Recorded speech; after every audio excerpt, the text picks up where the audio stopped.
Arknights.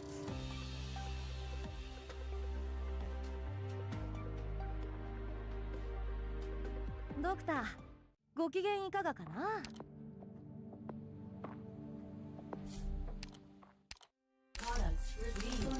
ドクターってなかなかいい部屋。どっか店構えるのにいい場所ないですかね。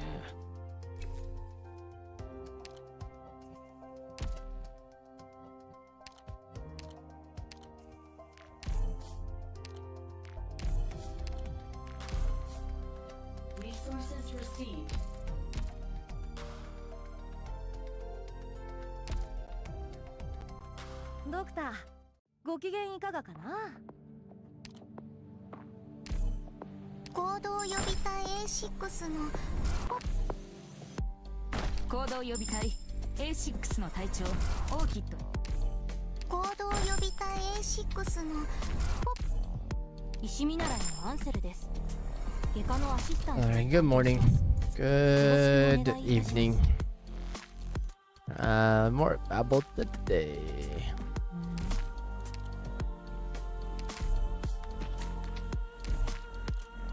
More Babel today. More Babel.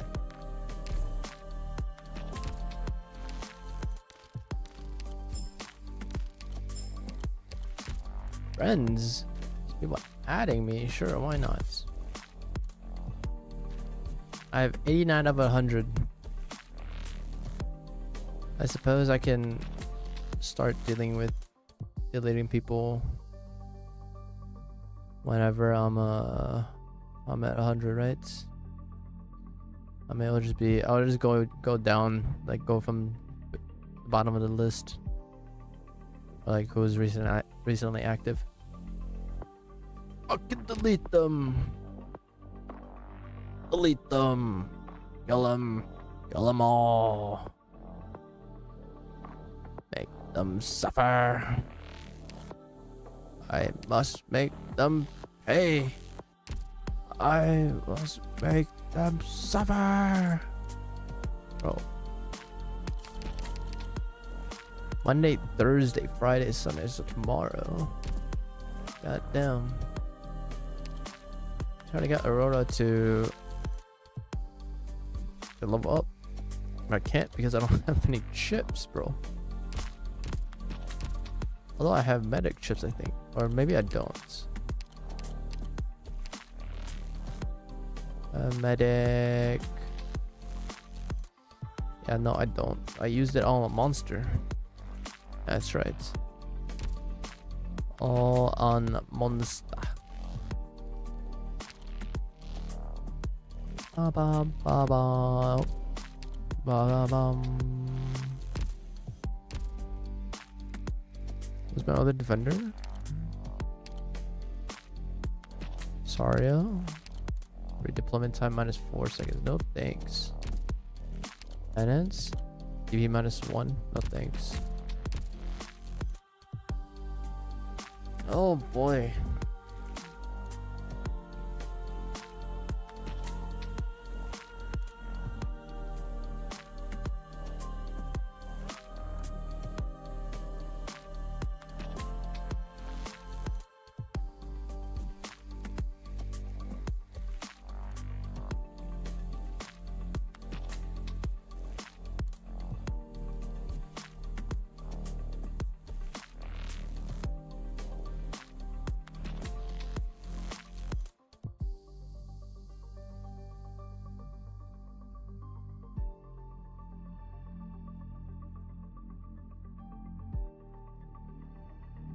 Alright.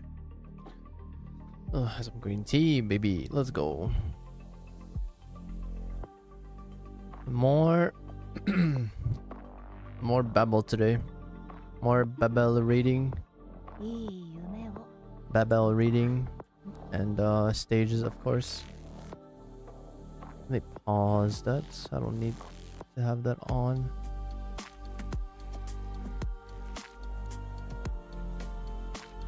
Oh, we got ads starting soon. I'll start after the ads. After the ads go away. Ugh, everyone go grab your snacks. I've got mine. Grab your drinks, grab your snacks. As we're about to dive into the lore of this game.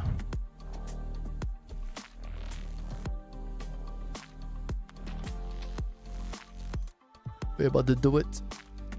We're about to do it to him. Most of them are so pretty. Like, how come? It's fucking bullshit, dude.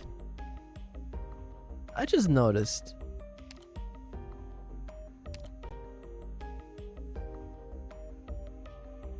Live 2D.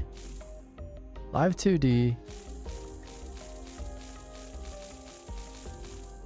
Not live 2D. What the fuck?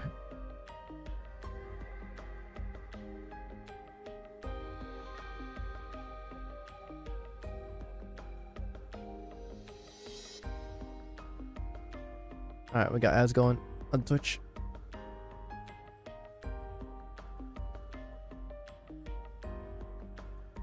I don't even know how YouTube ads work. I can't see it on my setting here. Maybe there's a place to see it, but I personally can't see it. But on Twitch I can see like the ads schedules. It's every hour, so that makes it easy. I don't know how YouTube works. I mean, it's mainly for archiving purposes, really, so it's not that big of a deal. It is what it is. Da da da da da da da. I suppose we can head into the event. Da da da da da da da da da.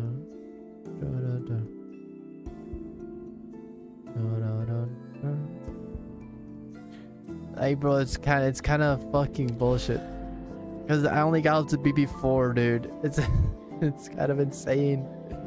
Oh my god, it's not even halfway. A BB5 will be halfway. Actually, it's got until BB10, right? If we count BBST1.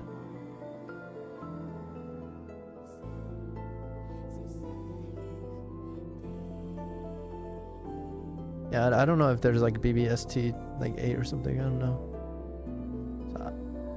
But just going off this.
Alright, ads have been over for a bit. Let's get started. Oh, dude, I am ready. I'm so ready. Oops. Wait, I just clicked. Fuck. Fucking. I accidentally clicked on Outlook on my taskbar. Ah. Alright. Let us continue. We are reading, boys.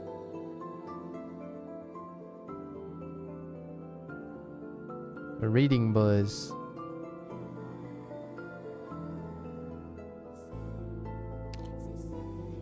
Man, this music is so good. Some sarcasms continue to seek a path of peace. Like, okay, how hard can this be, dude? It literally cannot be that hard. They can't go through here. They have to go through here, right? Like, you got the fuck? Why would they go up and then back down? But that's this, right?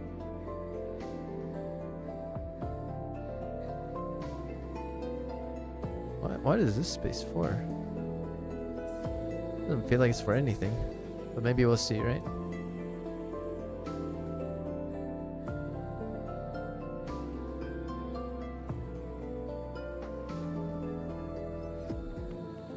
Alright, let's begin. How hard can it be?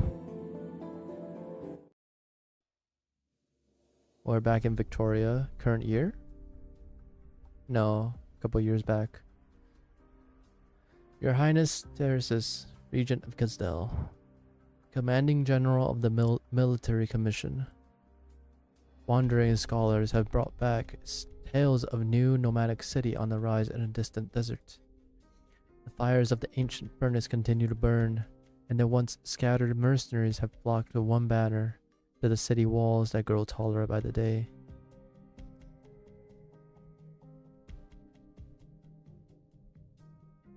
Your strength and reputation have caught the attention of the Duke of Cavendish. You have changed the way we view Sarkaz tribes. Perhaps now is the time to set prejudices aside and engage in sincere sharing and cooperation that would be beneficial to us both. I, the Duke of Cavendish, hereby invite you to visit my domain, where we may sit and parley. Our venerable empire has use for you and your brave warriors. Isn't that such a disrespectful fucking letter? It's like, yeah, we want to hire you. We can use you. You're expendable to us. Winter 1091. One more time. I have to do this. No point talking about caring or empathy if I can't do something so simple.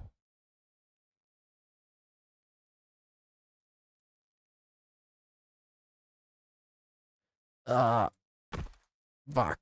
Still no good. So fucking weak. Excuse me, why don't you put that medkit down? Leave this stuff to us. Alright. You're stronger. Some time in the gym will do you good once you've recovered. He's telling me I'm weak. At present, there is no way for you to match the physical prowess of a Terran through training. Your talents are better employed outside of manual labor. I know, it's just that, you know, I have my pride too. Pain. You've looked on edge since that day. I'm thinking about Teresa. Traveling alone to a city under enemy control isn't the most logical course of action for a leader. The warriors with her may be outstanding, but they're not enough to protect her in the face of an entire army. The king of Sarkaz enjoys unimaginable status in Sarkaz tradition, and Teresa's own achievements are well recognized. The military commission would not act rashly. Victoria's invitation to Casdell cannot be taken as a sign of goodwill.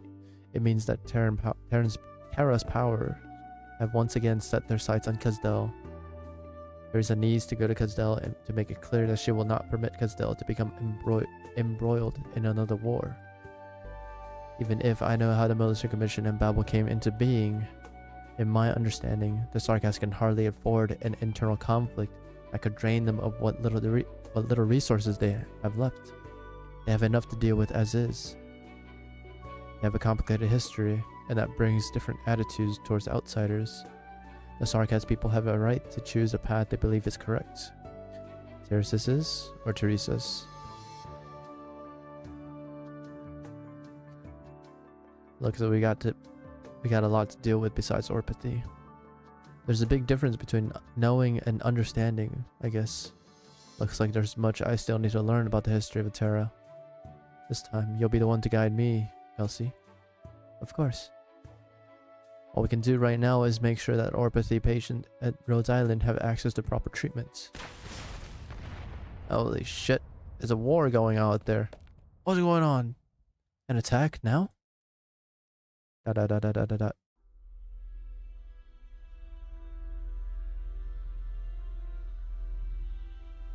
Word is Her Highness has set out. Listen up. We exalt only Her Highness. Destroy Babel, and she will return to the embrace of Kazdel. If we're branded traitors, so be it, but the regent must not be hindered at this crucial juncture. Kazdel will take back all that we have lost. May the Sarkaz be united as Her Highness wills. Those fucking fanatics, dude. Scar markets.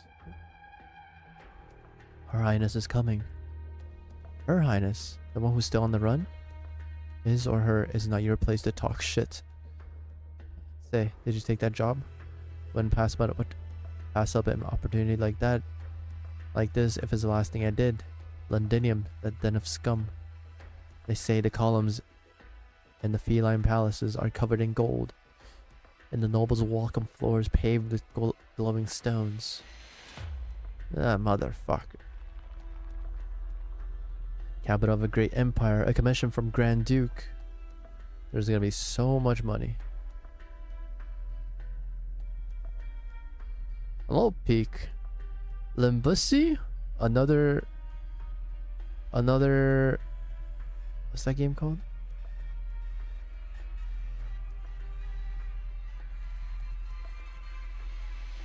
Holy shit, wait. Limbus, yeah, there we go. I'm actually just having a brain fart. Oh my god, I was like limb something. Another Limbus Company fan? Got 2 of the Arknights egos. Nice. I hope they've been well to you. The welcome.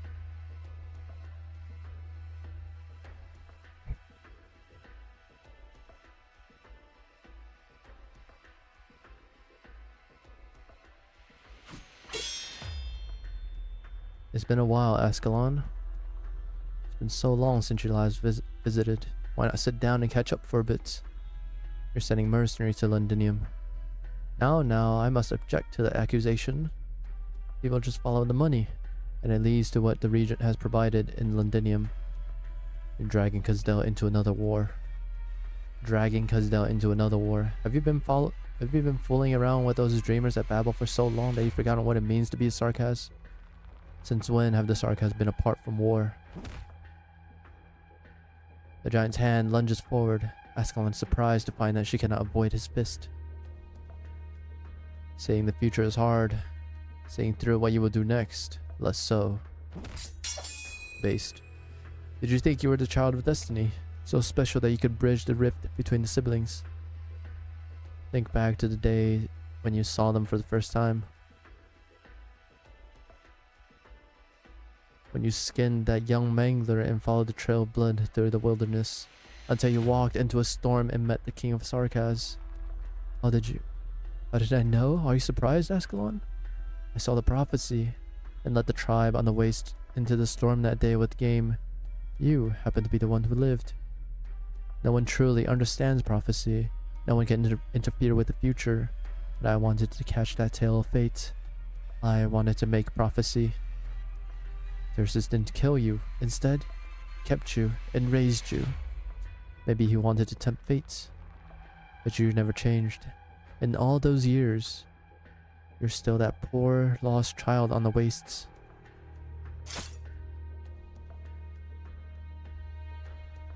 Have patience, Ascalon. You're not a threat to me yet, and I have higher hopes for you than this. Master said, your blade points at all the enemies of the Sarkaz. Thyrsus raised you to be a deathmonger, yet you understand less about him than a warmonger like me. Did you think Thyrsus will be content to be some puppet for those dukes? Spare your breath, if you don't know the full extent of his plan. I'm curious, how would you stand before Thyrsus if he was sitting in the room behind me right now? You're simply repeating the words of the others on behalf of the one behind you. You seem to have put a lot of thought into this war.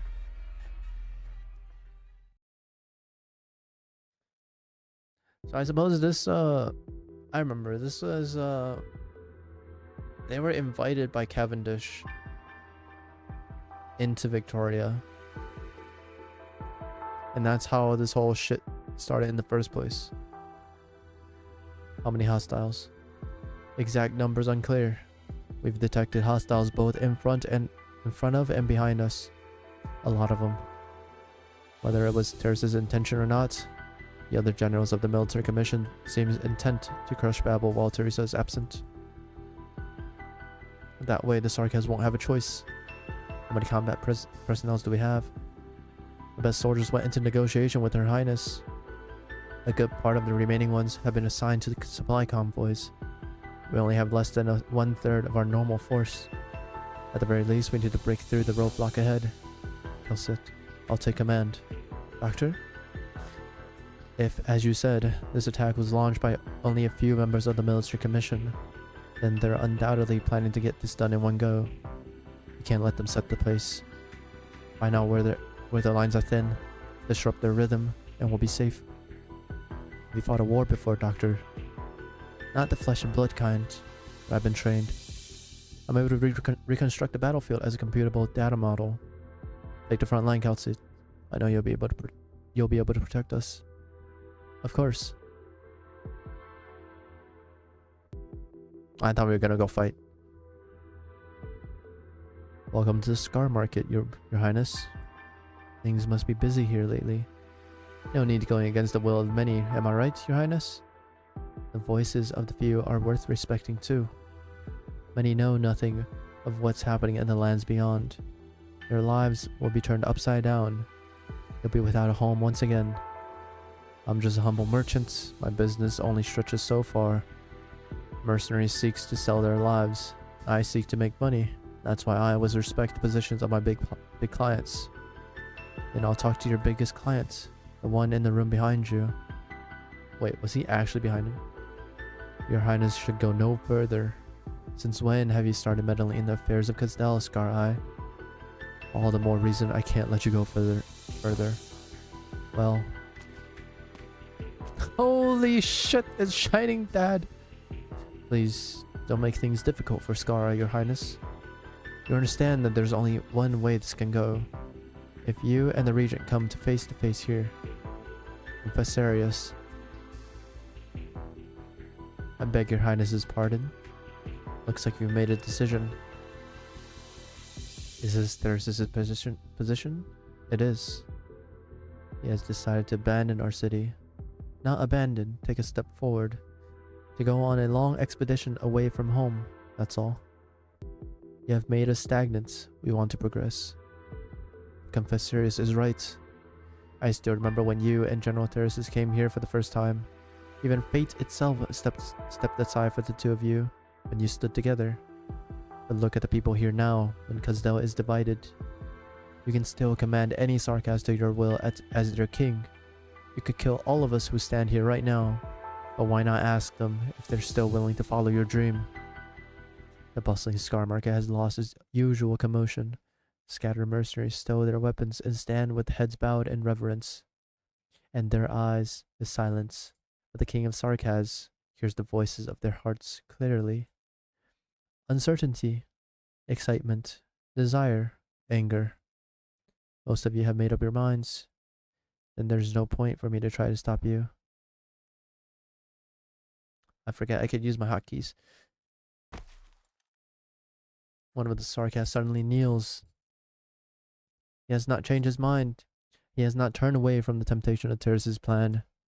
He simply feels a sense of guilt towards Teresa, one of the 6 heroes, their king who rebuilt Kazdel. Kneel if you feel you should. Neither General Teresa's nor Lord Scarai will fault you. This ancient gesture signifies more than just fealty. I am more familiar with its other meaning. Penitence. That's his fucking name. Have you found the meaning of your name? Not yet, Your Highness. Then forgive their sins, as you must forgive yours. Teresa and I will carry all your sins, as you bid. I bow to you, King of Sarkaz.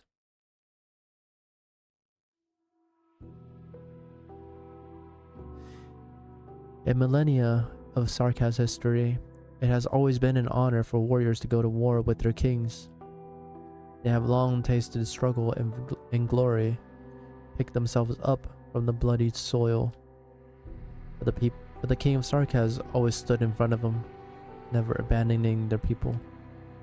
Where the kings point, that is where home is, where cities will emerge from the earth. Now though, they have abandoned their king. I promised a home of peace and safety, where Sarkaz will be forever free from war. Before I set foot here, I had a sliver of hope that perhaps someone would follow me. But I saw fire in your eyes. I saw the city that none of you had seen with your own eyes burn. The ancient city comes in many shapes and forms in your eyes. A city of desire, a city of hatred, a city of wealth, a city of glory. You all believe you will plunder what you have longed for in that unfamiliar land. That is why I changed my mind. I decided to see Kazdel's bravest warriors off. Kazdel would embark on a path of conquest for the first time in many years. I honor you, even though I never wanted you to take this step. You answered Terrace's call and dove into yet another campaign of hatred. Death awaits you far away from home, yet you still choose to leave our home and go to Londinium. The sorrowful king of Sarkaz walks among her people, who bow their heads to avoid her gaze. Yet the determination does not waver, even if it means defying the king. We're going. We're going. Voices rise and fall as though the warriors are singing an elegy for themselves as they go to death. We exalt your highness, but we cannot follow you anymore. The regent promises that Londinium will be a new start. There lies the Sarkaz future. There lies our future. Take care of yourselves, my warriors. Even if you will never return to Kazdel. The white figure passes through the party crowd. The king's people are unmoved by her words. They no longer follow the king they once exalted. The other possibility for her people, the home full of flowers that she strived to build, did not come in time for the Sarkaz.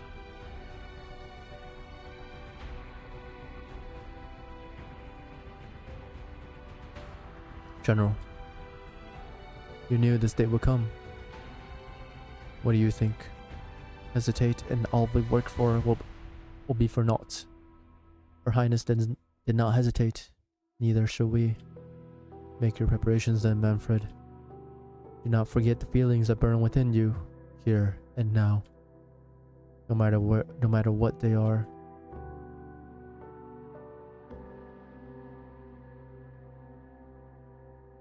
Secret entrance of the Scar Market, Kazdel.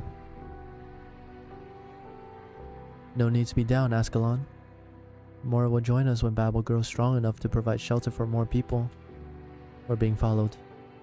Your Highness. Wait, Ascalon. She's not hostile. Whoa, that was a hard hit. Was that a sleeve blade? Anyway, Your Highness, I would like to leave with you if that's okay with you. Thank you. What's your name? Julie. A nice name, one that's not often used by mercenaries. Did you make it up yourself? No, I don't have a name. Someone else gave it to me. She said having a name gives one sense of belonging. She's right. Why not follow the rest of them to Londinium? I've had enough of fighting. She says Your Highness will bring about a life where we don't have to fight anymore. That's why I came to check it out for her. I wanted to challenge you before deciding whether to go with you, but I didn't even have the guts to raise my sword when you stood before me. You're a strong warrior, that's for sure. I wouldn't say that about myself when I'm standing in front of you. At least I can be sure that she wasn't playing me for a fool when she said you were once a great hero of Kazdel. A reason so simple it's hard to believe. The red-haired mercenary scratches her head.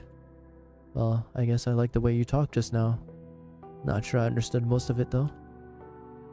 Where's your friend? She can come too. She's already here. Her sword and her clothes. Maybe a little loose-fitting though. She was a strong warrior. Felt a little like this one over here. I'm a little something of a tailor. I could hem it for you. There's no need, I'm used to it. Let's go then, Julie. One moment, please, Your Highness. There are other mercenaries here who want to go with you. Teresa looks towards the dark exit of the Scar Market and sees a swaying speck of flame. One speck becomes two, two becomes three, and many more emerge from the darkness. The first torch carrying mercenary steps into the sunlight and sees the white figure standing on top of a hill. He points forward and walks towards Teresa without looking back. More and more follow him, the line seemingly without end. Just because we're used to battle doesn't mean we're willing to bury ourselves in the campaign with no end in sight. If there's another way to live, many of us are willing to take it. I heard some people are secretly recruiting the willing in Casdell. There may be some there ready to join us, although the journey through the wilderness will be a tough one. I'll make arrangements. Let's go, Julie. We have a lot to do. There are plenty of people for us to house after all.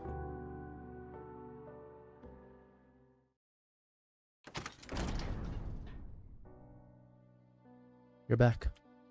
They've retreated. Outstanding work, Doctor. Ooh. A group of medics hurried through the corridor, carrying several stretchers. Kelsey turned to block them from Doctor's sight. The enemy was essentially making suicide attacks. It was inevitable that there would be casualties as we broke through. We lost fewer than we had any right to expect. How many did we lose? There was nothing wrong with how you commanded the operation. You don't need to be involved in a cleanup. Dr. Kelsey, we're running low on plasma. I'll deal with the coronation and surgery. Cal. The medics have just gone. The doctor is not sure whether the terrifying scene just now was a figment of the imagination, but the smell of blood simply would not go away. They fucked up. But the smell of blood simply would not got away. Come on, HG. It's like every side story, every story, there's at least one typo. Come on. You're telling me after all these years that Babel has been out, no one saw this? Not one. Literally slap this shit into Word or Google Doc and check for the red typos. No? Is that not it? Is not what people do? Come on, HG.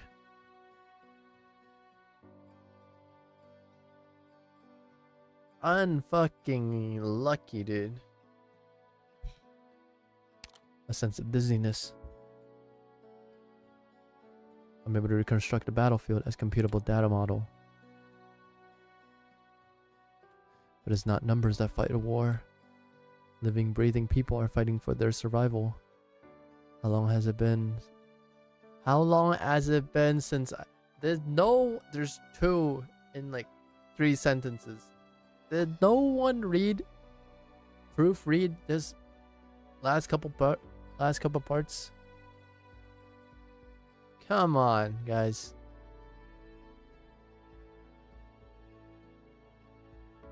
Oh boy, HG typo again. Wow.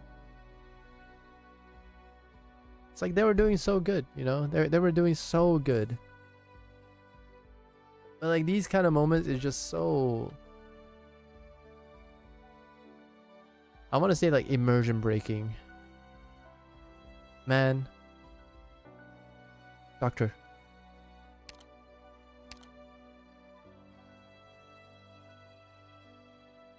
Look.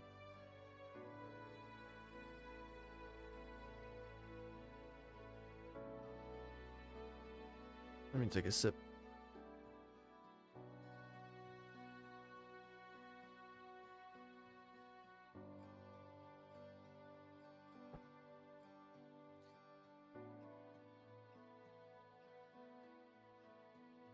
First time seeing the blood and gore.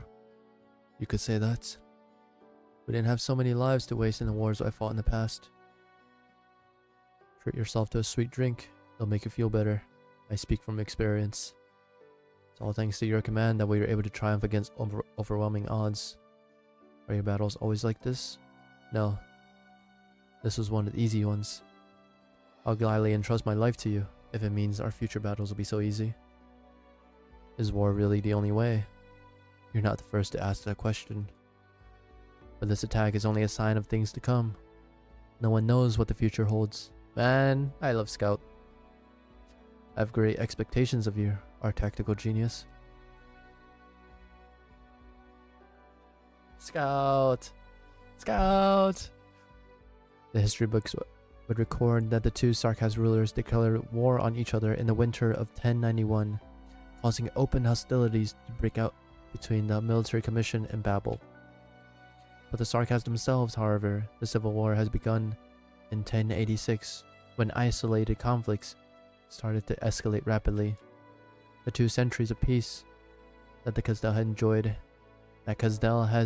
enjoyed have come to an end.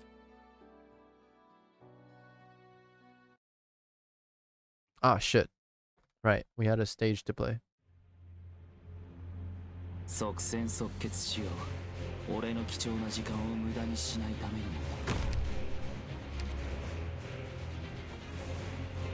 With low defense, that will be tripped by a destabilizer chain, stunning itself and dealing physical damage to nearby enemies. Oh.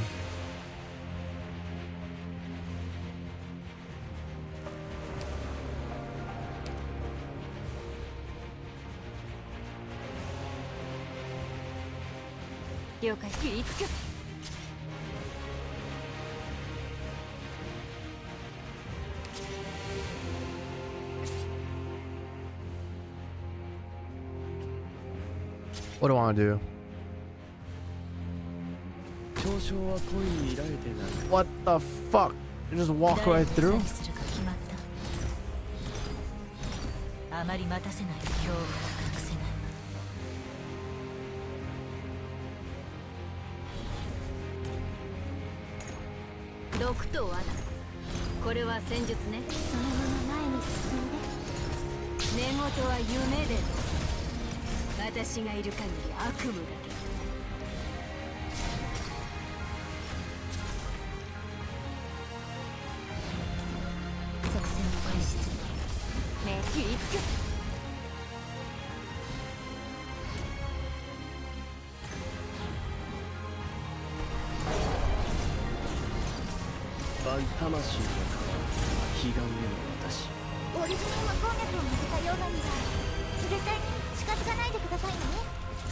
This is not what I wanted.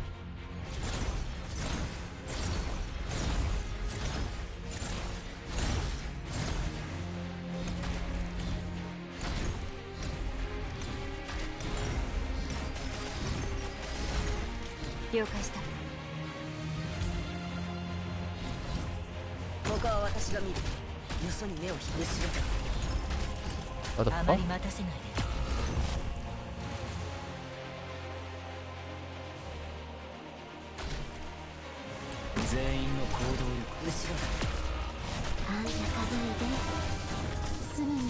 Oh, whatever, dude. It don't matter.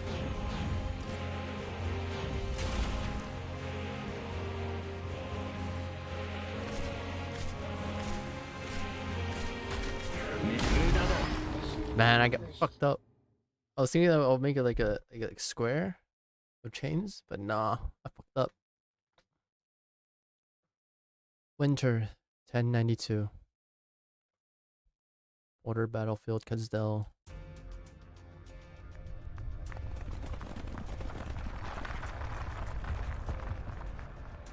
Those rampaging sissy beasts, are they migrating? The vanguard never stood a chance. All those who didn't get on or get out of the way in time were trampled. And those soldiers moving in perfect coordination without exchanging a word. None of that was in the intel. That's not what we need to worry about. Oh shit, it's Ursula. I'm the ranking officer now. All survivors, form up and retreat immediately. These supplies are crucial. It'll be hard winter without them. Yes, ma'am. But how did things go so wrong even though we made our move early? Did our informants? The intel was good. We were delayed by the mercenary transporting supplies. They upped the price on the spot. I've dealt with them. That's why I hate mercenaries. Another coincidence. It's not a coincidence if it keeps happening over and over again. We had too many setbacks lately. Focus. Babel forces must be... Wait, help. A flash of white and a hole appears in the soldier's forehead. They cannot even tell where the attack is coming from. And the noise of the CCTV's stampede.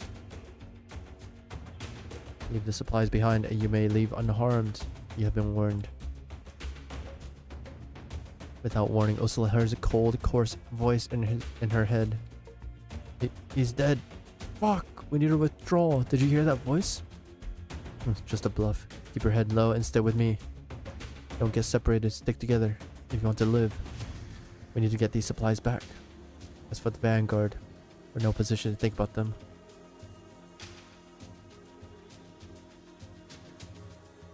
They're retreating. I suppose nabbing the supplies isn't so easy after all. Be patient and follow the doctor's instructions. The chairman has said that the priority is to minimize casualties. I know, Mantra. Mantra's lips are closed, but Scout can hear her voice clearly in his head. She is the perfect coordinator for Babel's covert operations, and a shadow that eats away at the enemy's sanity. The enemy vanguard has been scattered by the herd. The survivors have fled into the woods. The enemy's actions are spontaneous, unplanned. They must have known that we decrypted their communications.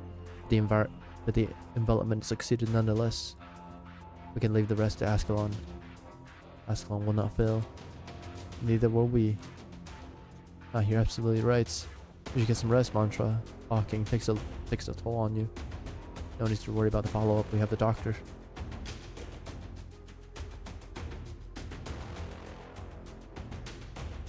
Who directed this operation? The evil spirits again?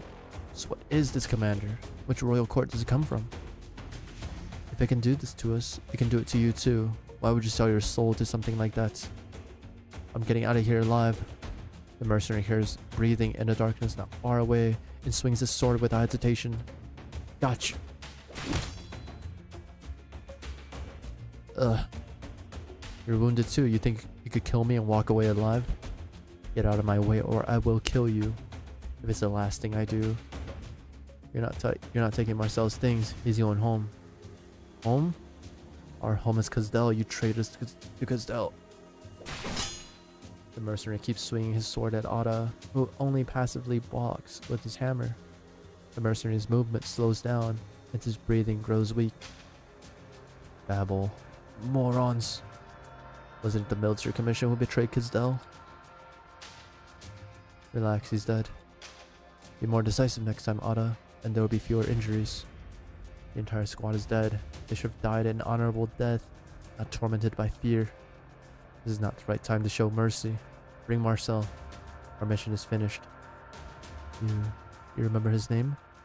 I remember everyone in Babel. The living and the dead. The ones who had names and the ones who didn't. I could have saved him. It's just hard to raise your weapons against your own kin. Even if it's to avenge Marcel. Your father died in the chaos of the city. Have you ever thought about seeking vengeance for him? I hate the people who killed him. But vengeance doesn't change anything. Yeah, well, Ascalon killed him. The classical idea. Rational. Righteous. Human. What if your vendetta is with a cold-blooded deathmonger with hands soaked in blood? Would you say you kill for justice and your ideals without a hint of hatred? I'm not sure. Do you regret killing mercenaries who threaten Babel, Ascalon? No. Then I won't either. Even if it means I have to. Oh, I'm sorry. Say silly things again. Don't mind me. I'm not important at all. No, all Babelites are important to Her Highness. Time to go back. Time to go back. This is the backside of Rose Island. What are you here for? I've already said it many times. It was my own decision to betray Her Highness. It had nothing to do with the military commission. I'm not informer for them. You want to execute me? Make it quick. Ace! I'm not here to torture you. I brought some wine. I don't need it. Are you sure this is Victorian fruit wine, not some lousy swill? What are you here for? Catch up about old times. We have nothing to talk about. I know Scout's hiding something from me. Ask along with too, because she knows we know each other. But I can make a pretty good guess why you wanted to kill the doctor. Be my guest. You're not a sore loser. You're unhappy because the doctor is an outsider. Everyone wants Babel and the military commission to get along. You believe that. You believe that Dr. Kelsey and the doctor have widened the rift, rather than mended it. Good guess. Now get out. I'm an outsider too. And I'm still fighting for the Sarkas to this day. You... The wine. You're drinking out of your hats? You see a wine glass in his cell? Should have brought one. Ugh. What happened to the rest of your team? Let's see. The one with the spear, the caster. The one with the shield who's sitting here right now. A medic and a sniper. Soul Spear, White Smoke, Grey Sun, Strauss, Walnut, Bung, Herb. So the sniper's name was Herb. He's dead. Let bygones be bygones. All good fighters. If I ever get to mentor the young, I'll raise them to be that kind of fighter. Selfless, honest, cautious about picking a side, but committed once they've made their choice. How sentimental. Do the Sarkas hate outsiders in Babel that much? Fools like you would give your lives for Her Highness without... Fools like you who would give your lives for Her Highness wouldn't understand. Babel might be changing certain things, but it's meaningless. It's not fast enough, and its reach is not far enough. Her Highness did not have to have her hands tied. She didn't need to waste her time. The doctor helped your chairman Teresa lots. In what capacity? A researcher? A military commander? Both. Even though the doctor killed so many Sarkas, the more people like that, the longer the war will drag on. Her Highness's achievements are grand. She solved problems all her life, taken care of the needs of generations, and now she leads the fight against orpathy. But what's happening now? We're fighting the military commission, fighting our own. That's not part of her vision. I almost forgot, you're a mercenary, but you're not a Sarkas mercenary. True enough. I only came to Babel because I was with the others. I got involved in this because most of my people were Sarkas. Oh, White Smoke is dead too. Why bring her up now? I thought maybe there was something going on between you two.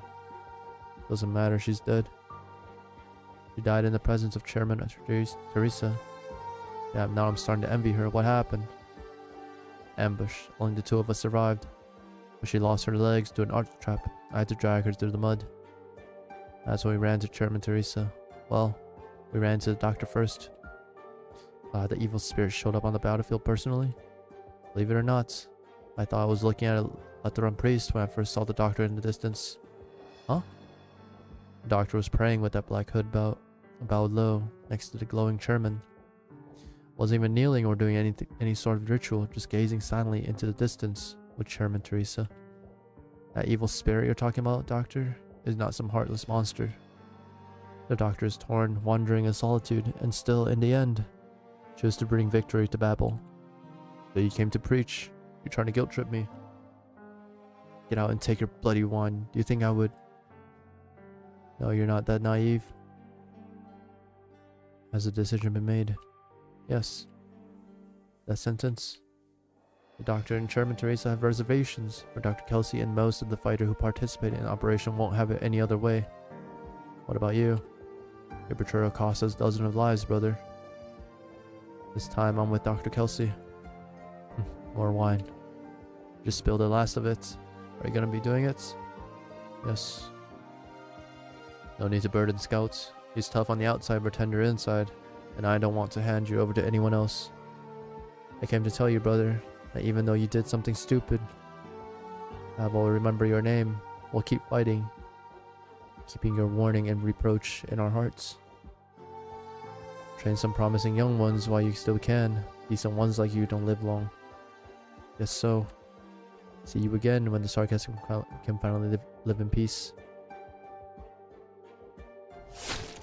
God damn.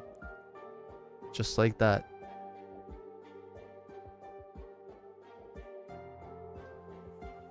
Their traitors and spies have been executed. Royal court spies. They really have a lot of problems in their tribe. Good work. What about the unit that entered the war zone? Scouts report that they blocked key passages leading out the mountains after attacking Babel positions. The general did not order this. Was it someone from the royal courts? Or a Syracusan plot? Unlikely. Reports indicate no particular bloodline characteristics to the witchcraft, and little effort was made to decipher the communication. It's a rabble. May I speak frankly, sir?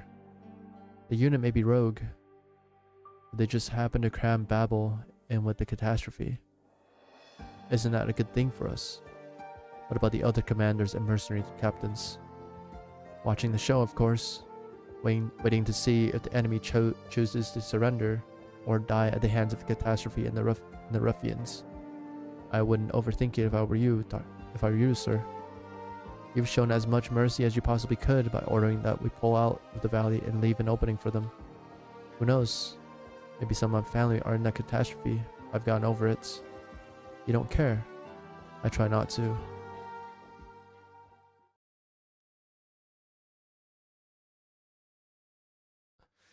Rhodes Island of Babel. Sorry I'm late. So? No need to start from the beginning. Ace was called on short notice. Just follow Mantra's instructions. Go ahead, we don't have much time. Emergency. I'll keep going then. We have 2,500 souls in a catastrophe radius, mostly medics, infected civilians, prisoners, and injured mercenaries. The scale of the catastrophe is larger than catastrophe messenger predicted. It's currently expected to affect 5 outposts, 3 key passages, and a field hospital repurposed from an abandoned town. They had almost made it out of the catastrophe radius when their path was cut off by mercenaries, trapping medics, wounded, and civilians to die in the catastrophe. Is Manfred willing to go to such length these days? It's not his style. The 3 military commission units have retreated from the forest, even leaving a humanitarian corridor open in one of the canyons. The military commission have casters on the cliffs, ready to annihilate any armed unit that attempts to pass through. But they're not trying to hide what they're doing, and they're not going to do anything we didn't expect. The mercenaries are different. They came out of nowhere, attacked our positions, destroyed important roads and bridges, and polluted several water sources in the mountains with originium explosives. There seemed to be no reason with their actions. Who's their employer?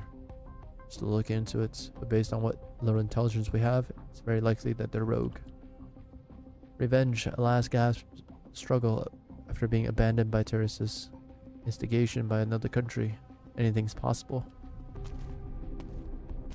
Doesn't matter. I'll find out who their leader is and kill him. Without leader, a band of aimless mercenaries is just useless rabble. You go save those people. We'll regroup back at base. I'll leave them to you then. One last message. Her Highness says this operation is not part of the campaign. We should be relieved. In a war that has become increasingly gridlocked, the opposing sides have a chance to work together for a common goal. Saving lives from catastrophe. 全ては秩序にのっとるべきだ。摂理に反することなど誰にも許されない。 Holy shit.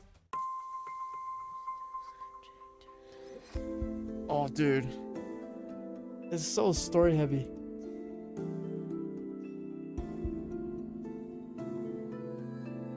We don't have much time. We only have like 9 days left, right?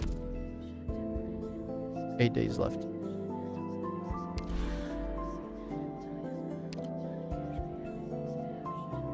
So what is it, like two tiles away?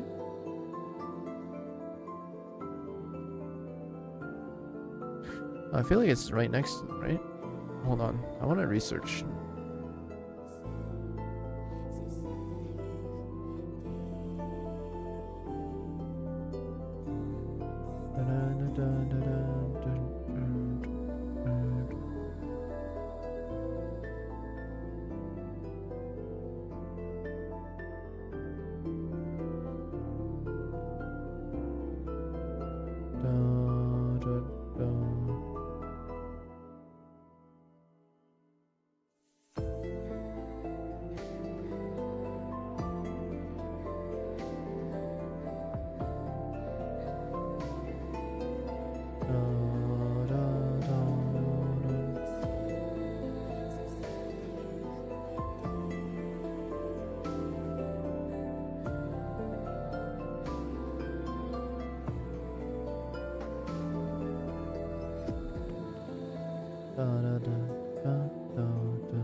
Stabilizer chain.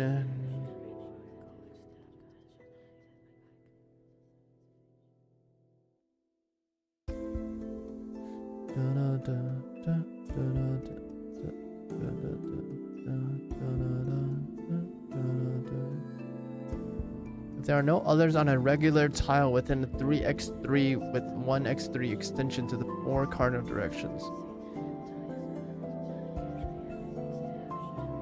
Another operator on a regular tile within a 3x3 area.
So over here I couldn't.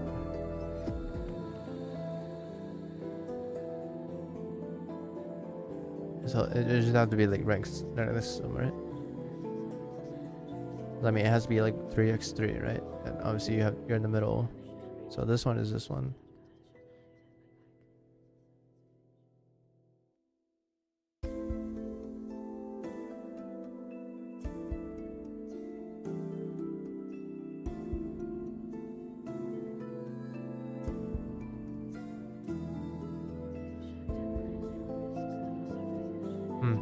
I wonder what's the correct way of doing that stage. I mean, my way did it, but it was basically just killing everything with brute force, right? It is what it is, though. It's whatever. Witchcraft ballistas, periodic flare missiles that deal arts damage to your units while healing enemy units, can be destroyed. Affectabliats. 目標だけ教えて。やり方に関しては聞かないでちょうだい。Let's go. I love Lynn. Lynn is really nice. Lynn is real nice.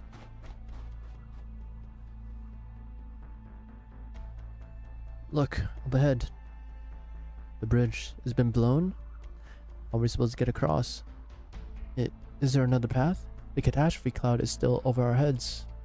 We can't go any further, now with all the wounded and children. Damn, the originium crystals on the ground are starting to glow. They'll kill us before the catastrophe even has a chance. We need to go. It's all fucking originium particle in the air. No medicine for me for more than a week now. All the injured, infected. Damn it. What's that sound?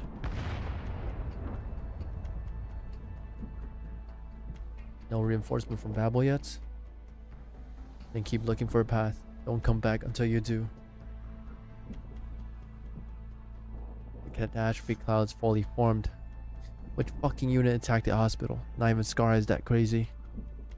Stick together. It's too late to try to get out of this catastrophe. We need to find some clean caves. Nothing with originium traces on it. Not even a little bit. Doing this to the wounded. Tersus, you piece of shit. Mom, my leg hurts. Don't cry. We're almost there. We're almost home. It hurts. The sound of children crying. The sound of conspiracy, of death, of struggling to survive. The catastrophe is death to all that. Turning wind and snow into storm.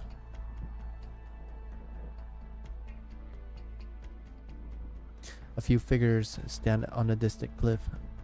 The woman stands on the edge, peering silently into the distance. A merciless catastrophe. Enemy soldiers blocking key passages, fleeing beasts, and the wounded and civilians with nowhere to run. Life echoes in the valley, reaching Mantra's ears. It is the sound of children crying. I hear it.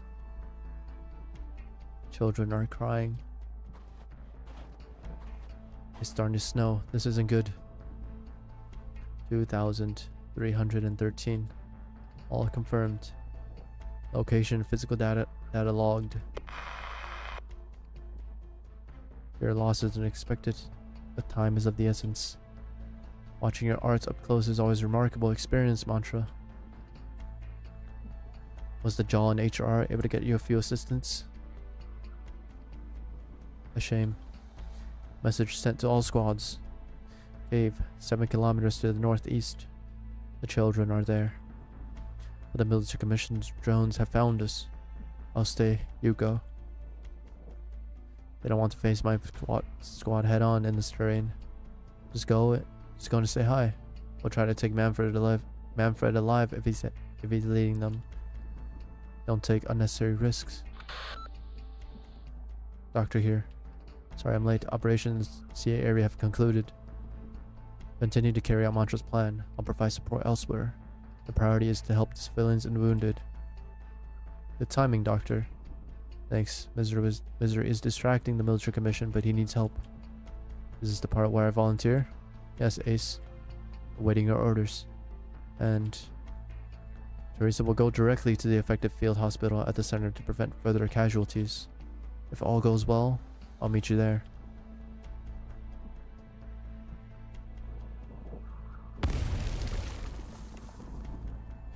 Explosion! Explosion! Move away from the glowing area. Back off! The Urgenium underground is being activated. Fuck, too late. Fires stir beneath the frozen earth, and blizzard brings with it the sparks of catastrophe. Every breath seems to carry the weight of all of Terra, bringing it upon every individual soul.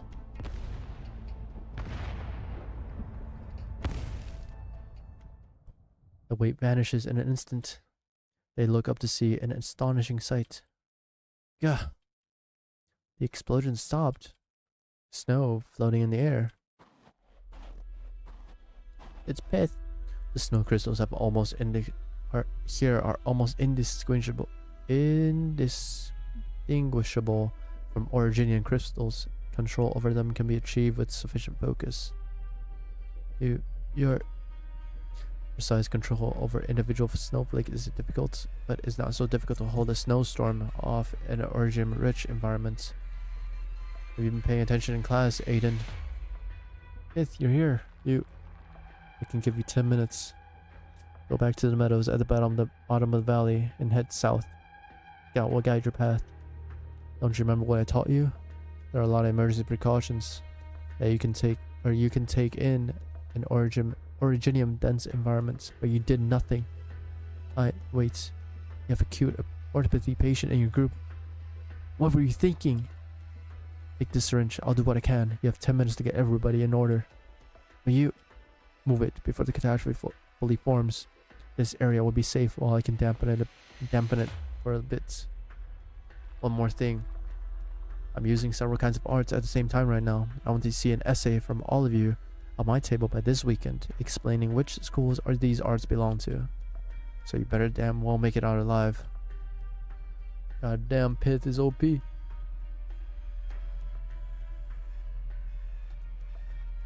It's me. Any instructions from Manfred? What is he doing, huh? The royal court high rank and amongst the Babel forces and refugees. Impossible. Look it up. Doubt there's anything to look up. Manfred probably made up the excuse on the spots. Even if they were there, they're Babel prisoners now. Rescuing prisoners in the middle of a catastrophe is not part of the contract. I had to do it anyway. Damn it. Get Thorn Squad to check the blockade. Alright, 86 here. Hello? Hello? Hello? No response. Where did they go? It's not time for the shift change yet, is it? Wait. Isn't it a little too quiet? There were foul beast cries only a moment ago. All the animals must have fled the catastrophe. I'll sleep through this place in 5 hours. There's no time to be taking a nap.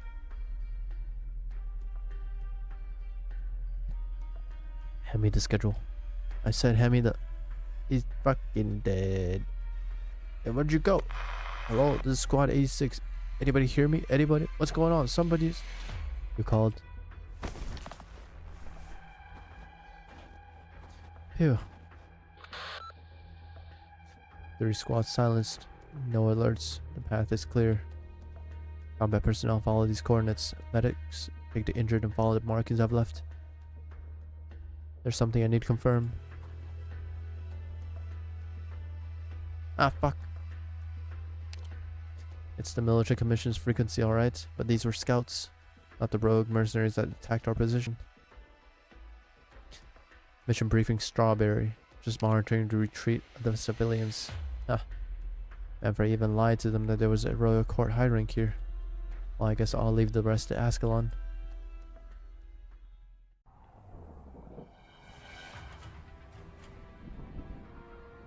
Babel, are you my death? You led the attack on Babel positions. Whose orders are you following? It's just doctors and infected civilians. The sword comes before she can finish her sentence. Something feels out of place. But Ascalon, just quickly. She has always been more familiar with the language of violence anyways. The sleeve blade is out of its sheath.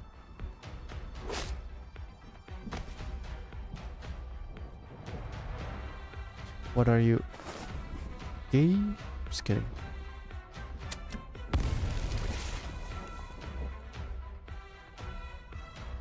Bomb, you're crazy. Surrender. You have no chance. It's me. I'm done. Sorry, I couldn't take him alive. He blew himself up. Something's not right. He recognized me as Babel immediately, realized he was no match for me, and quickly chose to blow himself up. Abnormally decisive. Could be some experienced spy, or... Wait. I found a pouch. It's undamaged. I must have cut it off. There's Babel's sleeve badge and a military commission medal inside. It's not unusual for a mercenary working both sides of a war. And a piece of paper, possibly personal notes. Most of it is illegible. The only thing I can make out is Del home. Forget it. Not important.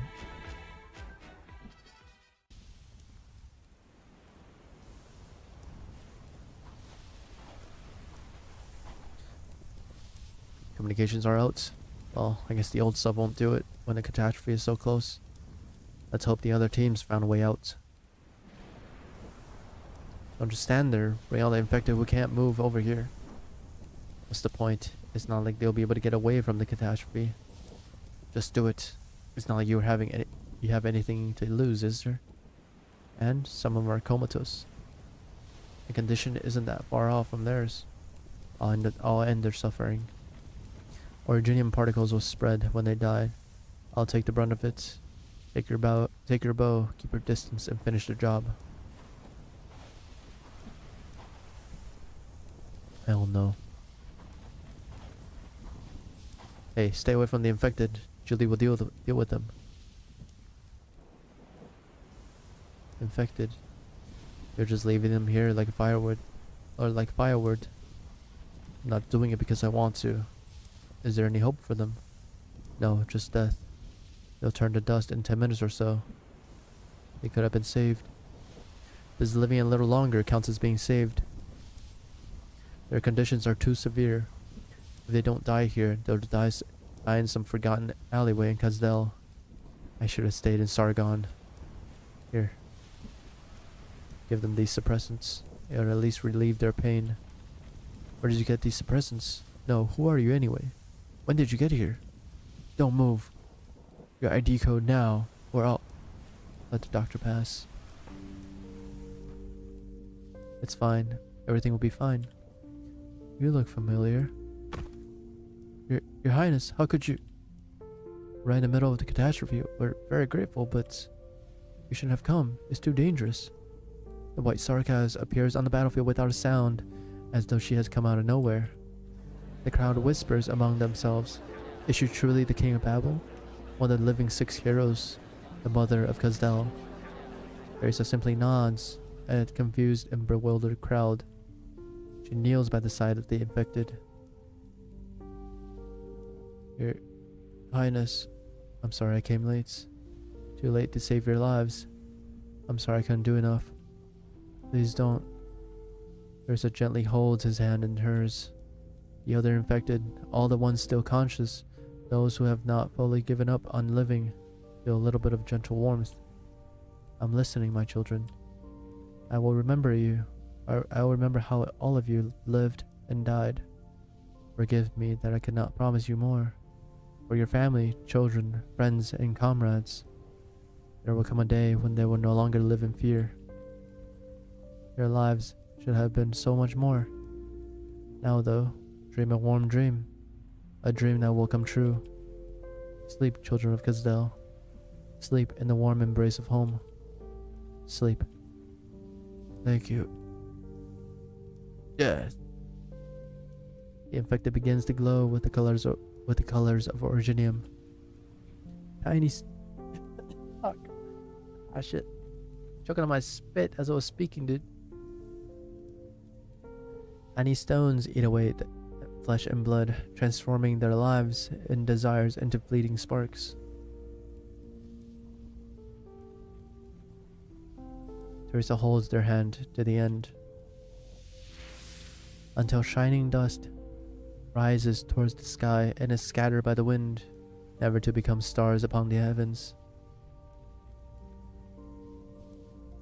So you can call me anything you like, even evil spirit if that's what you prefer. I don't mean that. It's just, this is the first time we've spoken to each other alone. You brought us many victories. I've had a hand in some. They also say you're an expert on Originium. Expert. Yet, it's the first time I've seen an infected die like this with my own 2 eyes. You're lucky. I never thought it would be so. Does living a little longer counts as being saved? Never mind. It's time to go, Teresa. Right. But it's too late. Even if we leave now, and the military commission has set a trap for us, it'll be fine. It'll be fine. Let's go home. The military commission's after-action report writes, the king of Babel and her most trusted men led her people out of the valley. With a single touch, she parted wind, snow, and flames. Gentle as a mother parts the bed curtains to put her child to sleep. Our casters and crossbowmen observed the procession, but none dared take the first shot, nor give the order to. The flowery report and Manfred's false intelligence earned an admonition from the commission, but no further discipline. Expert, huh? Doctor, I heard about the operation. Doctor? There's something I want to ask, Kelsey. Go ahead. As a physician, is it saving a life when all you can do is stave off death for a little while? Unless it goes contrary to the patient's wishes. The duty of a physician is to save lives. That's what we always work to do. Why do you ask? Looking at Amia and the people around us makes me feel that you shouldn't have to deal with this kind of suffering. And Dr. Kelsey, there you are. The intelligence meeting just ended.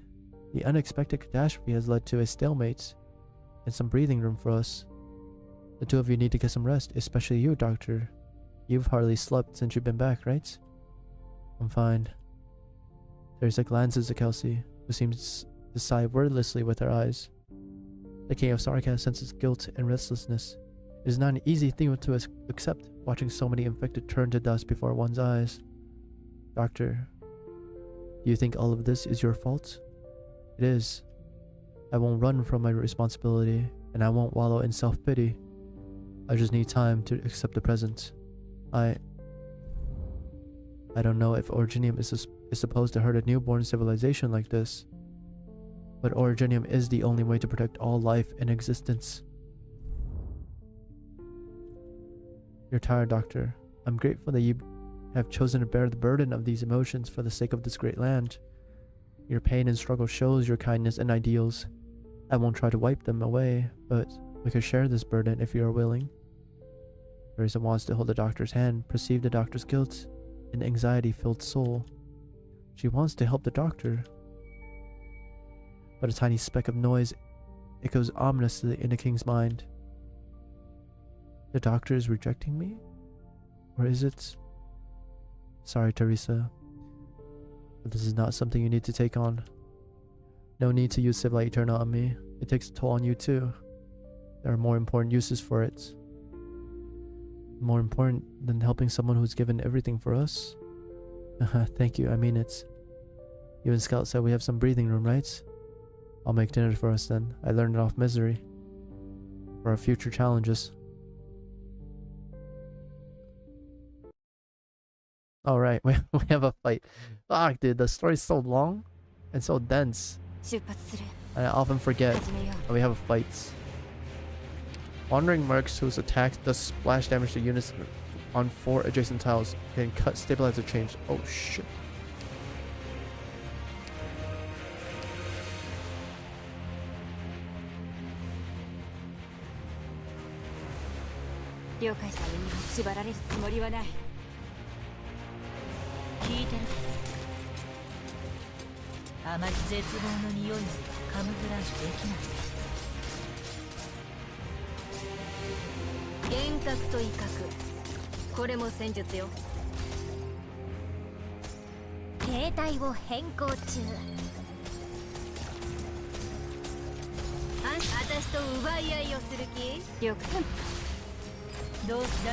Roll.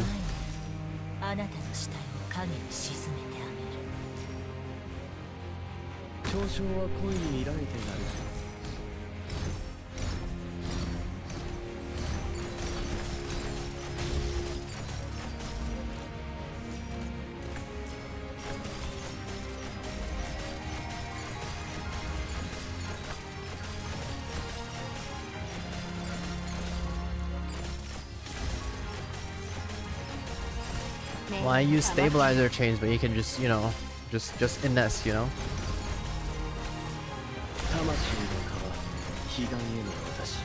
And just finesse.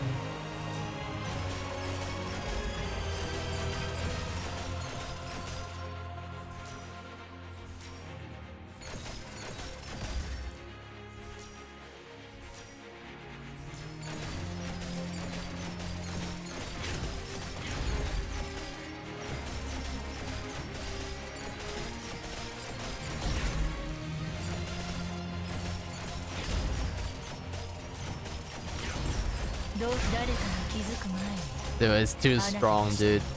There's no way, dude. Intense is too strong. What the fuck is this, dude? What the fuck is the mechanic? Da da da da da da da da. A piece of Originium crystal lies quietly on the test table, glowing orange-yellow under the lights. It looks pure, beautiful, harmless. Priestess, what have we done? I'm afraid not, it's impossible. Doctor, it hurts. Thank you. The doctor picks up the Originium crystal with one hand and stabs it into the other arm. It leaves a bloody gash on the arm, but nothing else. The pain grows distinct. Yet it is not the pain of Originium infection. The instruments show the same. There is no sign of assimilation of Originium in cell. Originium won't infect me. Did we ever imagine that such pain would come? What would you say about what's happening to this world? Originium, the last spark that we have passed on. sad. They never imagined that it would bring such suffering, because they obviously tested. So they created and tested originium based on themselves, right? Because I mean, that's all they had. They only had their own species. So there was no way for them to know that for some reason it would affect a new civilization like Terrans this way. Like, ideally, originium would not, like, I think ideally, like I said yesterday as well, but like I think ideally it would be, Terra will be a world where originium won't affect people, but it can be manipulated by people, such as how Priestess did it. Priestess and Teresa, either turning him into things, or even accepting, even using originium as a part of medical process. That's what I think, but obviously it hasn't turned out that way.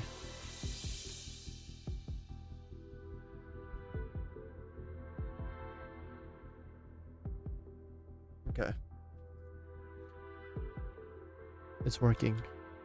It's several times more effective than existing suppressants. Amia's blood originium crystal concentration has dropped significantly, but it's just a prototype. I haven't found a way to mass produce it on Terra yet. Doctor, I know you're experimenting on yourself, but you really don't look well. Just some research on blood. Originium doesn't infect me. We've had safety measures in place since it was just an energy project. Yeah, an energy project. Yeah. But this could be used to mitigate the symptoms of orpathy. And Teresa, she's not like you. Civilite Eterna is not some kind of powerful magic. She has simply created originium arts in its most fundamental form, through the accumulation of long legacy. With her help, we may be able to develop more advanced orpathy medicine that can be mass-produced. I'm more concerned about you right now, Doctor. I'm fine. If originium has transformed you into beings identical to us, then there will be a way to create a serum in place of my own. No matter how complicated the present issues are, Babel can develop an effective orpathy medicine. It would be more than just the Sarkas that support us. It will be all of Terra. Then we can foster a future with originium, one that is peaceful, happy, and eternal. No, listen to me. Elsie grabs the doctor's arms. It is a lot thinner than she remembers. You have not relaxed for an instant. From Lirim Billiton to the Sarkaz Civil War, I chose to wake you up in order to point the way for the civilization, one that surprised me at every turn. I don't want you to waste away now. You need to take care of yourself.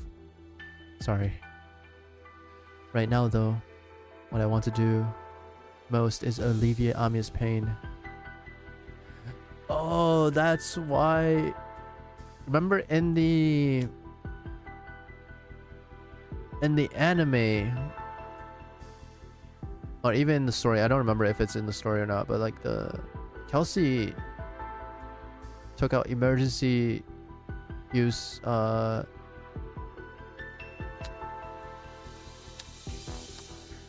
what's that shit called? It's not blood donating, because she took blood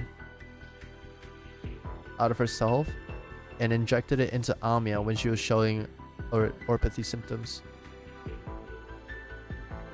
So that's why. Because Kelsey is an organism made based on Oracle and Priestess. Like that species of living beings. But how she went from cat to, human is weird. But fundamentally, she is still of that species. It's just her function and abilities and appearance have changed. So her fundamental form is still based on priestess and oracle, and that is why her blood is able to act as a suppressant, just like the doctors here. I see. Right now though, what I want to do most is alleviate Amiya's pain.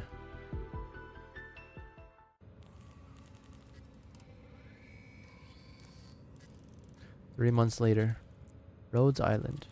I see you, Amiya. You can come out. Oh, doctor, am I interrupting anything? No, just curious how you got in. Well, I didn't hear the door open. I found a lot of secret passages. Secret passages?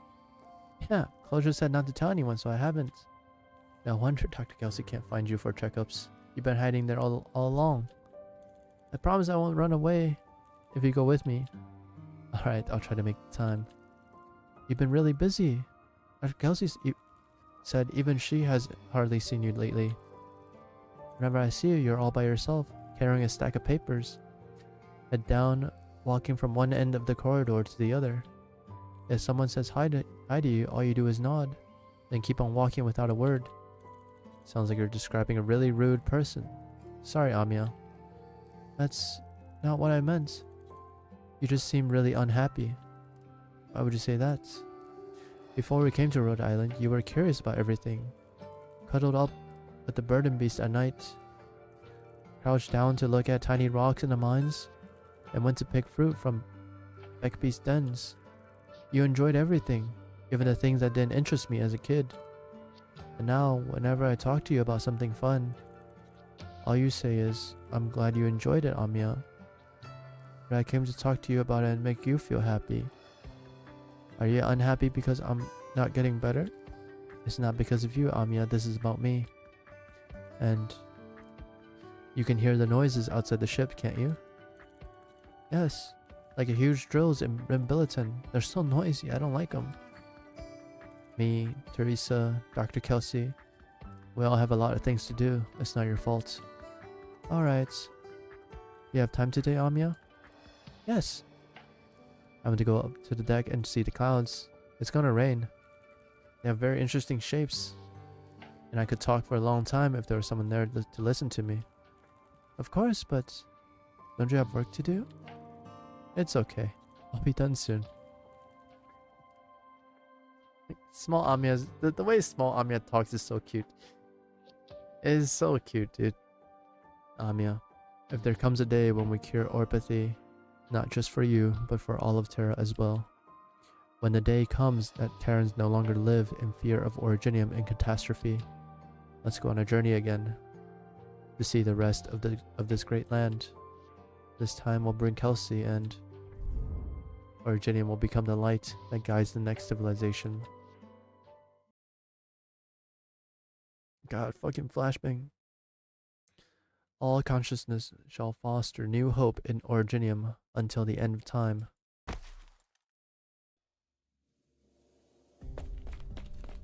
Doctor! It's okay. The doctor just passed out on the deck due to exhaustion. Thank goodness it's not something serious. What about the wound on Doctor's arm? Trying to contract orpathy. The doctor tried many ways. Breathing in dust, exposure to Originium-dense environments, even a direct incision with active Originium. I tried to get the doctor to stop, and I asked Scout to do the same, but no one wants to see the doctor get hurt. Maybe the doctor is in more pain than we see on the surface. What about Amiya? Terribly frightened, she wouldn't stop crying. It took a lot of effort to get her to sleep. So the doctor was literally so fucking tired that a moment of relaxation away from work to chill out just completely made us fucking collapse.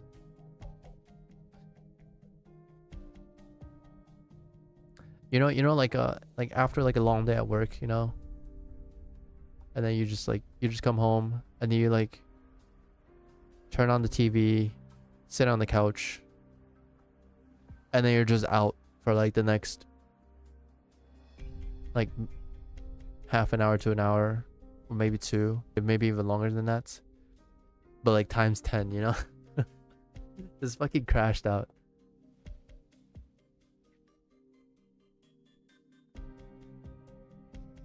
This is a sculpture, a gift from a rescued infected to the doctor. Ace was the first to hear Amiya's cry. He carried the doctor back and left us behind. See, doctor, you've established connections with so many people, you're not alone. But what are you hiding that you wouldn't even tell Kelsey or me? The doctor truly wants to help Amiya and Babel, I can feel that. But I also can't help but feel that the doctor leaves some thoughts unsaid, some concerns, some doubts. I believe these sentiments were the result of such an abrupt awakening, and that they would go with time. But they haven't. The doctor is being torn apart by these unsaid things, tormented by hesitation, pain, guilt. Perhaps I don't understand the doctor as well as I thought. I don't know how to ease the doctor's pain, and if neither of us knows what the doctor is thinking, then the doctor of Babel will always be alone. All the love and respect notwithstanding. Kelsey. Yes? Yes, I will explain to the doctor in time. Teresa puts her hand on the doctor's forehead. Under the warm surface lies a past that she cannot fathom. Nebula Eterna. Originium must rewrite all. Only then is there value in existence.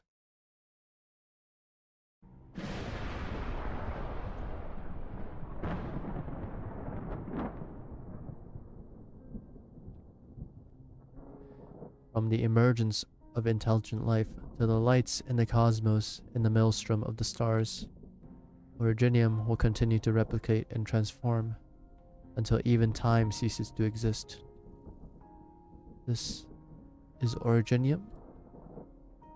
Originium, the first light before the Big Bang. She said that only by covering every inch of the land at Originium, only by returning matter and time, tide and wonder, light and wailing to the vast ocean of information, only then will we find change and advancement, and avert the fate that is the end. Even though it is not a transformation, but a death. Fucking flashbang. It is not an extinction, but a continuation. When was this memory? The doctor's emotion, pain, hesitation, and fear. Who was that accompanying the doctor in despair? No, Kelsey said there was another. The growth of Originium is silent, beautiful, calm. All signs of life has been overgrown. Civilization has vanished from this land, but Teresa feels only fear and suffocation. The memory is trembling, collapsing. There's a force somewhere trying to fix an error. The Originium in the memory continues to grow, even assimilating Teresa's consciousness. Teresa? Kelsey? Oh yes, she was by my side. Teresa! She seems to see the doctor before her consciousness is fully absorbed by the nebulous Originium lights. Fucking flashbang, dude. Teresa! What happened, Teresa? What did you see? I saw Originium. It had assimilated the entire continent. The doctor felt pain and anxiety over it. Was that the doctor's memory? No. A dream? Give me a hand, Kelsey. The feeling, the noise and the wailing,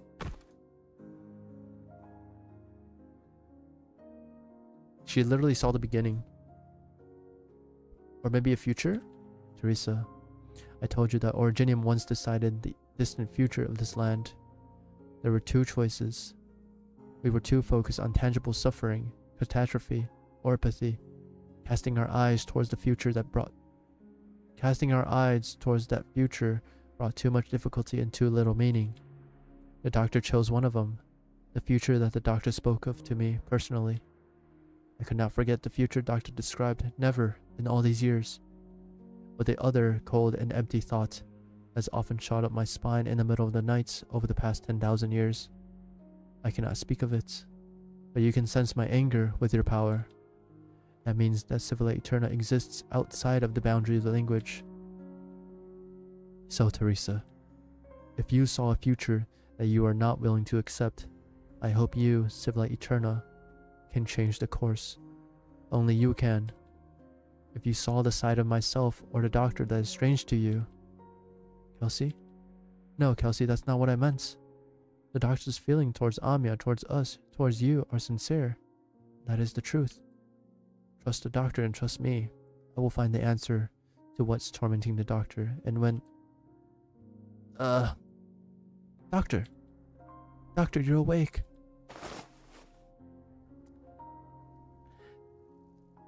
Is it just me? I know it's just like, this is like the doctor character, right? I know this is just how the doctor is. Like, this is how it is portrayed. But like, you know, when you examine someone normally at a hospital or something, they usually ask people to like at least take off their coat, you know? I just find it funny that everyone just kind of assumed, it's like, yeah, that guy with the strange coat, that's the doctor. No one ever seen our face. What happened to me? You fainted as you were leaving the deck with Amia. Where's Amia? A little shaken, but she's fine. You're still in bad shape. What were you thinking? I want to cure Amia's orpathy. I want to change the present state of the Sarkaz. I want to walk among the civilization that help creates, to take in the vitality of new life, something that we once had, but have long since lost. Even if everything that we see, all that we know, all that we cherish will no longer exist after a millennium. So that was the future. あなたもあなたの周りの連中もなんでこうも頼りになるかね。ああ、ロドスのお頭が羨ましいよ。 So that was one future, that Originium consumes the entire planet and all living things with it.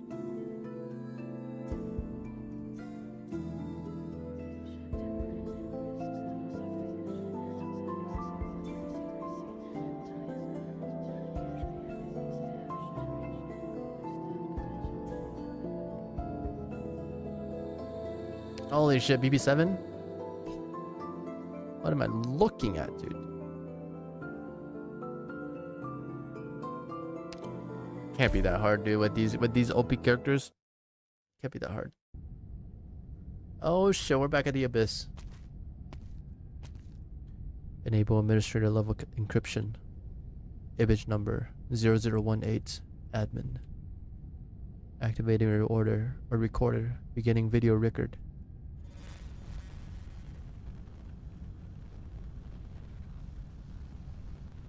Is this his message to Kelsey? While I slept, the ruins of our homeland nurture new life.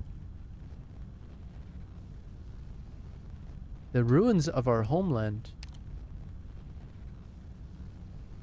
So...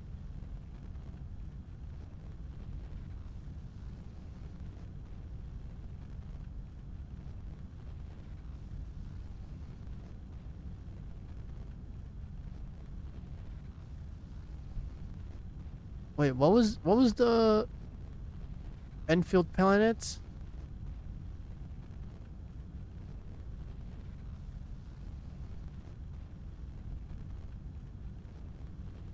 Is it just Talos?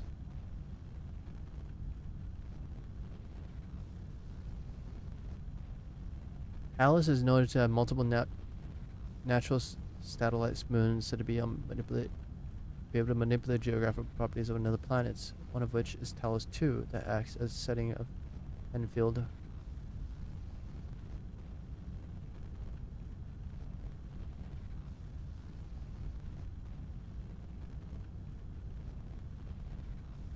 So we're still on Talos 2, even in Enfield.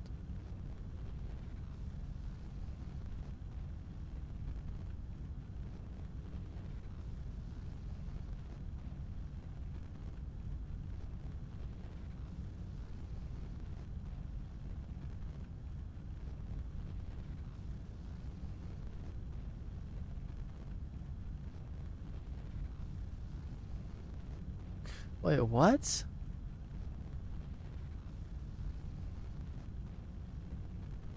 Huh?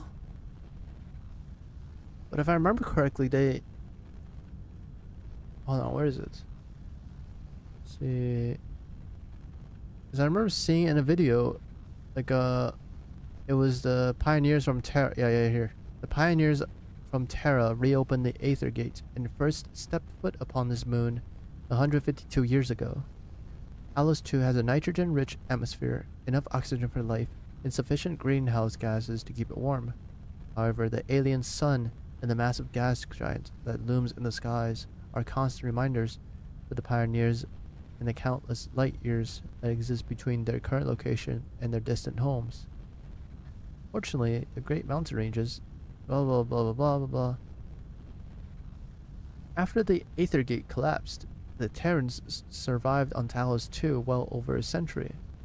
Natural resources have been essential to support the livelihood of local populations. For generations, stranded Terrans and their descendants built and expanded various outposts and towns across new worlds and created footholds of civilization. Da da da da da da da da da da.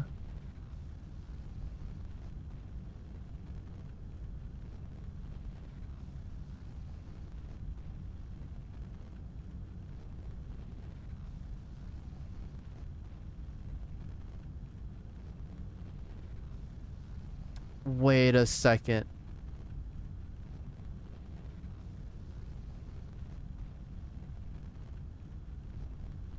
Wait a second. Are we really sure Enfield is in the future?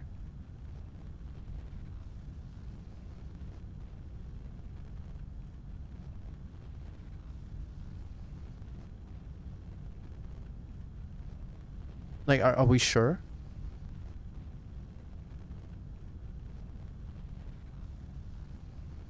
Because I'm not so sure anymore.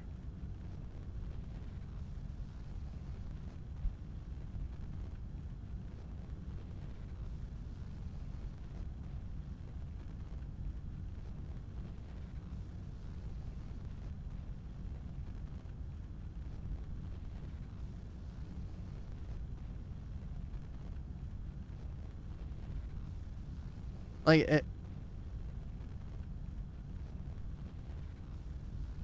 huh?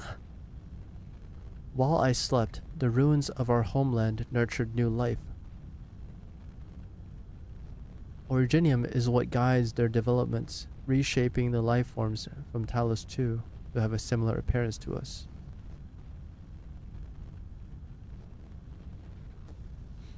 Is Terra the same as Talos 2?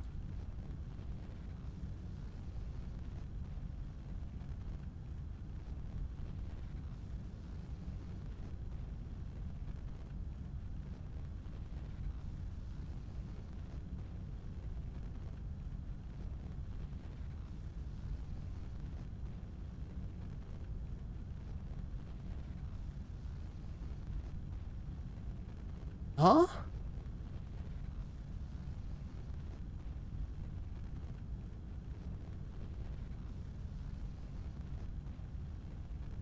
Hold up. Oh, hold up. Oh, hold the fuck up. Or is it saying that... Hold up.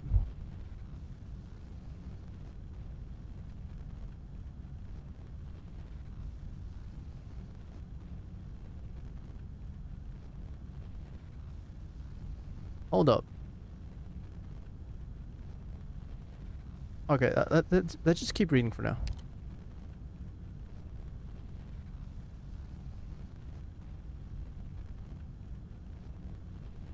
Because the doctor did say before that he went through an Aether Gate.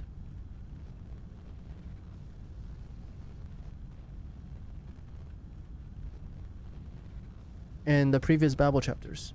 On the Rimbilton one with Amia. At least I think I remember that. Originium is what guides their developments, reshaping the life forms from Talos 2 to have a similar appearance to us.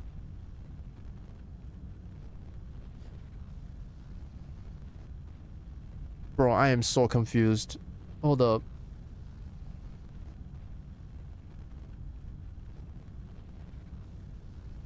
I am rather fortunate. I have been able to leap across the millennia to communicate with them. I have even considered myself one of the people of this land for a time, experiencing their past and future. But in the end, I am not of here. I have even begun to feel uneasy about Teresa's efforts.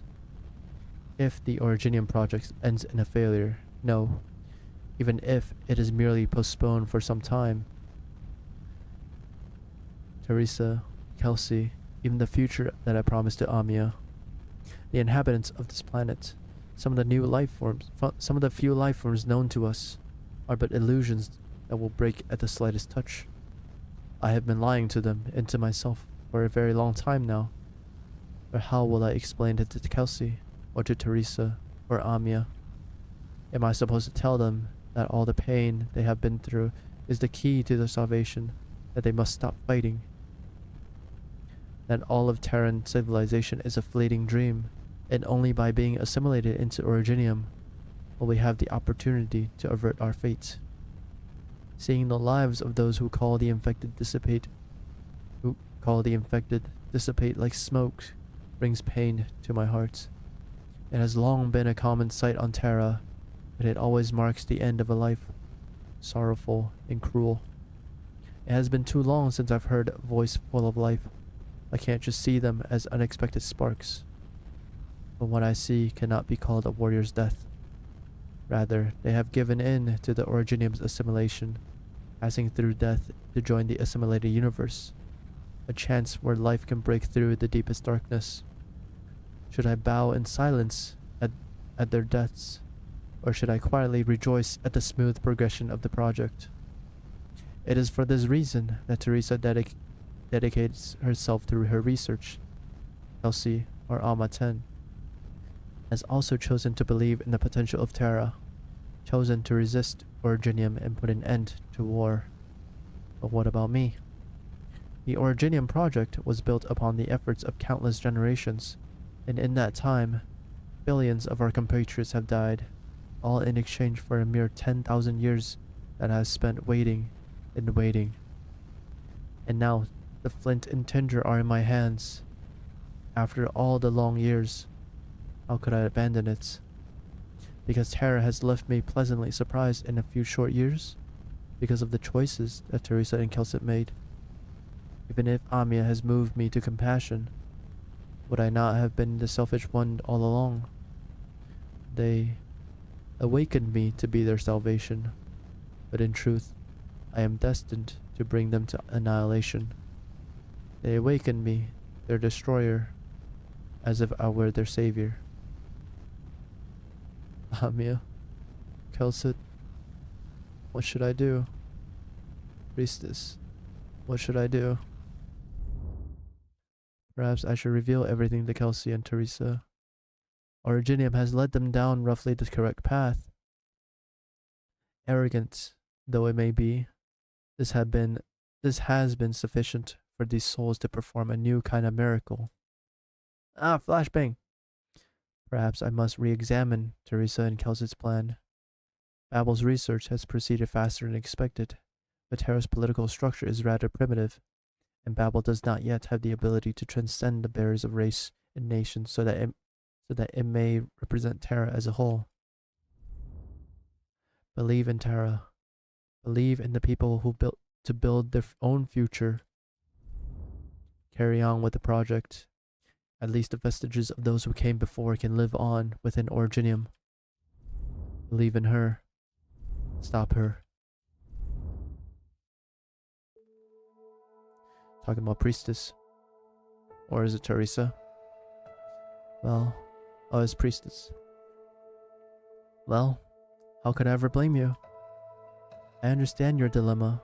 Our debates are far beyond what those little life forms known as humans could participate in. But this is the only way. You and I both know that much.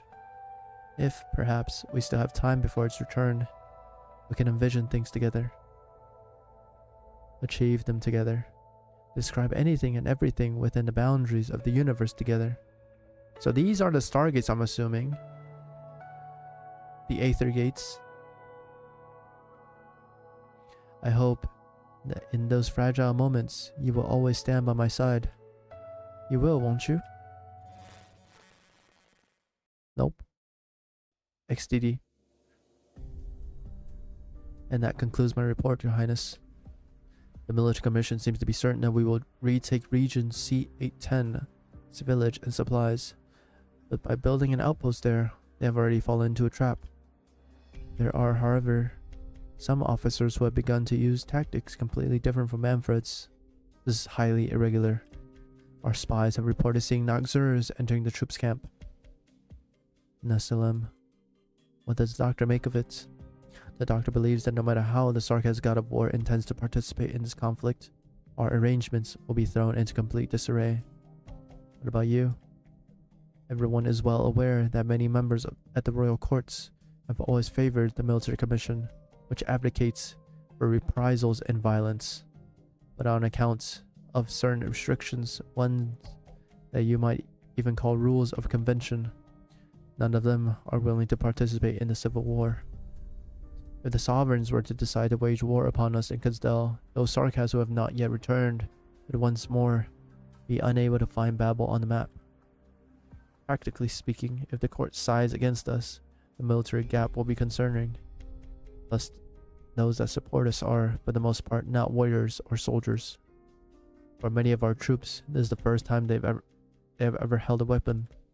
This is why I must speak my mind, no matter how you look at the facts. Our situation is changing dramatically. I understand.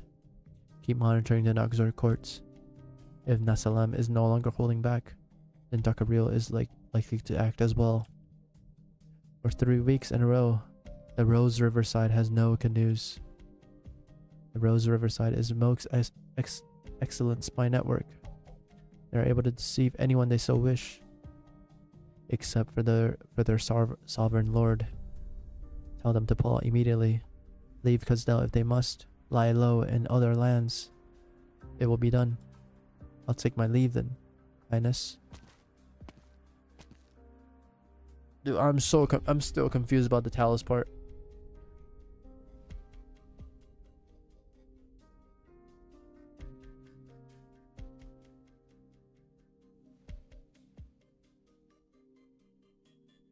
So like, did we bring?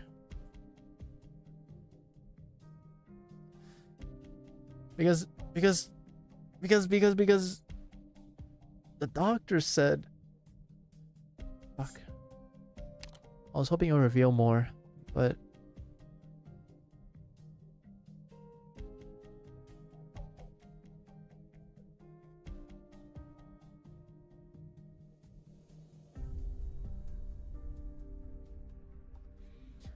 while I slept, the ruins of our homeland nurtured new life.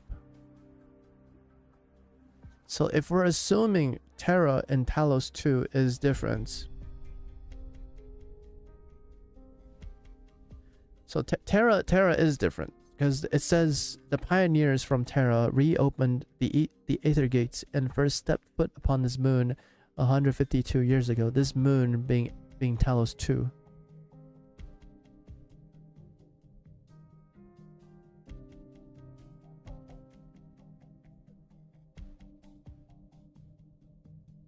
So what I think is, right?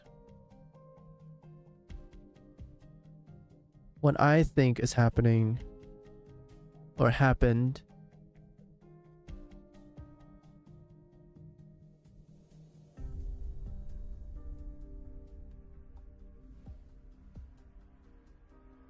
got all motherfucking paint, baby. Let's go.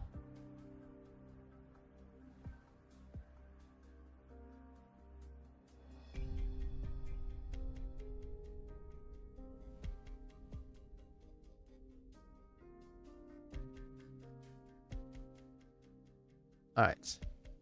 Here's what I think. Based on these fucking things that just happened.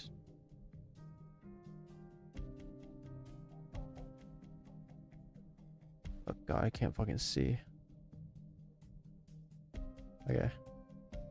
So we have Fuck, I was just gonna do T. Shit.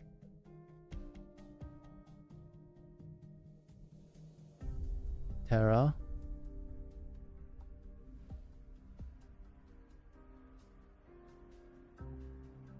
Talos 2.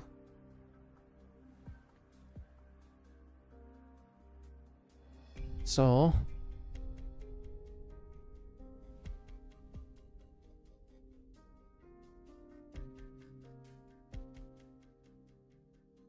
what?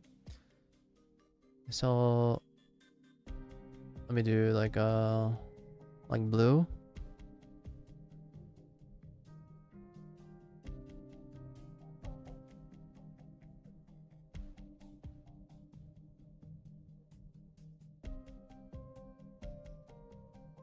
End field.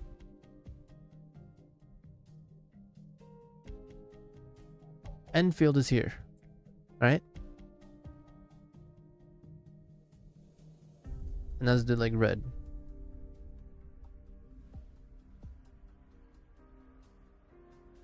AK. AK is here. Arknights, main story, is on Terra.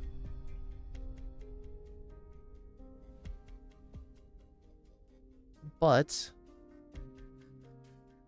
is there a fucking text option?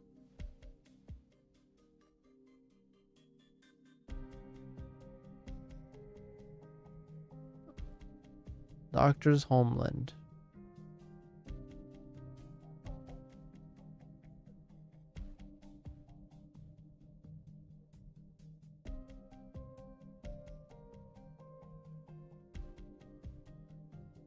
Can I fucking move this?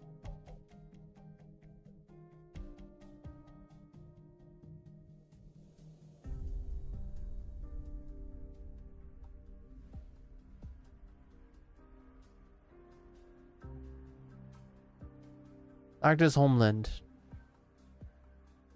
Because that's what it says here, right? Right? Oh, I can just read. Fuck, I can't read that shit, dude. Ain't no way. While I slept, the ruins of our homeland nurtured new life. So there's two ways to read this.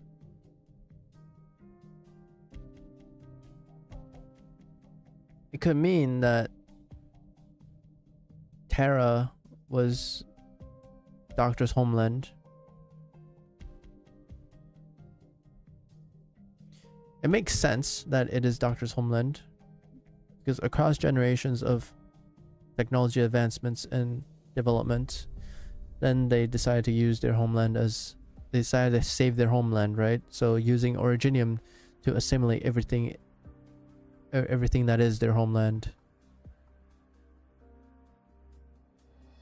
But there could also be another meaning, being this might not be their homeland, but the ruins of their homeland, meaning their technology, or in this case Originium, has nurtured new life. But if we were going to go with the first one, right? The first one being this is the Doctor and Priestess's homeland. I mean, it makes sense that way, right? Because why would you... I mean, you wouldn't just pick a random fucking planet. Or moon. Moon, rather.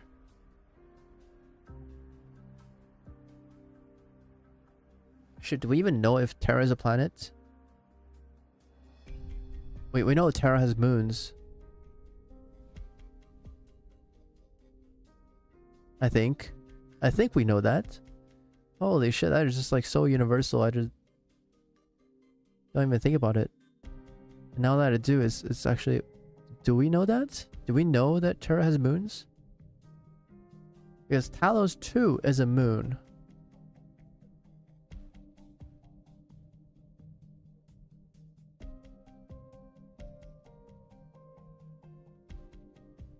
So reshaping the life forms from Talos 2 to have a similar appearance to us.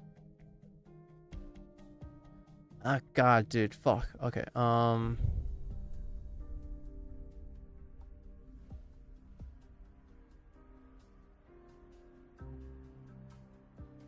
just gonna have to deal with the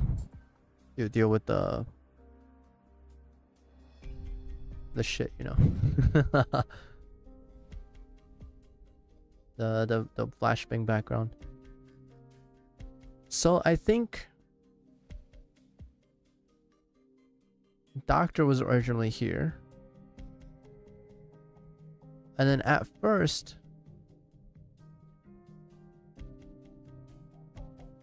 because this world was dying, because Terra was dying, they went over to Talos 2.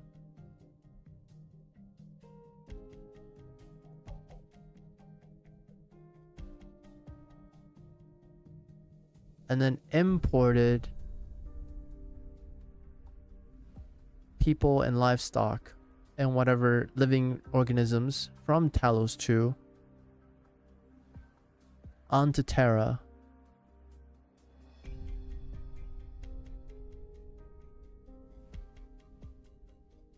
Because Talos 2 was probably a more habitable planet at the moment, because Terra was going to shit. And then in Enfield, we awaken Terra's Aether Gate again. And then we finally had Enfield. That's what I think happened.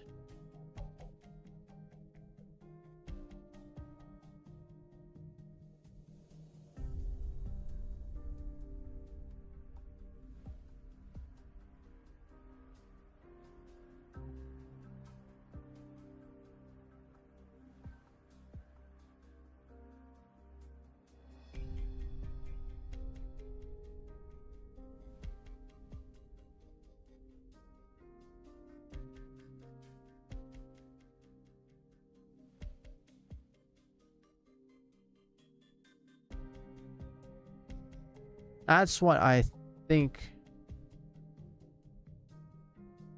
happened. God, why is this quality so fucking shit, dude? Oh, whatever, it doesn't matter, right?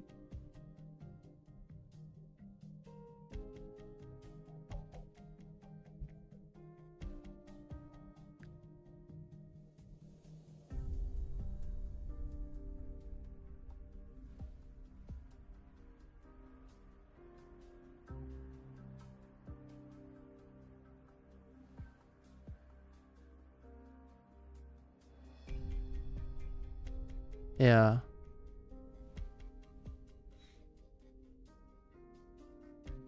And then Terra's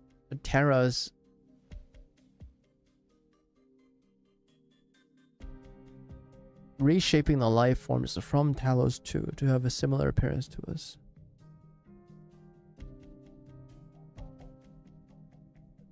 Yeah, it makes more sense that they imported life forms from Talos 2.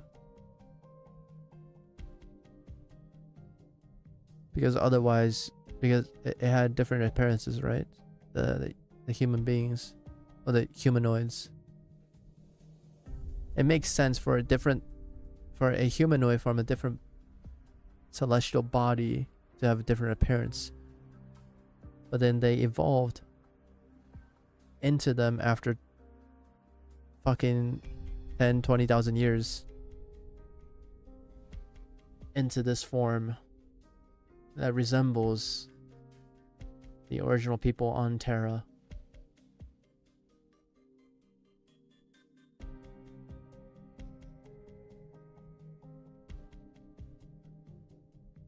That's what I think.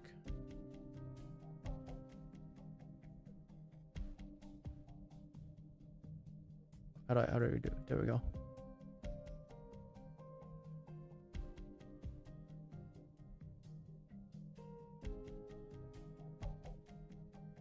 The thing is, even though on the wiki it says 152. They set foot on Talos 2.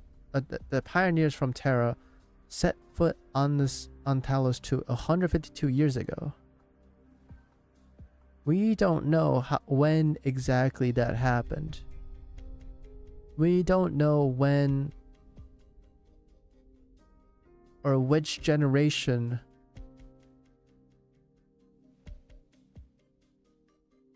of Terra achieved that. Humanity's history on Talos 2 is an arduous journey filled with tribulations. Since the day we first set foot upon Talos 2, this world embraced us, yet did everything she could to push us away. Humanity fought hard for every inch to reach where we are today. Nevertheless, there is no doubt that Talos 2 is our home.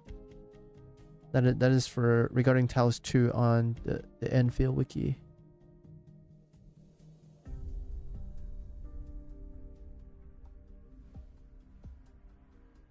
Commonly considered a planet by its inhabitants, Talos 2 is in fact a second moon of a gas giant, Talos.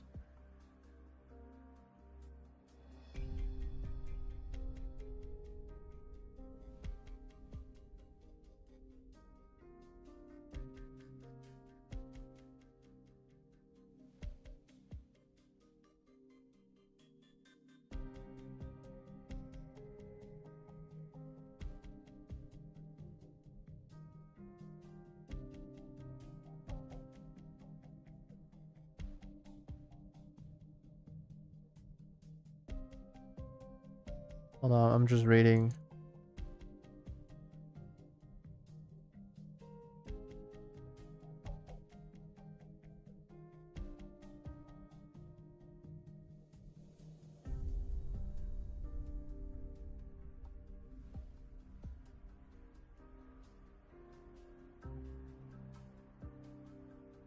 Alright, whatever. There's not much else regarding this. Let me just screenshot this.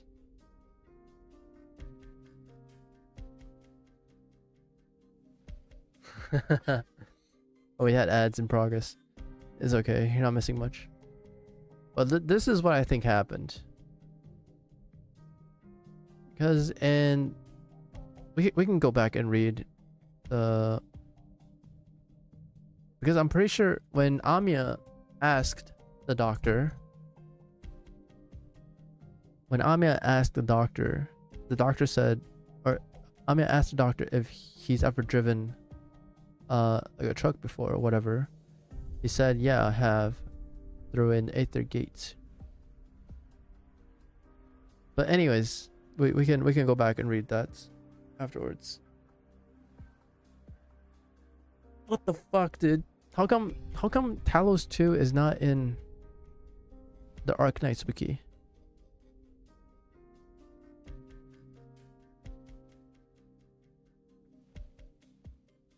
Talos 2 Arknights. Talos 2 is in the Enfield wiki, and Talos is on the Arknights wiki. Talos is a planet in the same galactic cluster as the world of Arknights. Same galactic cluster as the world of Arknights. Where's the world? Terra.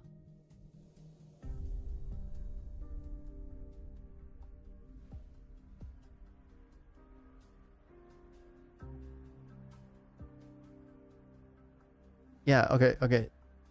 Terra has twin moons. Yeah, it has the twin moons. I remember that. Yeah, I remember that being mentioned. There's twin moons.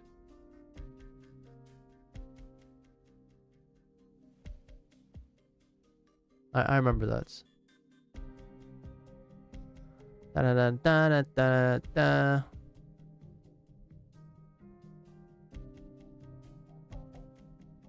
And obviously, this is the community-made map. Unknown area. Enfi ice field. Asami. Kazimierz, Ursus. Higashi, Yen. Kazdel, Siracusa, Rimbiliton. Hotland, Sargon, Minos, Siesta. Victoria, Para, Iberia, Ager, Bolivar, Colombia. I'm sure people put thoughts into this, but I do not know how accurate this is. Take it with a grain of salt.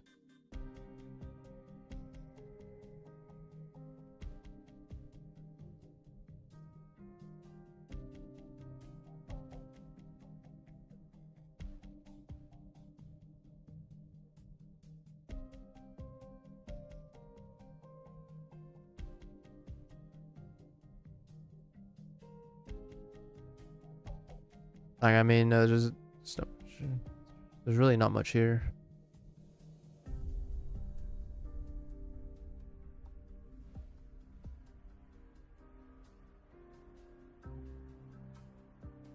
Yeah, I don't know. What's the Amphi ice fields? Endless ice field simply to the north. Where is it mentioned? Polaris, CW 10. Near light, integrated strategies. Okay. Whatever. I'm over it.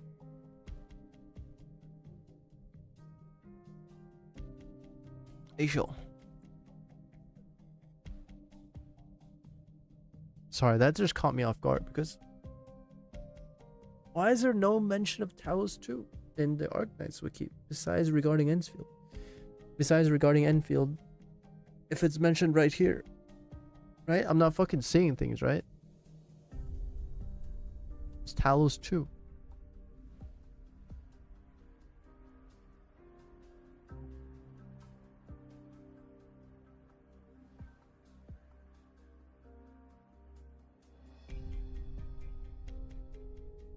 Whatever.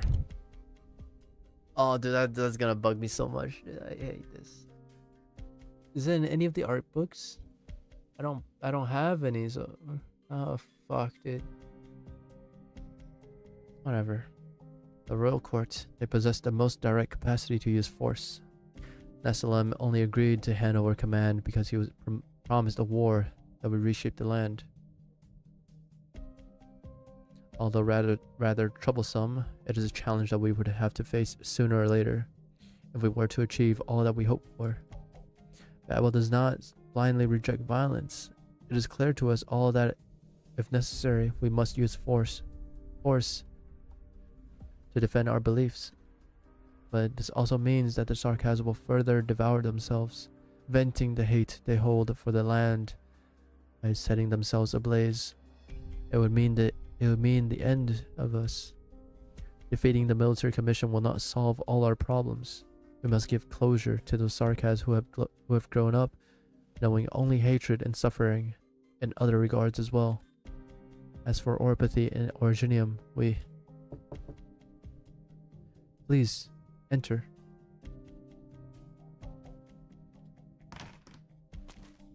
Ascalon, Your Highness. Ines, W. Your wounds have not yet fully healed, Ascalon. There's no need for you to make your report in person. I've recovered. Besides, this is top priority. Odor's team has successfully intercepted a witchcraft decoder. The doctor has already begun deciphering our enemy's codes. I believe we should see results soon. Is that so? Ines. W. You have done very well. Thank you, Your Highness. I hope we'll crack the enemy's comms as quickly as possible so we can plan our next ops. Where's your captain, by the way? Odor took a few flesh wounds. Nothing too serious. He's getting treated in the infirmary right now. If that is the case, then I will not waste your time. Go to him. Of course. Thank you kindly, Highness. W. Eh? What? Go to Odor. Oh, Alright, got it. Because he still ain't dead. That is all, Your Highness. I have other business. That reminds me. I still haven't thought of the neural name for that girl, have I? Oh, dude, wait. And she never got to hear the name until fucking chapter 14, until they went into the assimilated universe. inside Originium. Holy shit, that's a long time. 1093 winter, weather rainy. Casdell border.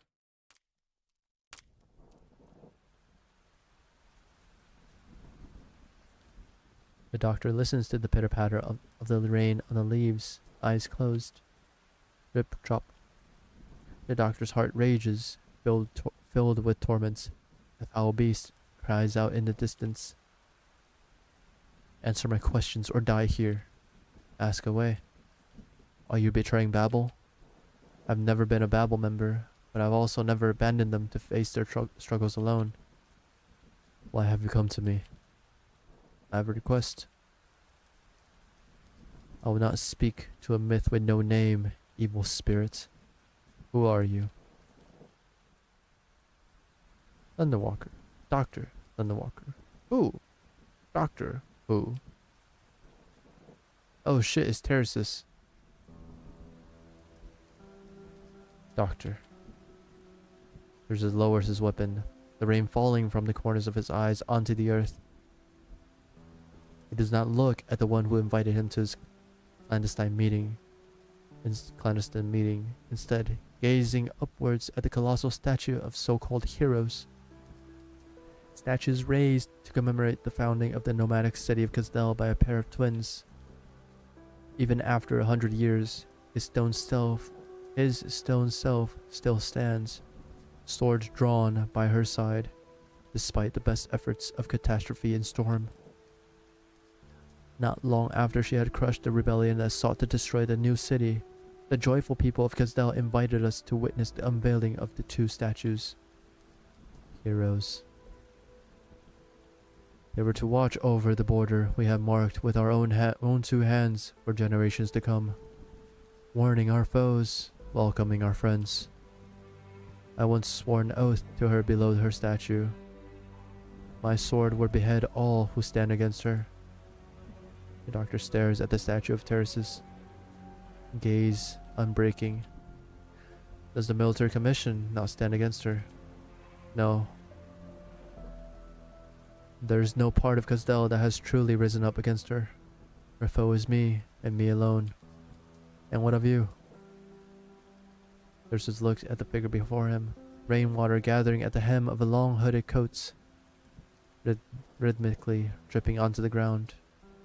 The shallow puddles below ripple as falling drops strike them. You ought to remember that most Sarkas who once lived here have long since died, lost to history. There are only a handful left who know how to find this place. You came here on foot. How far have you walked? Very far. You have broken the witchcraft cipher created by Manfred's team that he's so proud of. I did that a long time ago. I just never told anybody. Even Teresa believes that I only began my work recently, meaning I'm in possession of nearly all of Military Commission's battle plans. So I created this opportunity to meet you, alone. Holy shit! So we cracked the code like super early on. But it was only recently that Ines reported that we got a witchcraft cipher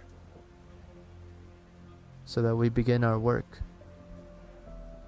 But it was already all planned. We're fucking Giga Chads. We're big brain, huge brain in fact. Your confidence would not kill the strategist who poses the greatest threat. I am confident that what I am about to offer is worth enough that you wouldn't. Technology that can control Originium. How far can you go under so much pressure from Victoria? How do you plan to completely change the Sarkas and even this entire land? I can give you the answer you need. You are a boastful one. So, what is it you wish me to do, evil spirits? Destroy Babel. Scatter her followers. Let Teresa in on your plans. Unify the Sarkas under Casdell, ruled by the Military Commission. The doctor has imagined the emotions that speaking these words were in sight many times over. Destroy Babel. Only a sense of relief came over the doctor. The doctor stares at the statue of Teresa, unmoving, without the slightest hint of emotion. She and I have never relied on the charity of our enemies in the course of leading Castell to where it stands today. It is true that this war will only end with the decisive victory of one of us, but you should not be the one to propose it. Proceed. Tell me more of why you would make this request, evil spirit of an age long gone. You already know. There's no surprises there. Surprises here. Considering the near 200 years you and Teresa spent working together, you should be able to guess. I seek the expansion of Originium. Babel's struggles will only prolong the dying gasps of this land, Teresa's. No matter if you resist it or accept it, Originium will take on myriad forms, drawing all of civilization into her embrace. Have you ever looked up at the sky? Beyond that sky, far beyond the twin moons, there is a place that we will once return to, where we would sleep peacefully. Is that Talos too? But I am the only one left here speaking with you.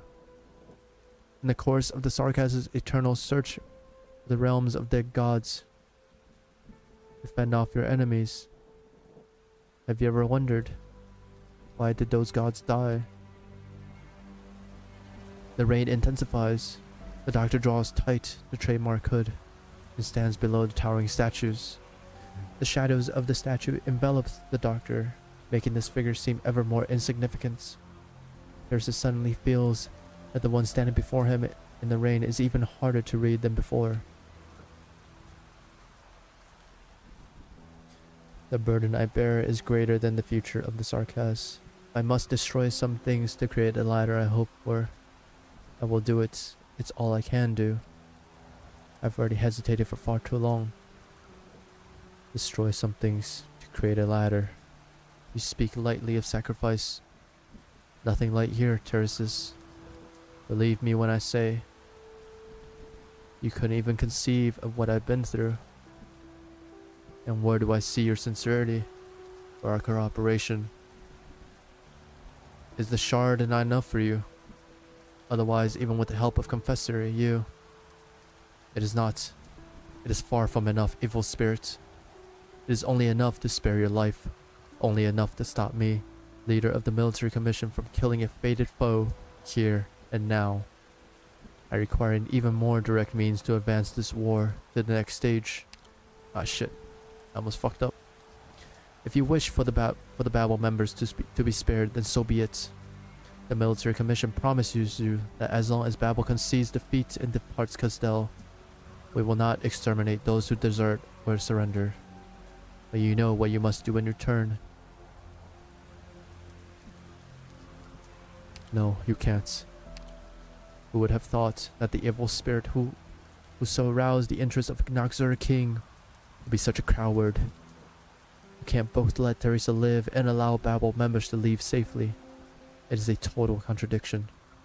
Only with the destruction of Babel and the complete eradication of its members can Teresa leave the Londinium with me. Otherwise, it would merely be a case of the military commission quashing and dispersing yet another group of civilians, migrants, and pacifists. Even without my orders, such things would happen naturally. Perhaps you believe that Teresa would be willing to step back and watch it before her eyes. She will not, and so she will resist. You know why I ask of you. If you truly wish to save the many who stand by your side, make them willingly admit defeat and surrender to me, and slay their king. And then I will allow Babel to leave. As it collapses, it will no longer be considered a Sarkaz endeavor, and it will grow weak, drifting to the edges of civilization. Destroy some things to create another, Doctor. To create a ladder. You're right, there's nothing light about this. In your opinion, what is the meaning behind the Civil War? What meaning would her death hold? reclaiming our lands, rebuilding our homes, ending discrimination, and revitalizing our race. You have heard these platitudes many times. They are too complex, and yet too simple. Merely a small and pitiful species trying to grasp their fate. I see. In that case, I will tip the scales of destiny. Destroy Babel, divide them, weaken them, allow them to return to their former lives, so that they can know a moment of peace in the final century. That way, we don't have to kill Teresa. At the very least, we can minimize the loss of life. Spreading over violence serves only to stifle you. You understand the sarcasm better than most, but perhaps still not well enough. I have a question myself, Doctor. Evil spirit of a bygone age. You who call yourself a giant, a god, a supreme creator, one who can dictate the fate of the sarcasm. Are you the only one of your kind? I am. That is good to know. Go, now without guilt, and do what you have decided to do. If you worry there will be no one to tear you down from your lofty heights, or judge your sins, don't. I will do it, evil spirit, until there are none left to toy with our fate.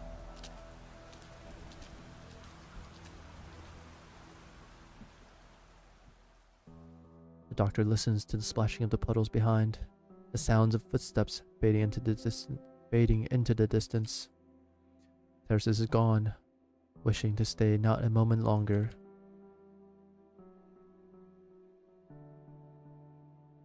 Pale sunlight begins to seep through the gaps between the statues. The doctor cannot feel the slightest bit of warmth from it. The heroes continue to gaze into the distance. They do not look beneath their feet. There stands a figure who does not leave for a long, long time.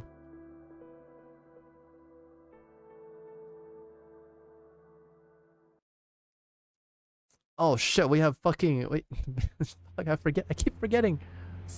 What the hell is this? どんなやつなんでしょうね。始めよう。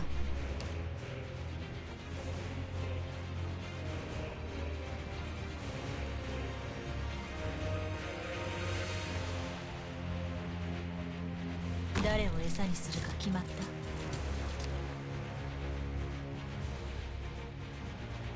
た？ Huh? Wait, I thought it has to be like right next to them. I mean, the chain is 1 by 3.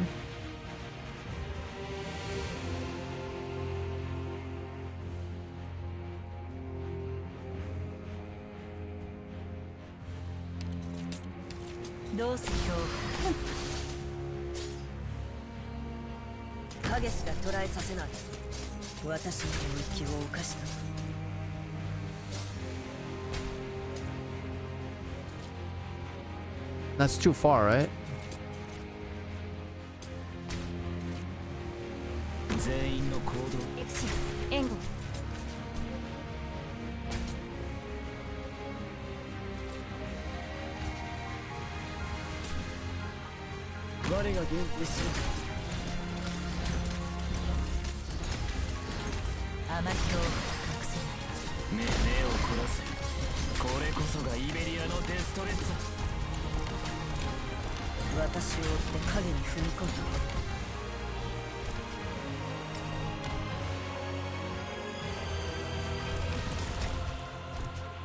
Oh, Ines is already holding 2. Right.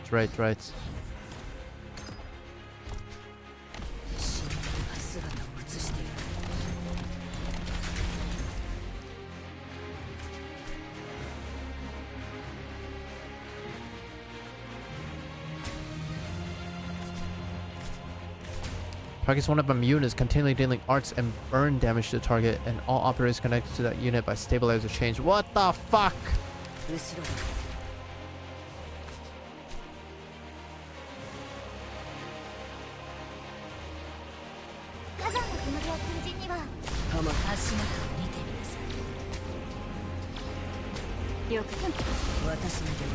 Shit.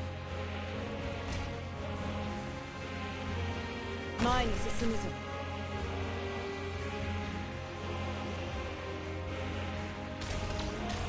死人が姿を映した。Wait, how come they're fine without being connected? どうすればいいかくらいわかるか。私に命令しないで。 Huh? What is this fucking magic? 記憶に Because that's not a normal tile. あいつらに私の足音は聞こえない。せいぜい刀が風を立つ音くらいだね。 Has reduced attack range when losing the low altitude hovering status. 無駄だ。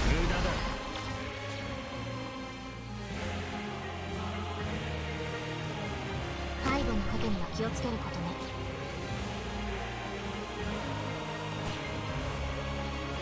So I suppose if they have the chains already on them, they're fine. Is that how it is?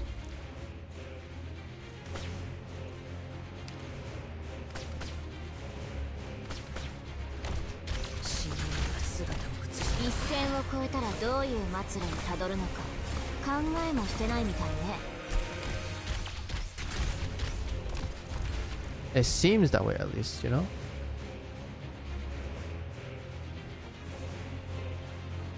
I mean, I don't really need to do this anymore. So, like, if I do this, right? Bam. These two are still connected. And I can still do this, but it will be connected to Saria now.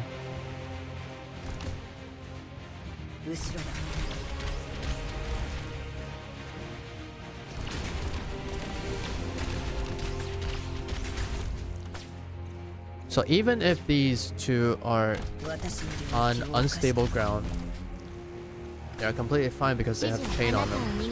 They're holding each other in place. So is a fast redeploy really good in this?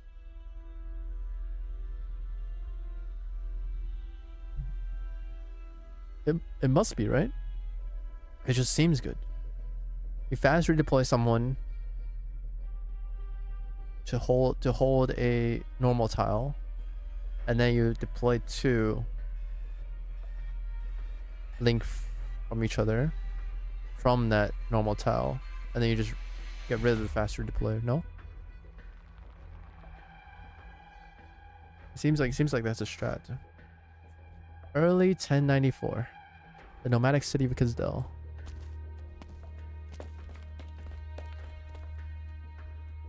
Please wait, General. You're too impatient. But General, the Duke's envoy was almost ready to spit on... Did we get what we wanted? We got partial usage rights for the industrial area and the right to access the border. Did it have to be so humiliating? The Victorian Dukes have you at their beck and call, treating us sarcasms like tamed beasts. This is not what our soldiers were deployed from civil war are promised, General. This is not all that we desired. Perhaps you would prefer the Victorians treat the Sarkaz as their greatest enemy from the beginning, banding together to face us. I understand. I know it's necessary for our enemies to think us weak, but many within our ranks feel this is terribly dishonorable. Yet I promise them honor. Do the Sarkaz have honor in the eyes of the Victorians? You have been far too impetuous lately, Manfred. Dignity is of high import.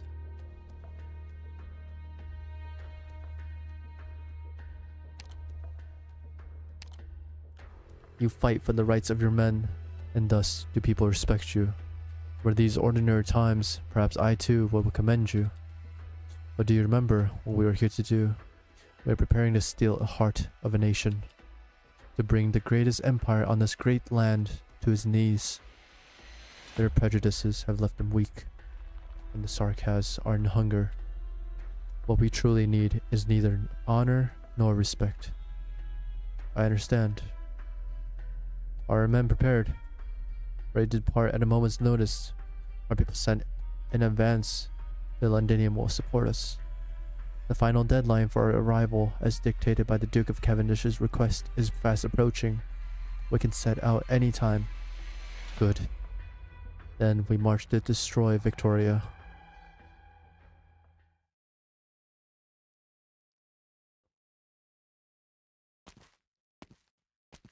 Have you been on duty this entire time? Yes, sir. Stand down for now. I wish to be alone for a while. Of course, sir.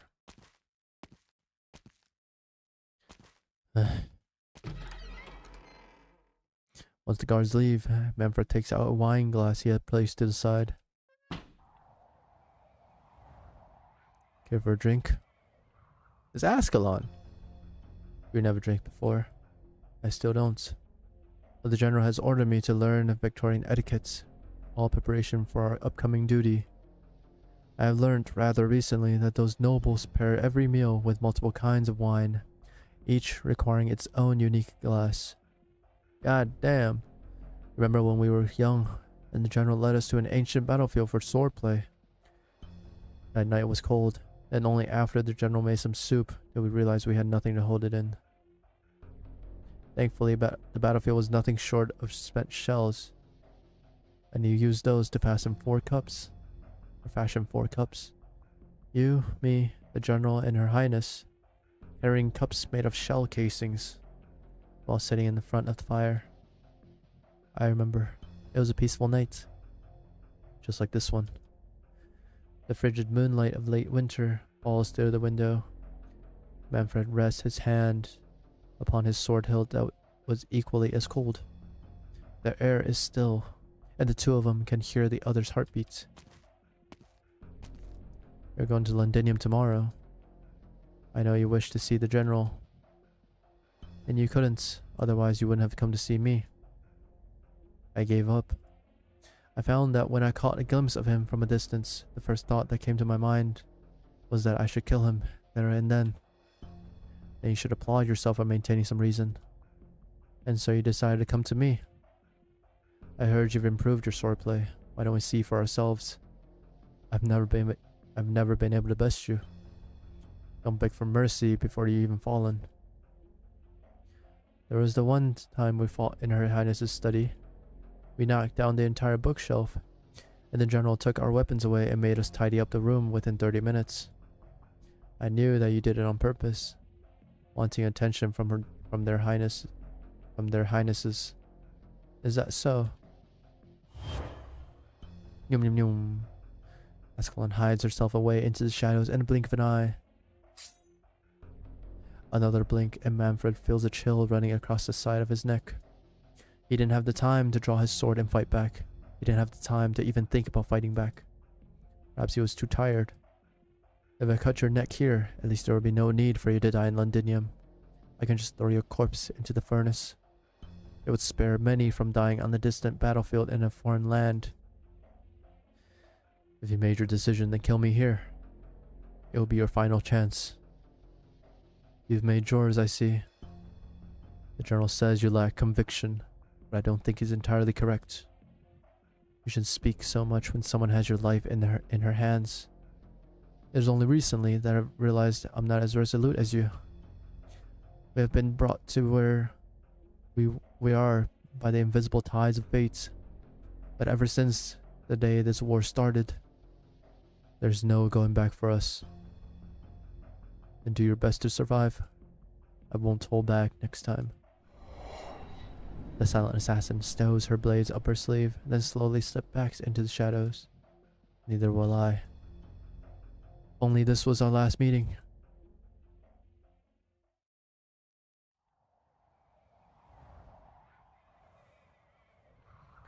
Rose Island of Babel.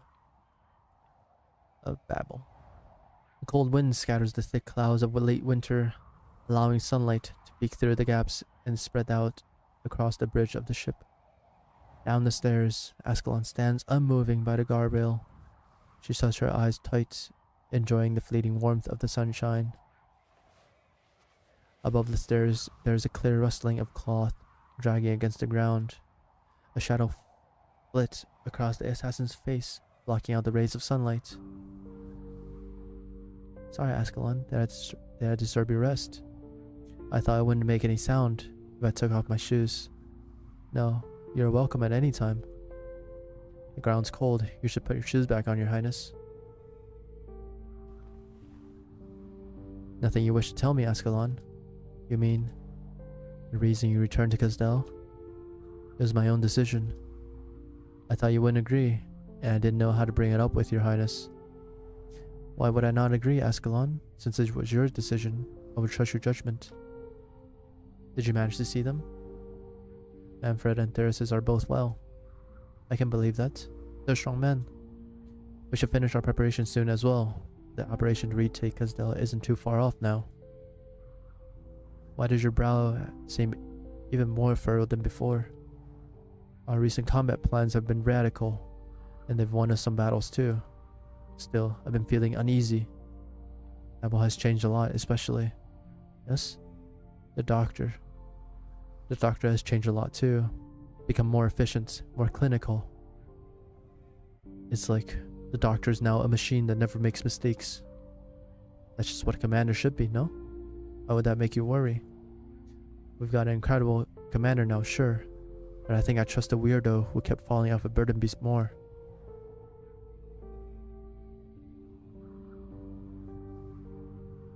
Yeah, that's when the doctor changed. Is now really the best time to attack Casdell, Your Highness. Your intuition has always been on the mark. You've had your worries too. Do you remember? The 21st night of September. We faced countless insurmountable odds over the years, but we've overcome them all. I believe that we can go through what comes next as well. We've always been in danger, yes. Babel carry the hopes of many, Ascalon.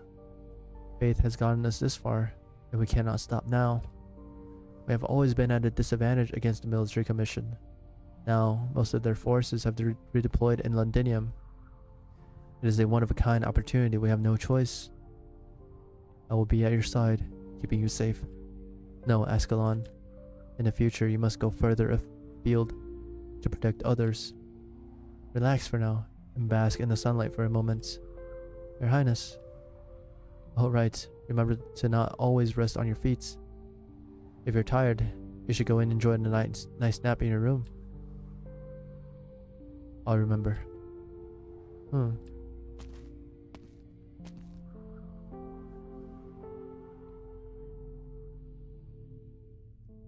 The sunlight shines upon Ascalon's face once more. It is bright and warm, but the moment the shadow faded away, she suddenly felt some peculiar emotion flooding through her chest. At the time, she was unable to describe what it was. It dawned on her many years later, on another sunny day. It was an unwillingness to part ways.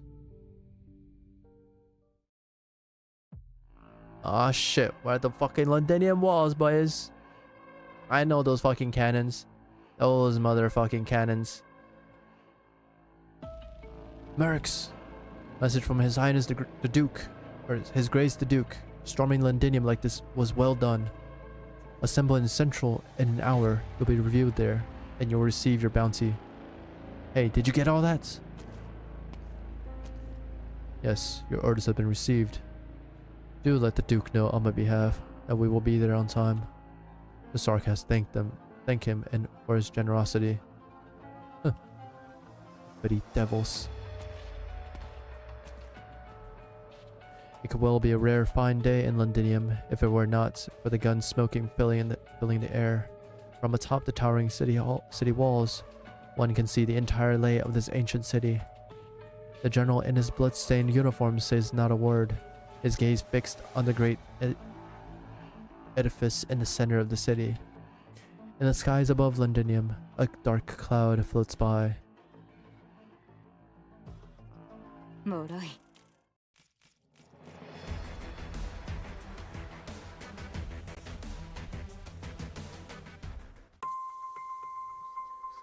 Holy shit, dude.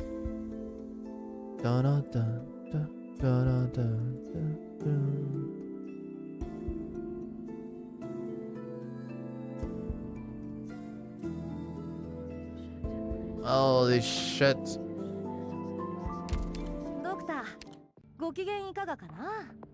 I want that BGM as a lobby BGM. Really do.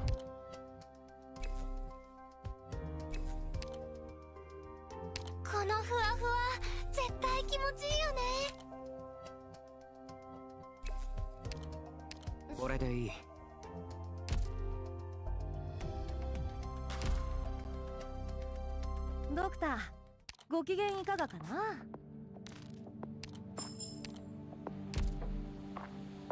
Oh boy. I need water. Okay. Oh, I haven't finished my tea. Nice.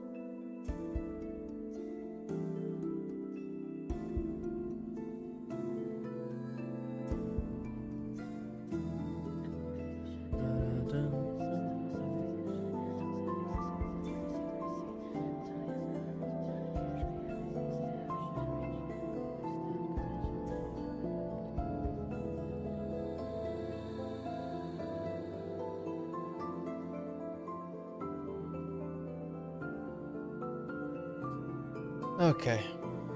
All right, bud. Dun, dun. Trying Babel event. Obtain operator auto. Good luck.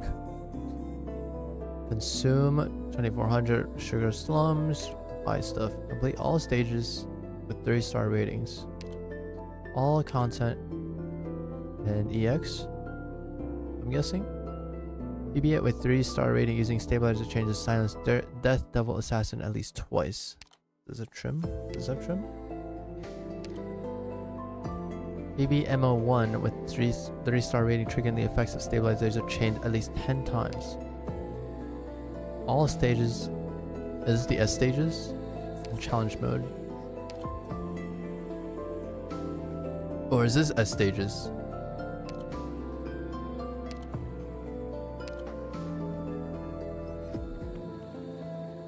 Oh, this is the rewards. So this is S stages.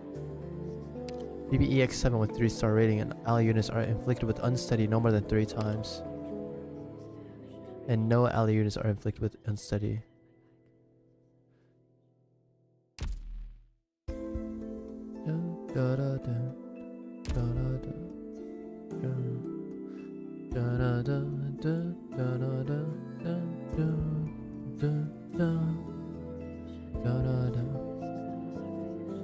It's so good. This music is so good.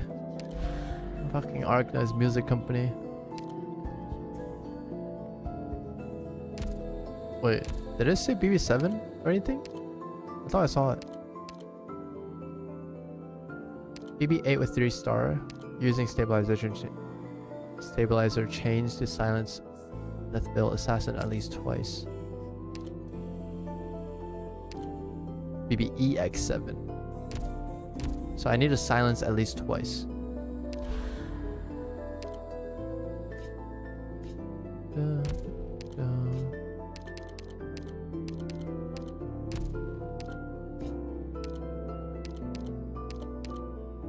They're new shit. If this is your choice. What am I looking at, dude?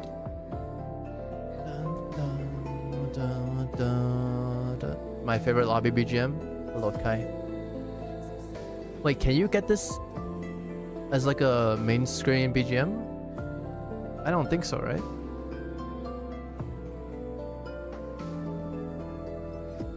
Like, not like event lobby, but like actual lobby. So far, nope. God damn it. HG hates our fucking money, dude. They hate our money. So I need to silence them twice using the chains. So I have to be on the lookout for them. Dude, I am putting in a fast redeploy. There's no way.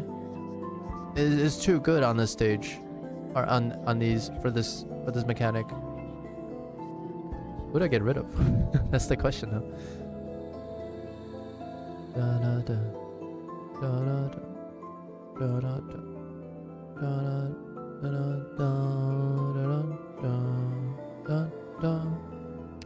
No, not monster. Come on, Civilite, dude. It was obvious.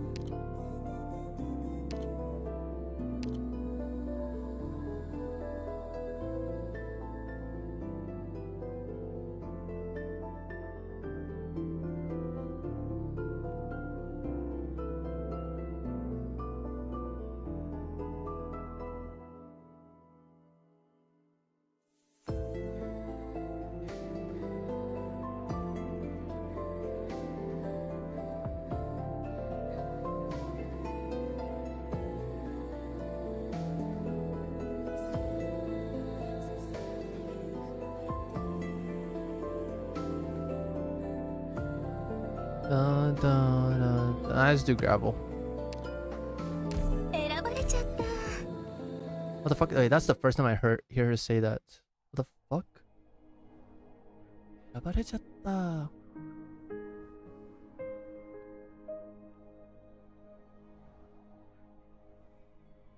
Spring 1094. The good old 1094, bro.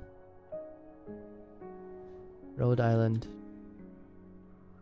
It's Julie. I knew you'd come, Ascalon. I'm the only one left. Indeed. After a few years here, you're the only one left out of everyone I knew. This upcoming mission of yours. In Londinium, you knew that already.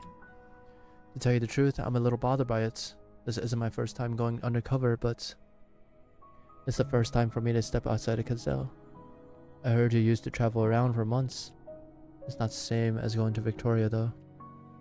You're going to be a sleeper agent in There's mercenary army. When the time is right, you'll be provoking an armed rebellion. Will killing terrorists really solve our problems? No, the military commission is no longer reliant on any one strongman. This is exactly what terrorists wants. So the best way for you to accomplish your mission is to cause disturbance. At the right time, it'll sow doubts among the Victorian dukes, and they can do the dirty work for you. Londinium is the heart of Victoria. They've got nowhere to run. The city will witness the downfall of the entire military commission. And then you guys just beat up the whole Noxura court and take back Cazdell, right? Still, Julie, you should... Oh, don't be like that. I've been undercover before. It's just, you know, having to fool both terrorists and the Victorians at the same time. I've barely met any feline who can do that. I've even been practicing my Victorian just for this. That's not what I meant. Never mind. Here, for you. What's this?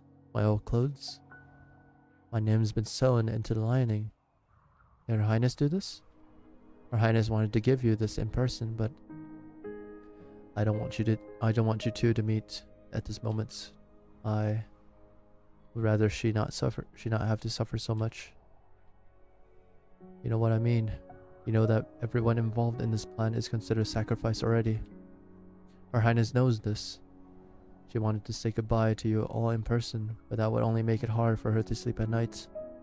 So I lied to her. I told her you all left earlier than planned. I'm sorry, Julie. You might have wanted to meet Her Highness too. Julie does not reply. She strokes the name sewn onto her clothes with linen, feeling its rough texture in silence.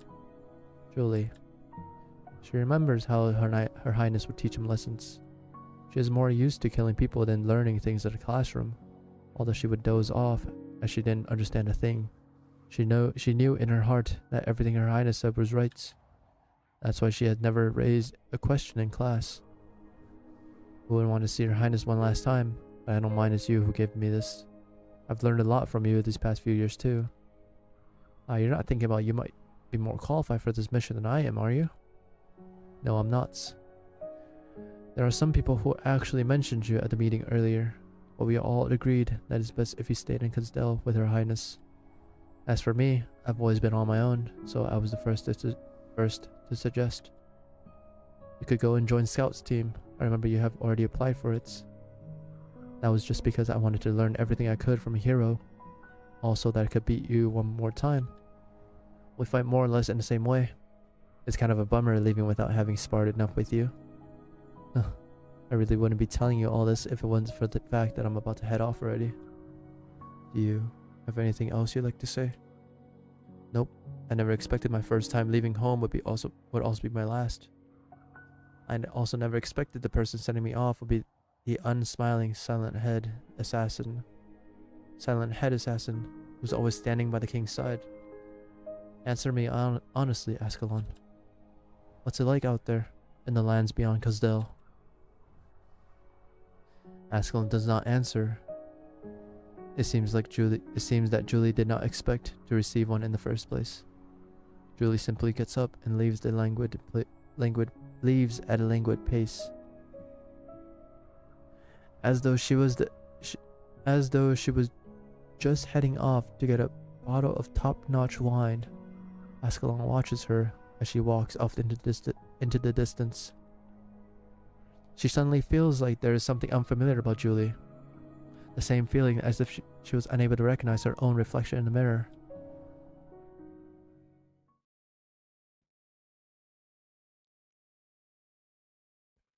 Three months later, village on the outskirts of Londinium, Victoria. Come out already, there's no use hiding. Received this info while in the city that there's a squad heading off to Casdell. It must be you lot, right? We blocked off all other roads out of this village and don't even think about passing through me here. Oh shit. Got you. Look at your wounds and all. I doubt you could beat a civilian in a state like this. She takes her sword with disdain, licking off the blood on it. Or maybe you're waiting for your buddies to come help you out. The others are all dead. As a doornail. All your friends are dead. Pushed me to the edge. So why does it feel like you're breathing a sigh of relief? Death is but a mercy, my friend. Who the hell are you guys? That does not matter. Ugh. Your blade struck true. She hears the assassin break out in laughter under her blade. Only once he has finally stopped breathing does she peels off his mask. Julie freezes. She thinks hard for a long while before finally realizing the identity of the Sarkaz based on the marred birthmark. But the corner of his eye. His portrait has been circulated around Scarmarket's book of bounties before. He had many aliases, but no one knew what his real name was. He has been active for far too long enough to become a subject of boasts and quips from drunken mercenaries. But the two horns that marked his bloodline and identity had been cut clean off, leaving the eternal scars on his head. Those other masked nut jobs willing to die for their cause, did they also like chopping their horns off? Did you need to go this far to muster enough courage to assassinate Her Highness? Was it because you had to bear steel against King of Sarkaz, against one of the 6 heroes? Whatever, I can tell just by looking at you that you haven't dealt with Her Highness Teresa before. Oh, don't you worry, I'll burn it where your face is, sure. You'll be turned into some real stinking charcoal, but it beats being remembered as a sinner. You guys can't go back to Casdell, and this is the only thing I can do to help you. To be honest, I don't think you and I are all that different. I can't go back to Casdell either.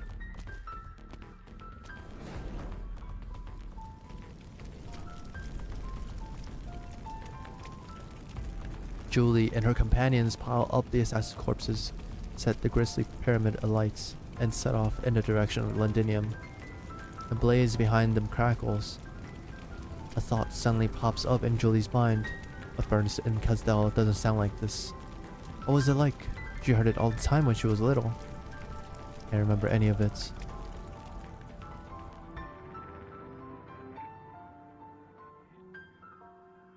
Kelsey.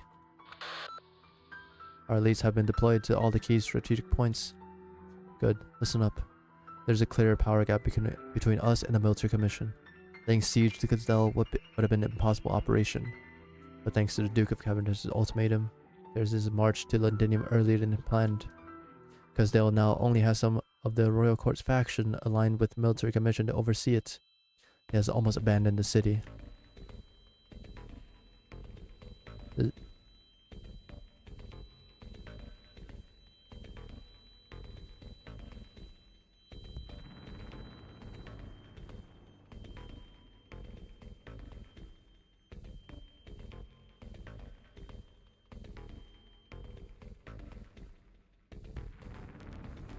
Sorry, I got ganked. This has no doubt left both the civilians and remaining soldiers in disarray. Once the banner of the military commission falls, Her Highness Teresa will proclaim that they have abandoned Casdell, and in turn proclaim the liberation of Casdell by Babel. This battle line would be formed by multiple points rather than an entire front. We must strike swiftly and precisely. Due to the disparity in military strength, almost every single one of our armed personnel will still heed the command of Babel that have been assigned to taking the city. Thus, The land ship's defenses will be relatively weak. Her Highness Teresa will remain on land ship to balance the situation. We will retain a suitable force to guard the ship too, under my personal command. Once the city gates of Kazdel has been broken open and the path to the Soul Furnace has been made safe, Her Highness will meet with the main army at all speed.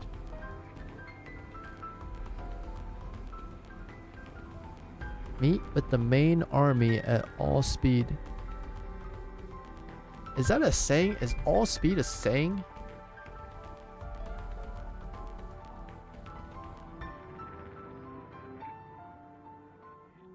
No.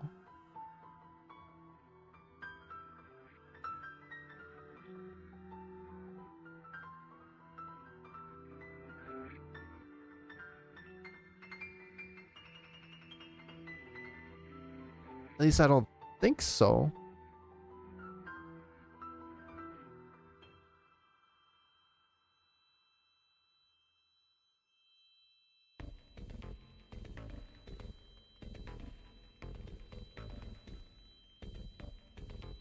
I don't think so, but I'm just gonna assume it means at full speed.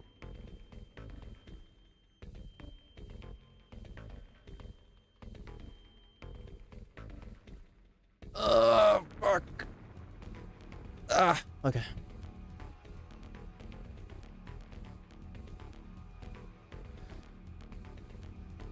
We have 6 hours to storm the city. Else the military commission will have the opportunity to organize a powerful counterattack. If that time comes, our weaker Babel forces will be exposed to danger.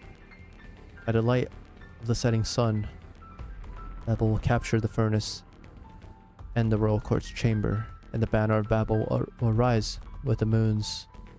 And when night time comes,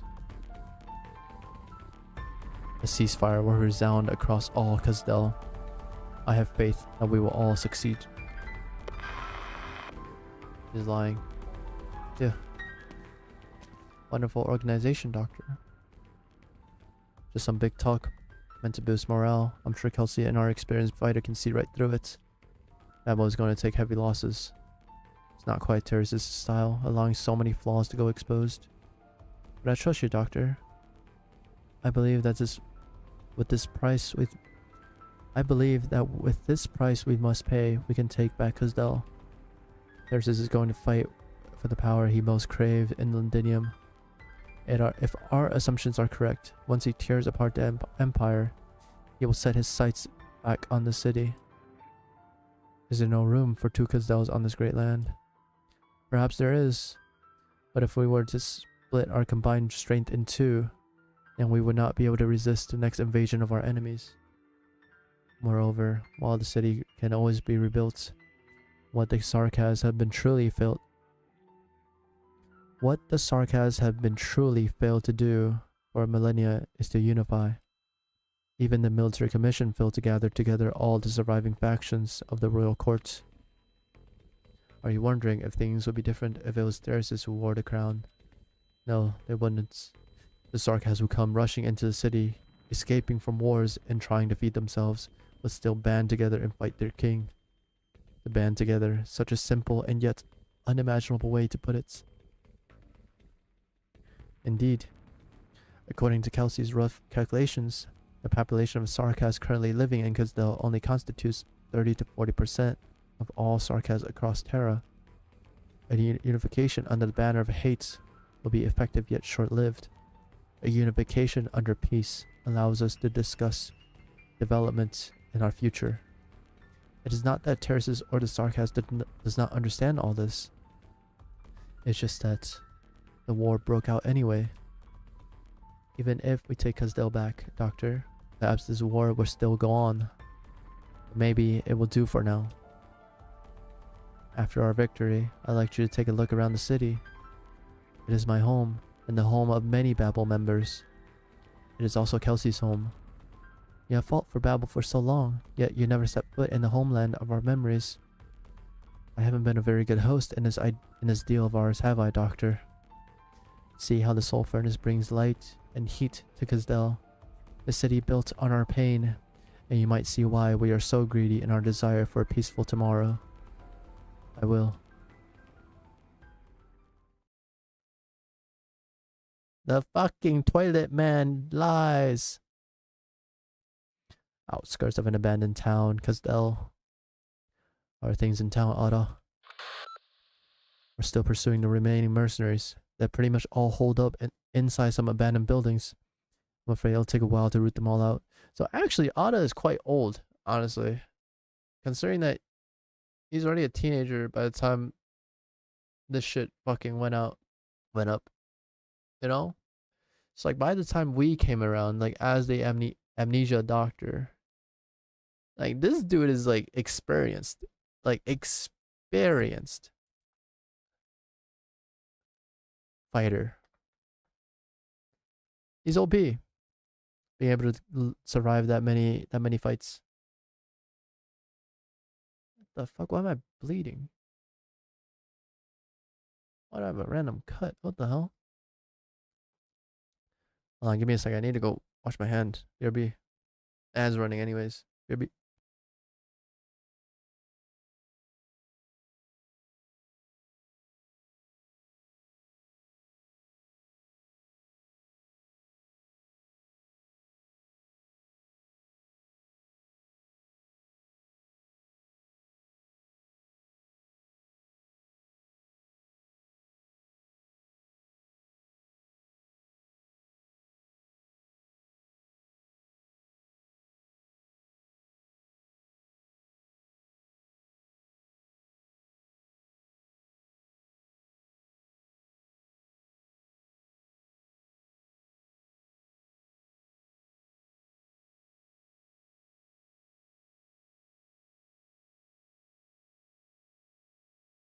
Okay, I'm back. Just in time.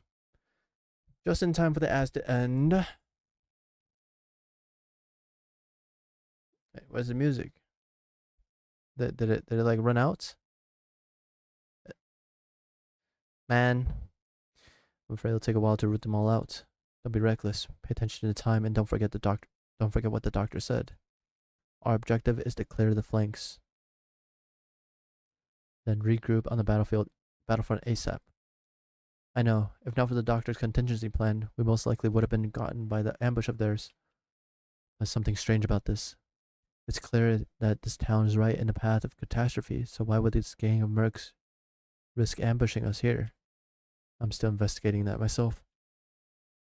We just need to finish their leader then, Ascalon. Although I can't guarantee that they'll have answers we need. I know, stay safe. Oh, there's the sound. The catastrophe. Its brutal winds batter Ascalon.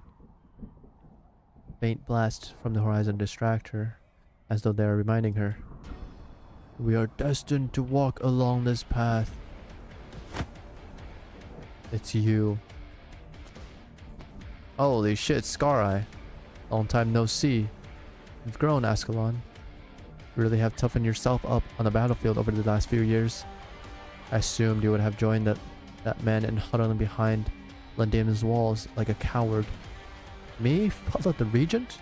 I'm afraid you got that wrong, Ascalon. Mercenaries never follow anyone. All we care about is profits. Here in Castel, the only thing that helps you earn that profit is violence. Lucky for us, that we have the knack of sniffing it out. Naturally, I am happy to help everyone see what prospects might show up on this list of jobs in a suitable manner. After all, the Scar market never makes wrong investment decisions. Ascalon's slave blade stabs at the giant's back, only to find his hand blocking the attack. It seems that his hand has been there all along. No movement is detected. If he thought that you could stop us yourself, then I'm afraid that he's living in a fantasy. Wrong again, Ascalon. The mercenaries are here because of Regent commissions. Yes, and it's none of my business. Or if you ever wonder why I am here, I'm here to see you, Ascalon, a completely unrelated matter. Ascalon, the town. Another ambush. Ada's dead. I didn't say you could leave, Ascalon.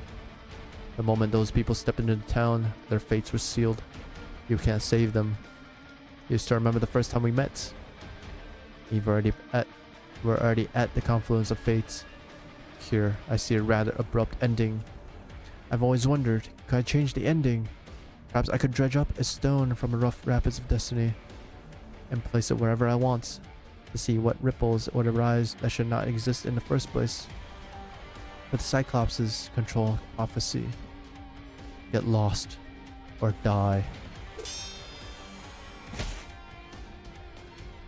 I already told you there's no need to try for any surprise attacks. I can see them coming. Curses have taught me many things, but there's only one thing I remember clear as crystal. The blade in my hand can solve most of my problems. Skara, can you see nothingness? A thick mist, mingled with dust, spreads across the area. Everything is indistinct. The assassin's figure gradually becomes a blur in the fog. Doesn't matter if it's fate or prophecy. I've had enough of your tricks. You believe you can see beyond time. You believe you can rely on fate to guide you to your profits. But you're nothing more than an addict playing at a fortune teller in the end. Scar Eye. Ascalon's voice fades away. The giant's ears only hears the wind. The giant's eyes only see the mist. Strange, even though he can see 100 different ways of his own death whenever he wakes up. Now, he sees none. Crack. His mask shatters. His eyes has been hidden beneath the mask for nearly a century. He doesn't need them to see reality. Too many people, too many things, all unworthy of his sight.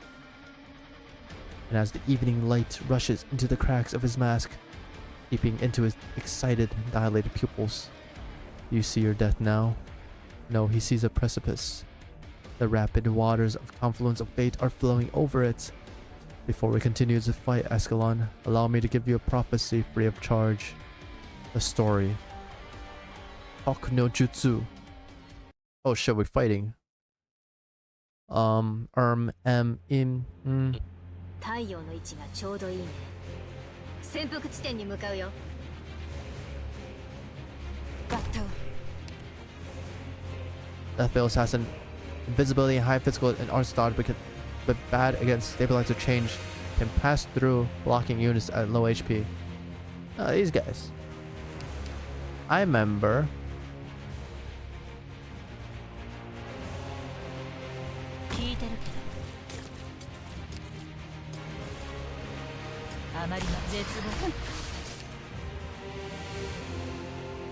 Oh. So if I do it here.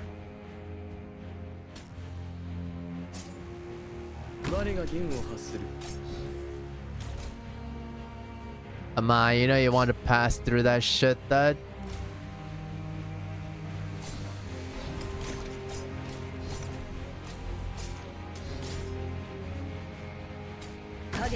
Silence.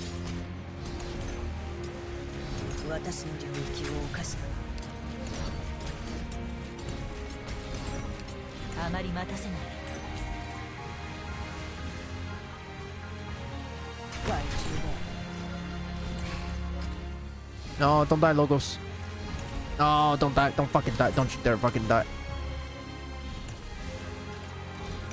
I may have screwed myself over.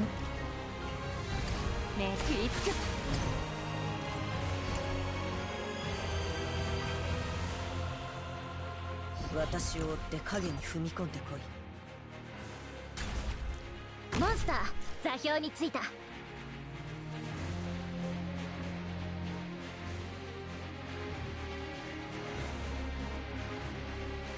時間をかけるつもりはない。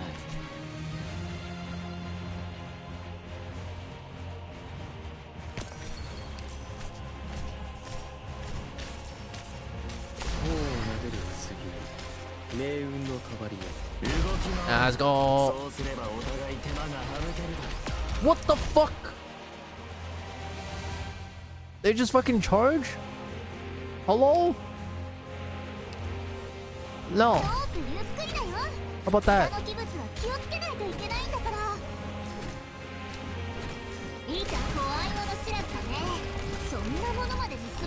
Right, he's dead. Oh shit, I forgot about logos. I'm gonna be honest. I completely forgot. XDD moments.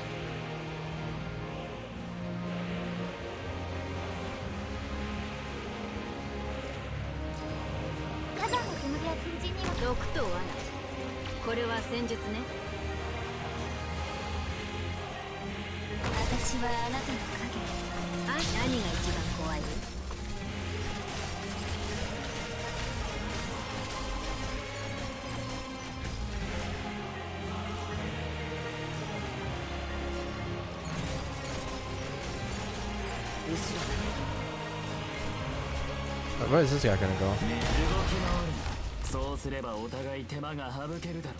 Oh, he comes over here. Bad choice. Wrong choice, bud. Alright, can you guys just... Okay, not.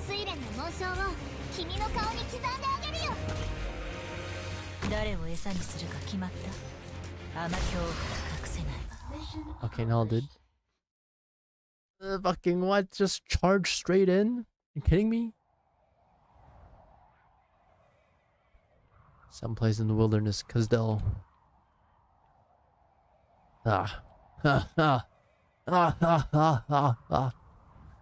Prophecy? As if this could be called prophecy. Ascon did not kill me. What has been spoken still requires discernment. What has been discerned can still be altered. The essence of prophetic arts is merely conjecture and calculation. No wonder there is no destiny that can't be defied. The Cyclops court is nothing more than a big sick joke. That hurt. I didn't die under Ascalon's blade. This isn't what I prophesized. Then maybe she's the one who should have died. She's bound to come confirm that I'm dead. When that happens, you like a nail down her shadow and ripped her to shreds. She's wounded too. I didn't get all beaten up for nothing after all. What are you guys doing? You're aiming at me? Really? Who bought you off? Nobody, boss. It's just a good opportunity to get a promotion. An opportunity. I see. Babel's entered the city, and you could take my head to curry favor with them. If Babel loses, you can always go back to the Scar Market. Nothing to lose. That's how it be. Scar silently looked at the soldier he set up for ambush himself. The wind sweeps past, carrying the faint scent of his blood. Heh. It's a good plan, fellas.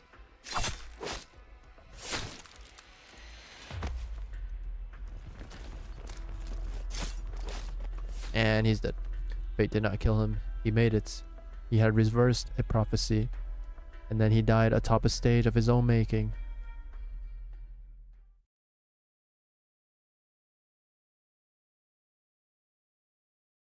We're back in Londinium.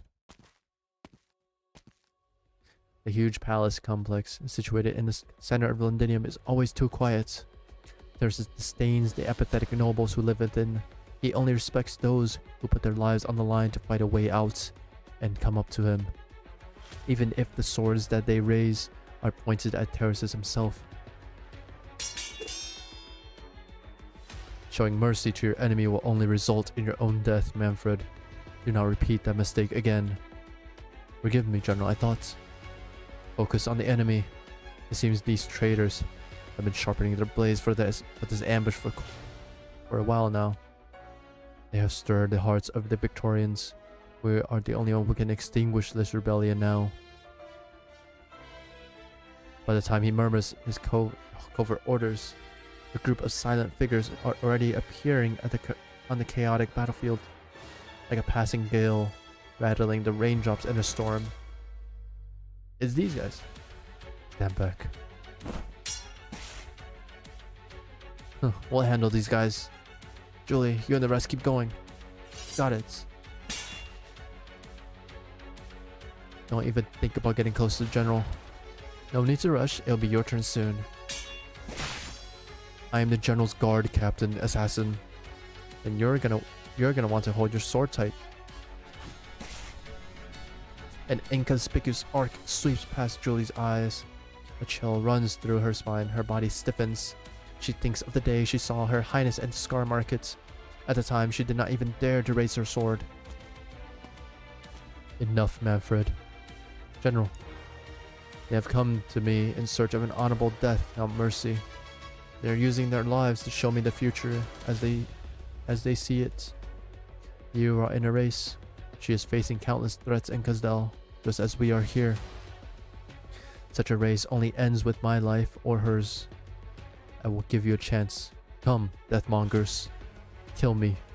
Do not disappoint Teresa. Countdown. 2 hours, 7 minutes, and 21 seconds. Shatter.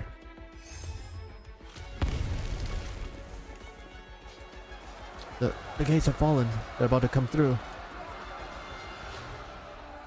1 hour, 33 minutes, 48 seconds. Notify all operations within the city. Disarm the patrolling troops.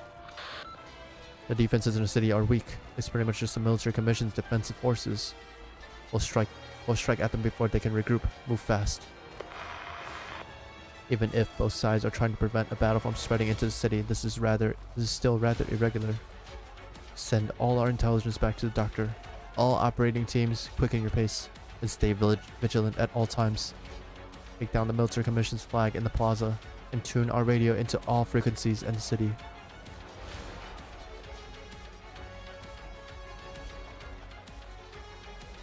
Less than an hour.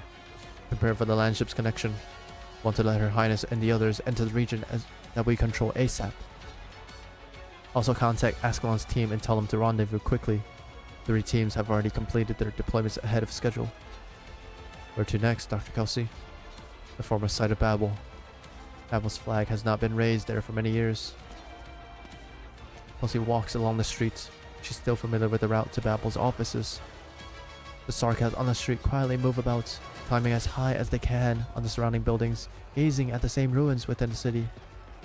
A flag that has not been seen in Kazdel for many years slowly rises. Babel has returned.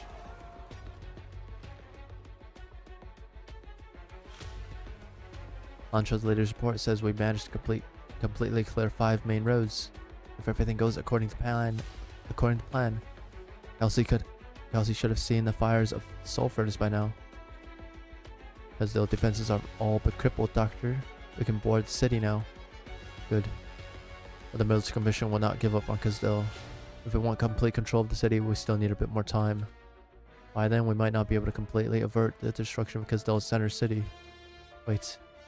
I felt them. What? They're still here. They have no intention of aiding anyone. It seems that some arrogant bystanders have joined our battle. Teresa, I also feel enemies, not ordinary ones. Their souls burn with killing intent, sorrow, misery, and determination. The military commission's assassins. They intended to use the city as bait all along, so they can inflict heavy damage on Babel's headquarters. This was also within my calculation. This time, there was no wagering or planning our way out of this. We must defeat the assassins, then return to our city. I will go control the landship defense systems and mount a defense. No, Doctor. We need not bring another fight into the city, not as a bathe in the twilight afterglow.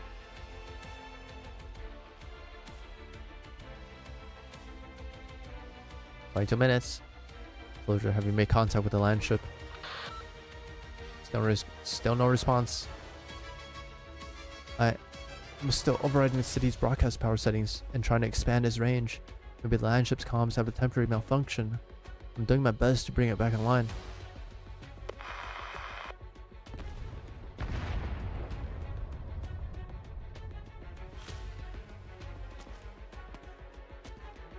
I sense something peculiar, Dr. Kelsey. My mother, she's prepared incantations for every person dear to her heart. When they pass away, an elegy will play in our minds.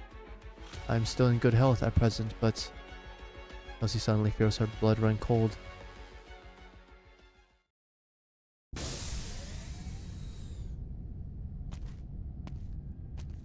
The Abyss. Even if Babel can capture Kazdel, it is bound to suffer grave losses. Persis was right, they can't unite.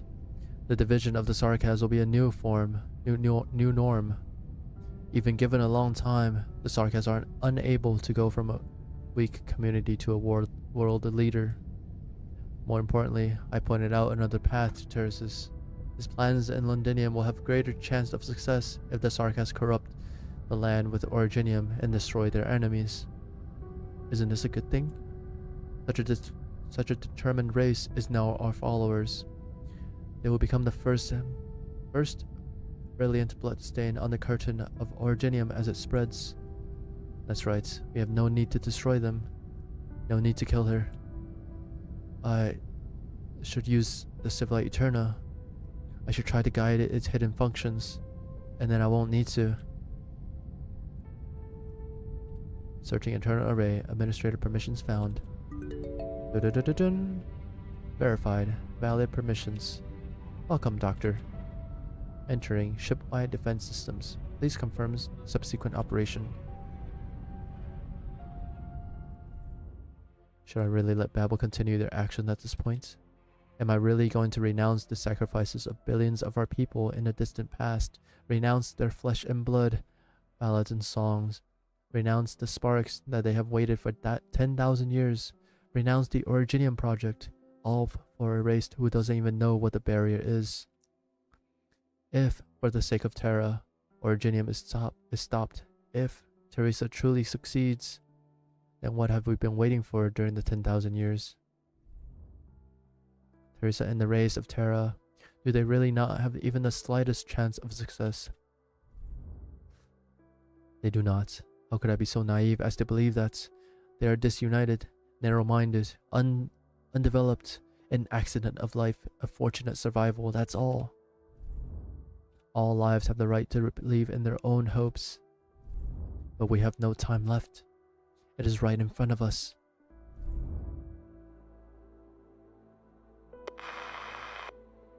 Doctor? Doctor, can you hear me?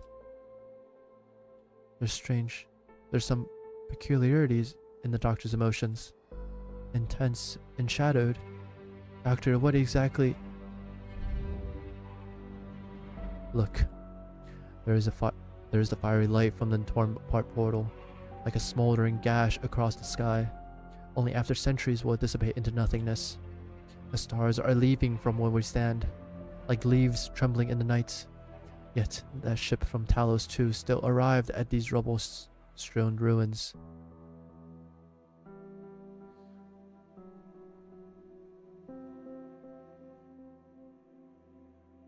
So maybe we were from Talos 2. That is life. That is what we lost after our final day.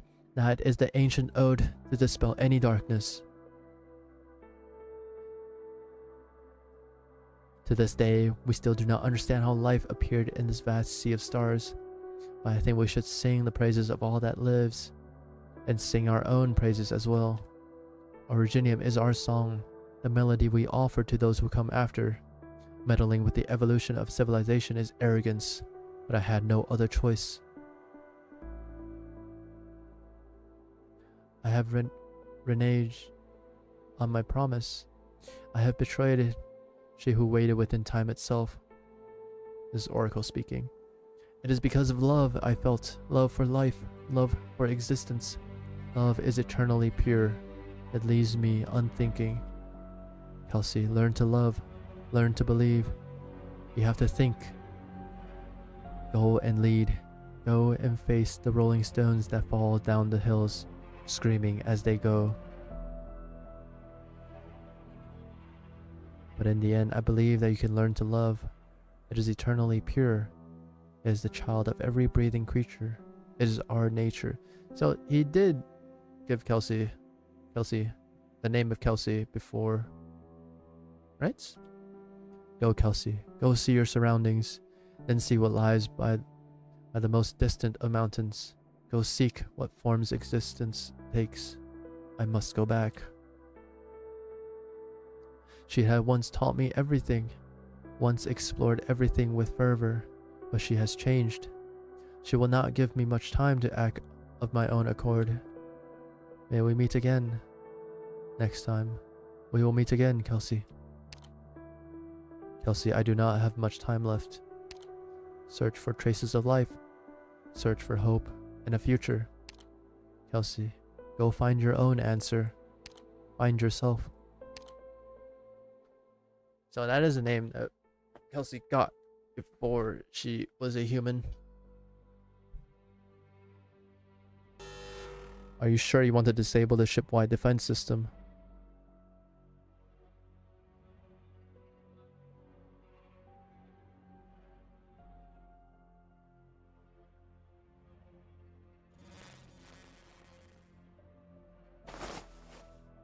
Doctor. Restart boarding IDs verification. Selected. Confirmed. Restart ship-wide communication modules. Selected. Confirmed. Loading. Countdown has reached 0.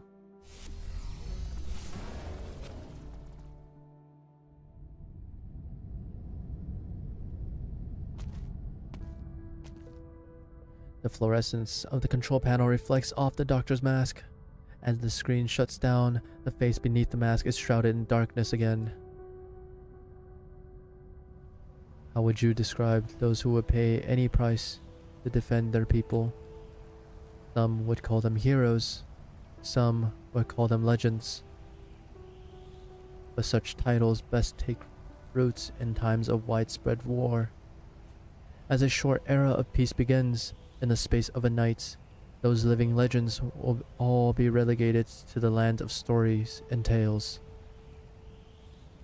The children who hear such tales will ask, why have all the people who bear such grand titles disappeared? Because they chose to stay in the past. They had seen through their duty, and the new era they founded has no place for them. Legends are forgotten. Heroes pass out of memory, and death arrives as it always does.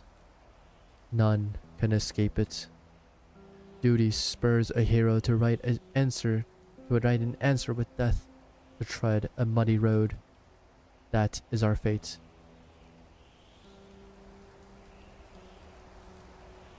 The eve of Babel's departure from Kazdel 10 years ago. Perhaps after many years, those who were left behind and vanquished and vanished after we built our home will join us in our causes. They will bear a name racked with infamy and settle this debate for us.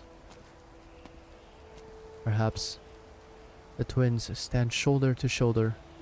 By means of memories stored within the Black Crown, they walk along the battlefield of yesteryear, just as it was in the past. The two mixed-blood Sarkaz step off the king's collapsed chariots, walking towards the battle, walking towards the future. So is this where we part ways? It is. Here. Where we join hands to change Kazdel, we part. Even though you have been their king for so many years. Time, you're as you were back then. Back when we were still young, I would often prick my fingers as I was stewing. Staining the robes I would sell, you remember? Yes. At the time, you were still a gloomy recruit, not allowed to wield a real sword, always dreaming of becoming a soldier of Kazdel one day. I, for my part, still did not understand why we had to hide wherever it went. But then came the day that the royal court took note of my work, and I got to meet Illis. During that meeting, I summoned my courage to ask the King of Sarkaz, where does our future lie? He had no answer, only bidding me to leave. Only once I saw our defeated troops return to their homeland in ruins did I finally understand. The answer I sought could not be found in other lands, but here, in Kazdel. Kazdel will only return to glory when one of us is gone. But the one who is destined to lose is you. Must you persist with this, Teresa? There are many by my side who support me. Most Sarkaz who have suffered oppression and humiliation choose rebellion and violence. No matter if those who remained wish it or not, they will eventually be swept along by the tides and drowned into wars. But our generation must do something. I do not wish for this hatred in my hand pass on to the next, where it will continue to fester and grow anew. Even if I cannot change the future, the hope that will ignite the spark must be carried forward. I too must take charge with those who follow me. The cries answering the war do not come solely from Kazdel. There is no place for us anywhere in these lands. All I can do is give them a push. And so I will stay here. I choose to stay in the past, where the new generation of Sarkaz will one day look back, just like you. 少し待て。 Hey, got the medal. 組織サンプルを採取する必要がある。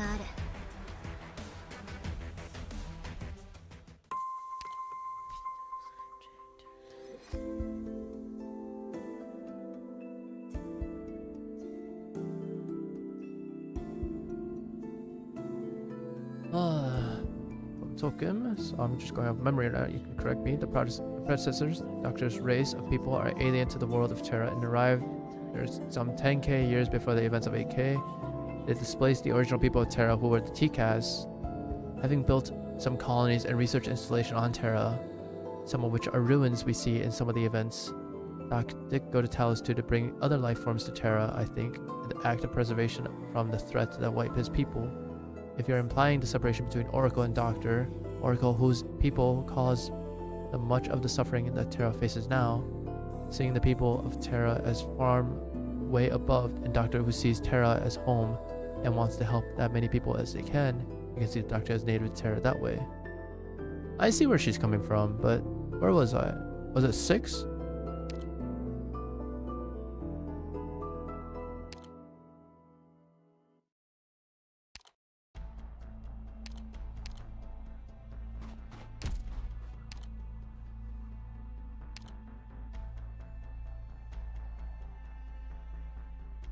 Or is it after? The 6 or 7, I can't remember. I think it was this one.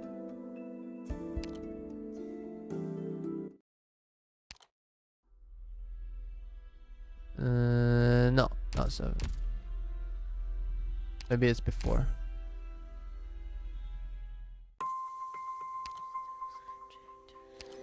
I saw if it's 6 after. Oh, here we go.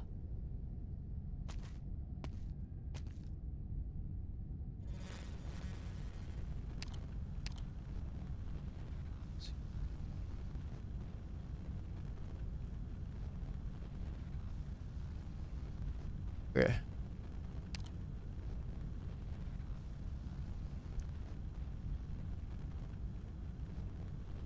So the idea is the ruins of our homeland nurtured new life. That's the big thing.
Give me 1 second. Just replying to Tokum, because apparently she's not here.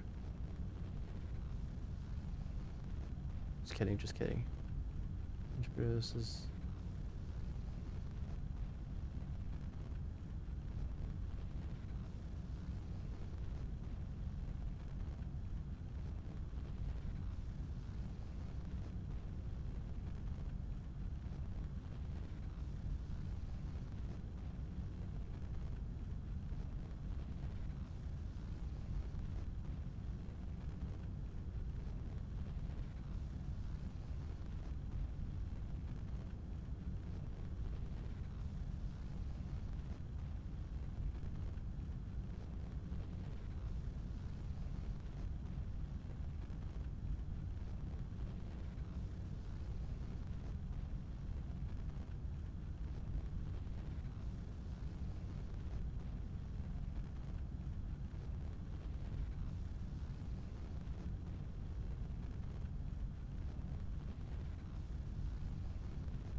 Alright.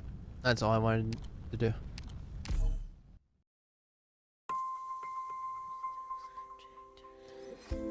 It's time for the famous BB9, baby.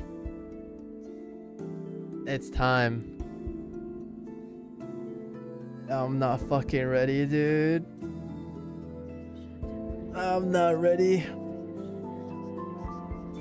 But here we go. It's a fucking zero cost mission. You know it's fucking bullshit. There's no real choice in this.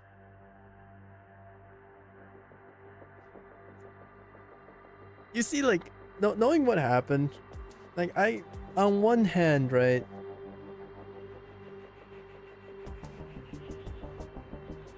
on one hand, I can I can see both sides. I can understand both sides where they're coming from. The both sides of Doctor's conflict, you know? One being, this land should have hope. The other being, are you gonna abandon what your people researched for tens of thousands of years? Basically, you're abandoning the hope of a lost civilization. It's basically like it outweighs, like, in a sense, it outweighs the sacrifice that Terra would have. But also in the other sense, Terra is currently alive right now. So therefore that giving them that much more value, because possibilities are valuable.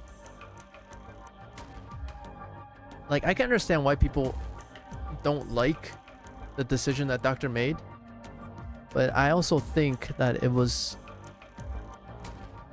a rational and necessary decision. That's what I think. And I don't know, if it was me, I don't know what I would pick.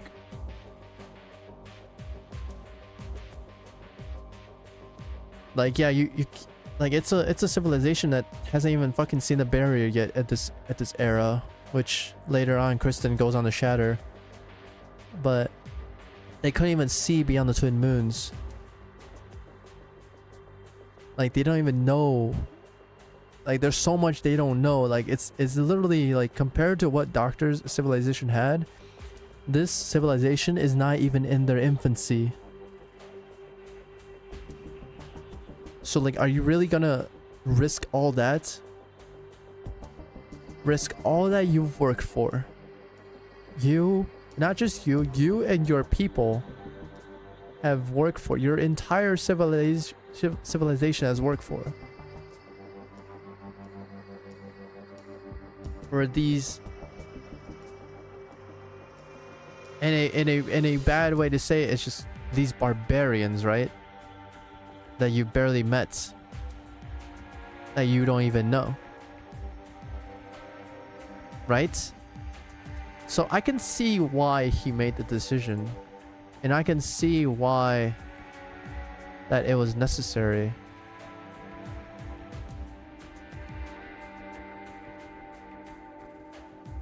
But also, it's quite interesting to see the struggle between Doctor now, or the Doctor pre-amnesia, and Oracle. Because Oracle wanted Kelsey to find a future.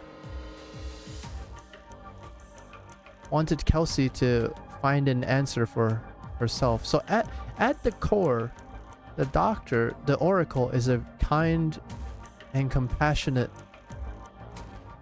basically a good guy. But when faced with a decision because of unexpected variables,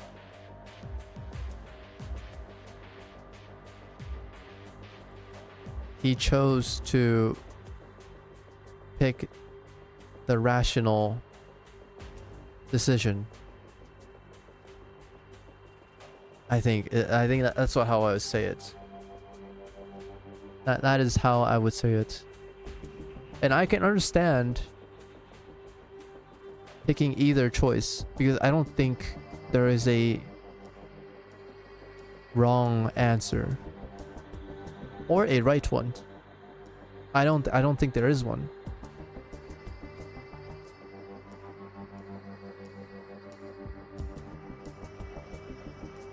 I really don't think so. But that's how I feel. Like, obviously everyone's mad about Doctor like hurting everyone on Terra, right? Choosing to pick or choosing to make everyone on Terra suffer. But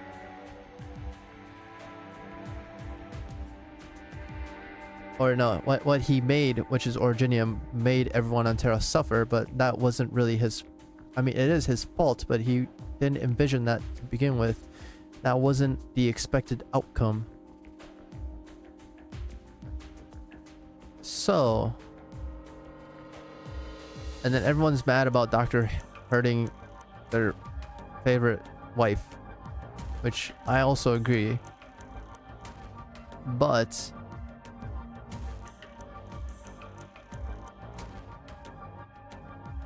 it was for a bigger picture. I know it sounds shitty to say it like this, but you gotta look at the big picture.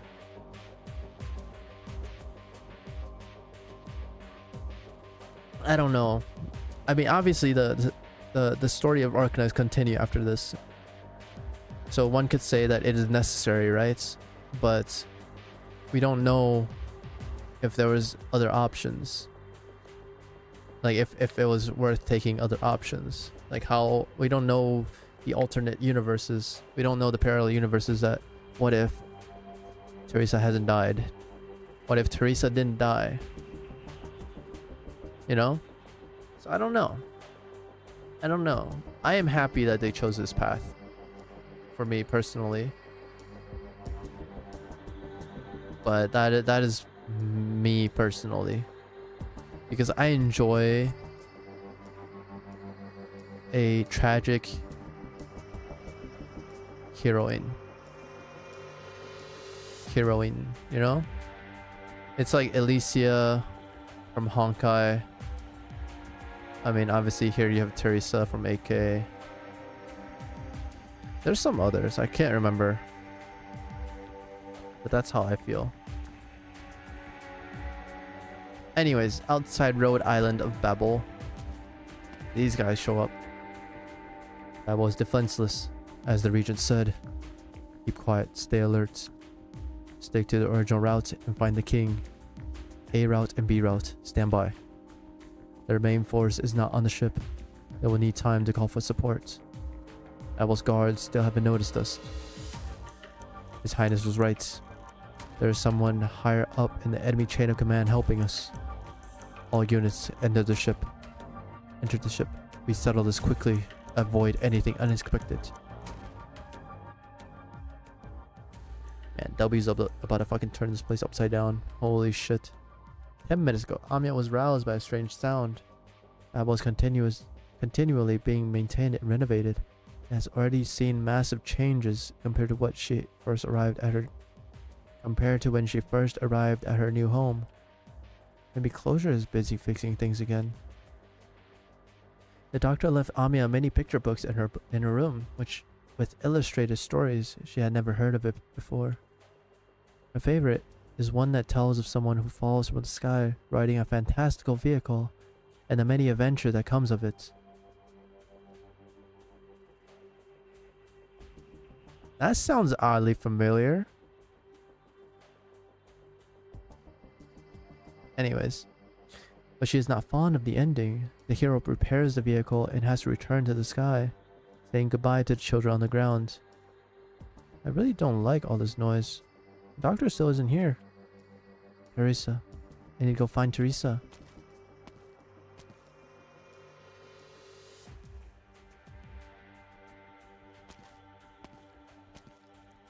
Hello, Mr. Downing. You dropped your pliers on the ground. Here. Thank you, Amiya. Where are you going? I'm going to the speaker's office to find Teresa. All right. Have you seen a doctor? The doctor? It's been a few days. That one ought to be in the command center overseeing the operation, I think. I knew the doctor may be busy. Must be busy with something. Okay, bye-bye. The way she speaks is so cute. It's just so cute. It's so befitting of a child her age. That's... I love that shit. It's so good. Don't run so fast, Amiya. There's still lots of places being overhauled on a ship. So make sure you don't trip. That girl really is... And he's dead. This one's handled. Proceed.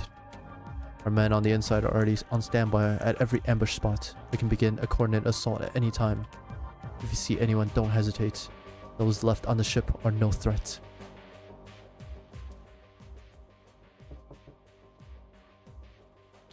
I brought my book, Teresa. Huh? Why is the door shut?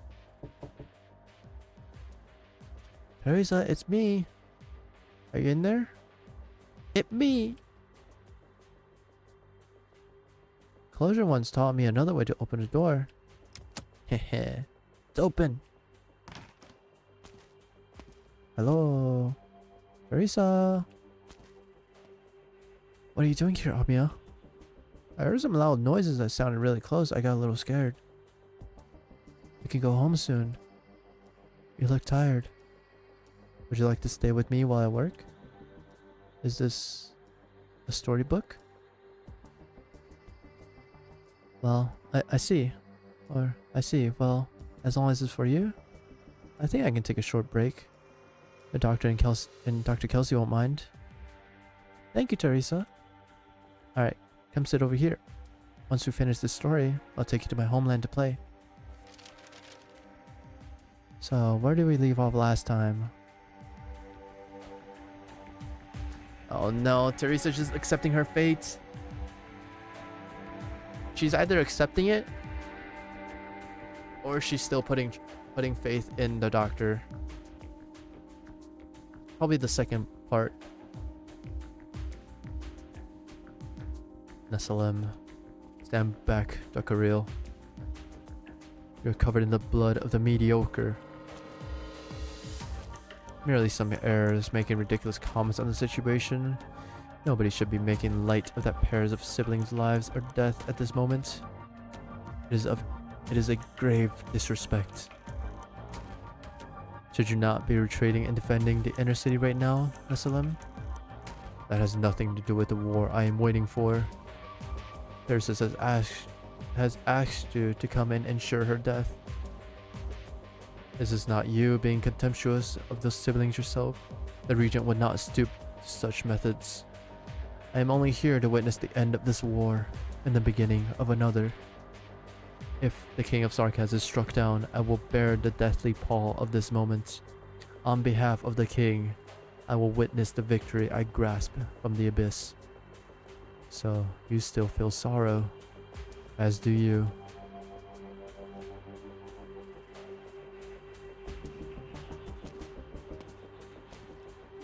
The wreath of reeds slowly sink into the riverbed.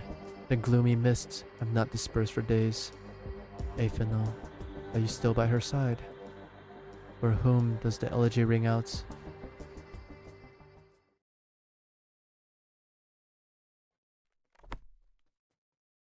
Teresa is so strong. She can feel the enemies are near, but she still doesn't put on, or she still puts on an act for Amiya. Why did you stop, Teresa?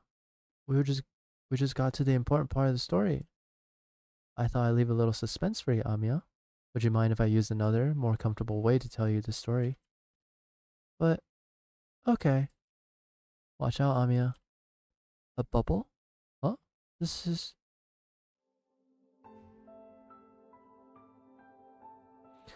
Black ripples continuously wash over the pure white room, as though Amiya has plunged into a pool filled with ink.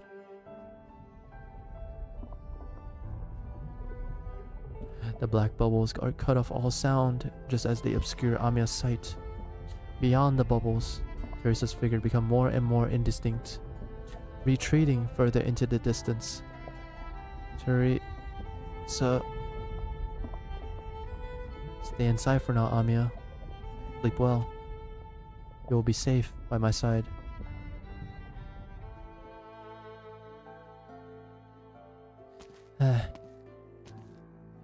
Teresa, Your Highness. We will use our lives as proof of the future that the General pursues. No, I was sighing about something else. Honestly, there is no need to cover your face in front of me. I still remember you from back when you accepted Illis's order before his chariots. Your heroism and valor in that battle moved me. I remember most of your fellows as well. You are all worthy of the title of Brave Warrior, in no way inferior to those warriors fighting in Kazdel at this very moment. We aren't covering our faces to hide our identities. We knew they would do nothing here. We have cut off our horns, abandoned our names, even destroyed every inch of our skin that can be used to identify us. All so that after we use such wretched methods to kill the King of Sarkaz, we will not be remembered by the Sarkaz. We can't be remembered. Do it. The rushing air engulfs the assassin's blades like a swamp as they incessantly stab forward. Swoosh. The trembling of the blades cause the air around them to resonate. They press on. They continue to stab. The ones holding the blades are buffeted and submerged by waves they cannot resist. I remember your names.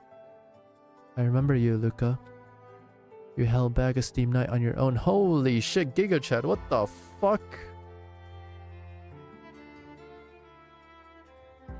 You hid yourself within the steam to pull them out and beheaded them before friend and foe. The assassin's life fades away. I remember you too, Leans. Out of the countless Sarkaz with that name, you are the one who stood out most. After being taken captive by Spirecasters, you freed 3 of your compatriots from their camp and destroyed their art circle.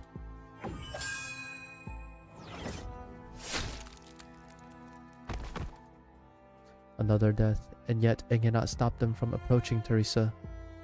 And then you, Levin. You took an arrow for Teresa's. I thought she was gonna say you took an arrow to the knees. Oh my god, dude. Fuck, dude. Oh my god, my head. Get out of my head. You took an arrow for Teresa's, losing an arm in the process, but survived hell itself until you managed to retreat. I do not wish for you all to die namelessly and unknown. At the very least, I will remember.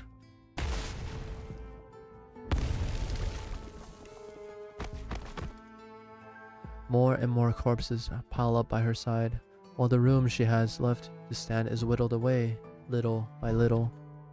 She sighs, wiping the blood from her neck, accidentally smearing the dark red across her white dress. We want to do something for the Sarkaz before we die, and so now we stand before you. We have come to kill you, the king we once swore an oath of loyalty to. We know your strength better than anyone, so allow us damned traitors to escort you to hell.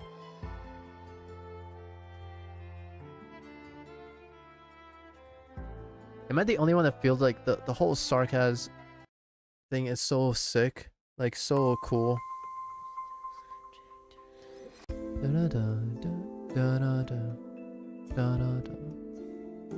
Like, the whole thing where it's basically like they're mercs, but they also have honor. You know, they have the most amount of honor out of anyone I've seen so far on Terra.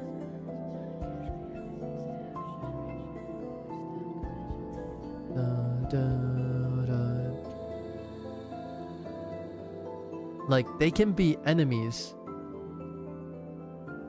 Like, they can be friends one day and enemies the next,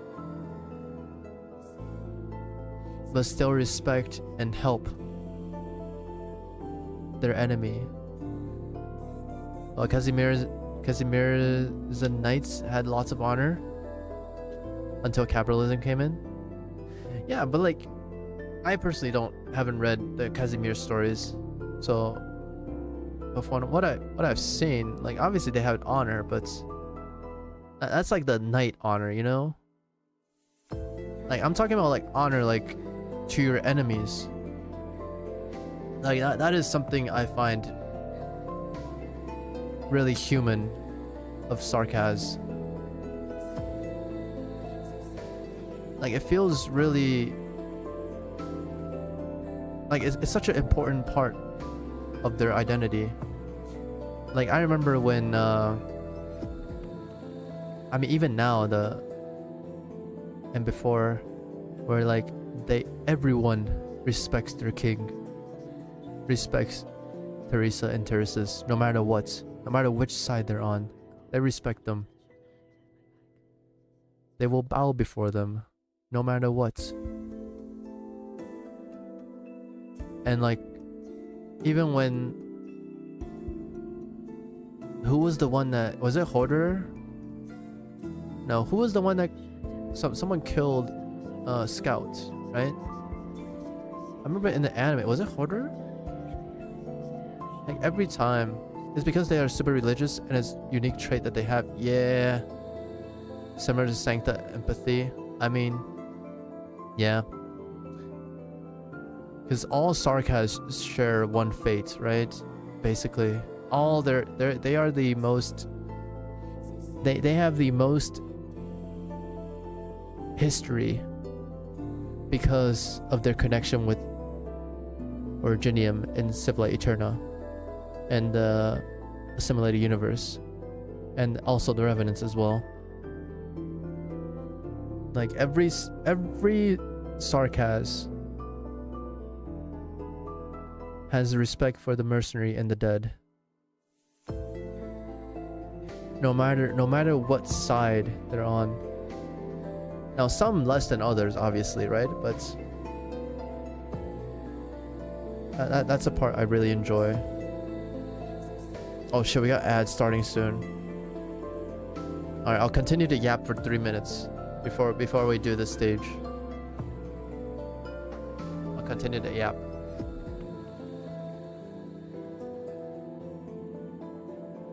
But I don't know, that is just to me is a very cool concept. It's a very cool thing. That no matter what happens at the end of the day, the sarcasm will still like at least give them the proper respect they deserve as warriors, even if they're enemies. Like even right before this, where Julie was like, even though she killed those enemies, right? It's like, I'll have you burn away instead of being buried in a foreign land. That's the least I can do for you. I feel like that shit is really, really nice to see. And obviously it is a trait of the sarcasm, right? But I find it so touching in a way. I love it.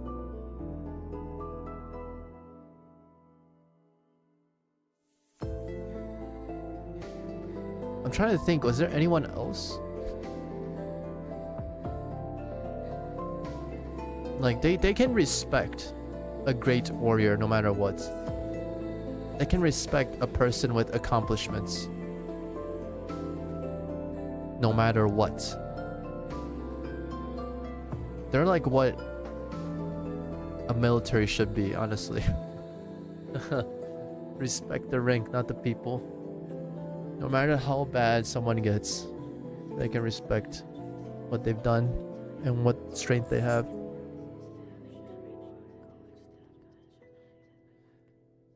Then I must have forgotten and not read about the two kings.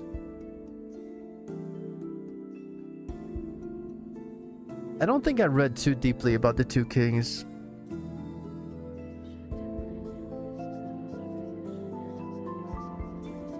I've only read briefly when they were mentioned in the IS4. But then again, I didn't dive too deep.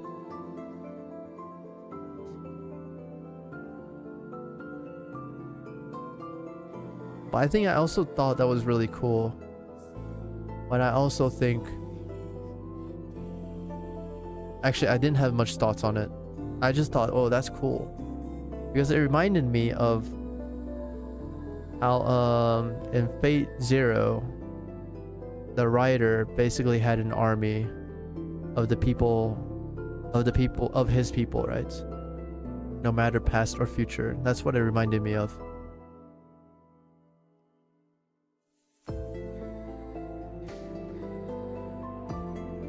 Oh, ad's almost over.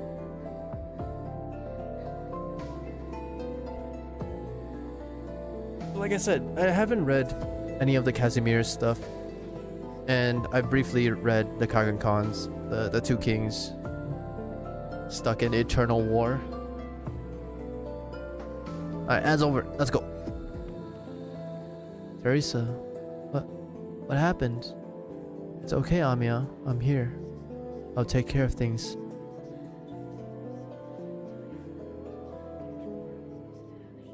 Warning. PRTS access detected. Searching internal array. Administrator permissions found. Are you sure you want to disable all defense systems? Confirmed. Optimal route calculated. Data uploaded. Safety window. Countdown has begun. PRTS standing by.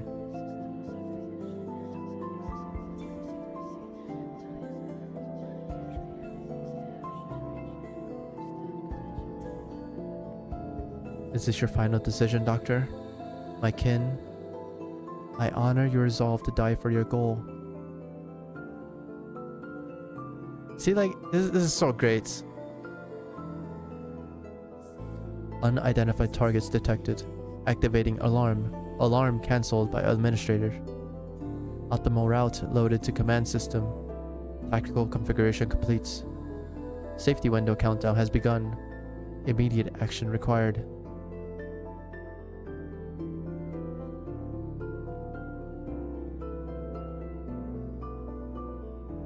You can only do this place?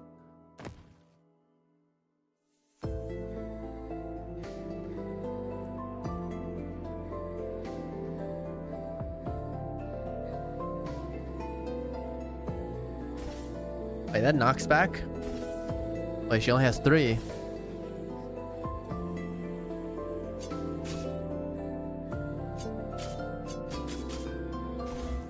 $5K. We live.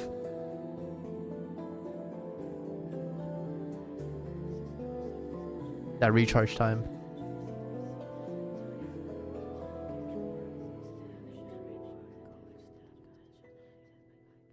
Dude, I can't wait until they fucking animate this shit, dude. Oh my god. Oh my god. Is this you, Teresa?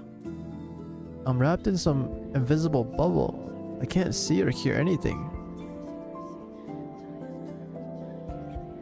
Amiya, I never thought it would end like this.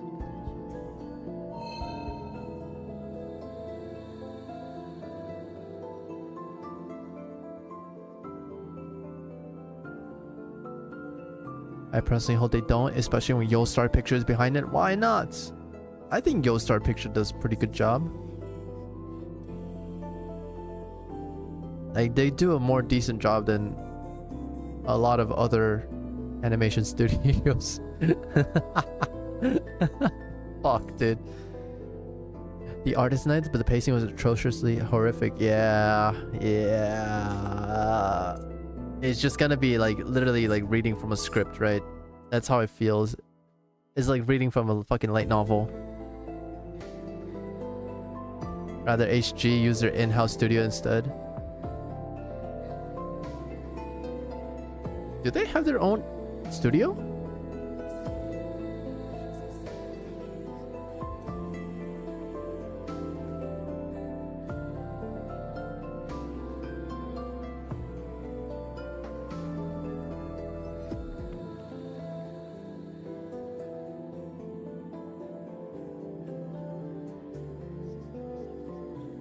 don't know, but they might. Seems like, I mean, because they're owned by Side Games. I mean, who's making all those 3D cinematics?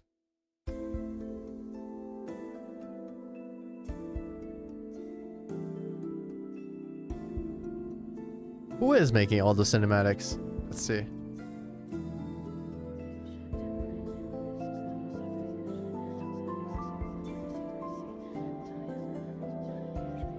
Let's just do... I mean, it's Yostar, so I mean, don't know what to tell you. It's Yostar.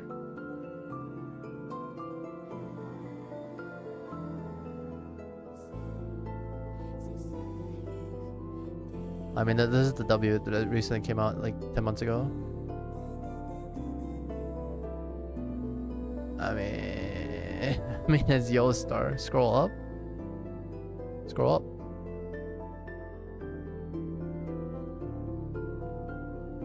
Gravity Well Studios, Hypergriff. What is Gravity Well Studios? That's HG Studio.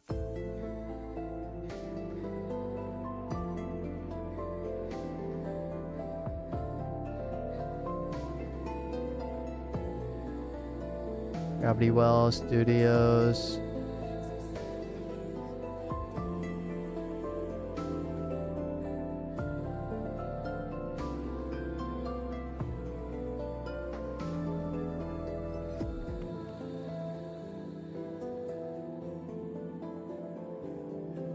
Oh yeah, here.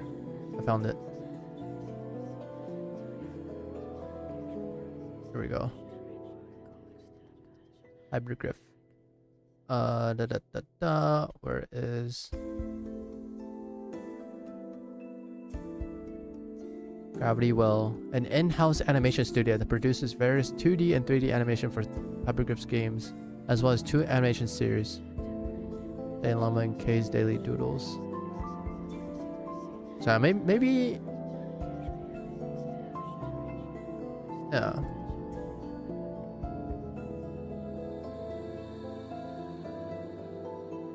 Maybe we can have them do it. But obviously we don't have any fucking say, right? GG's. Fuck.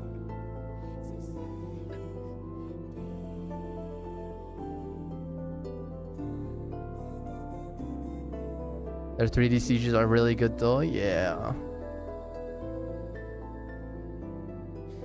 But I don't think... Or should they commit to a 3D anime instead of a 2D one? No, I do not wish that. Fuck that shit. Unless they do it with the quality in the 3D animation right now. It never falters. The thing is, I don't think they can. It's not feasible. It's just a different medium. It requires different tools. But anyways, I thought we would have more time. What do I mean? Imagine the budget that goes into a 3D animation like that. Like what I'm saying is, do you want... I'm not sure if you've ever seen Berserk or Kingdom, but their 3D animation with CGI is atrocious. It's absolute dog shit tier. And obviously the 3D animation that Gravity Well has produced up to now, right, has been great. But it's just the amount of effort and budget is just different. The amount of budget that you need for a typical 2D anime is gonna be much less than that quality of 3D animation. If you were to make an anime, it's just that the cost performance is just different. That's just how it is. Because the quality that they put into 3D animation makes me think they pay a lot of attention and put a lot of effort into it and a lot of budget. But I don't think it will be feasible if you were to stretch that out across like an entire anime season. Like, I feel like the quality will fall. And that's why a lot of 3D animes adopt CGI instead. Like using those shitty fucking animations skills or technologies. It just becomes so bad. I hope they do what's right for them. Anyways. The King of Sarkaz. I wish I did not have to pass this burden to you so suddenly. But the truth is too cruel for you right now, Amiya. Someday you'll be able to decide if my decision was right or wrong.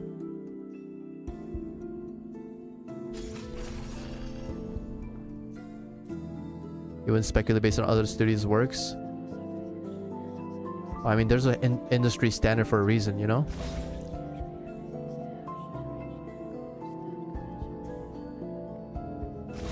I mean, obviously I don't want them to do the same thing, but... No, Teresa, recharge your thing! Recharge it! Right now! There's only 4 more enemies! Amero! No! No! These fucking Dex users, they don't fucking hurt the... Too many of them. Also, what's even the price difference between 3D and 2D animation? I have no idea, but I would imagine it's like a good one would be much more. Then again, I could be completely wrong. Because technology is evolving every day. Goodbye, Amiya. It will all be over when you wake up. Mission accomplished. Pepe Pains.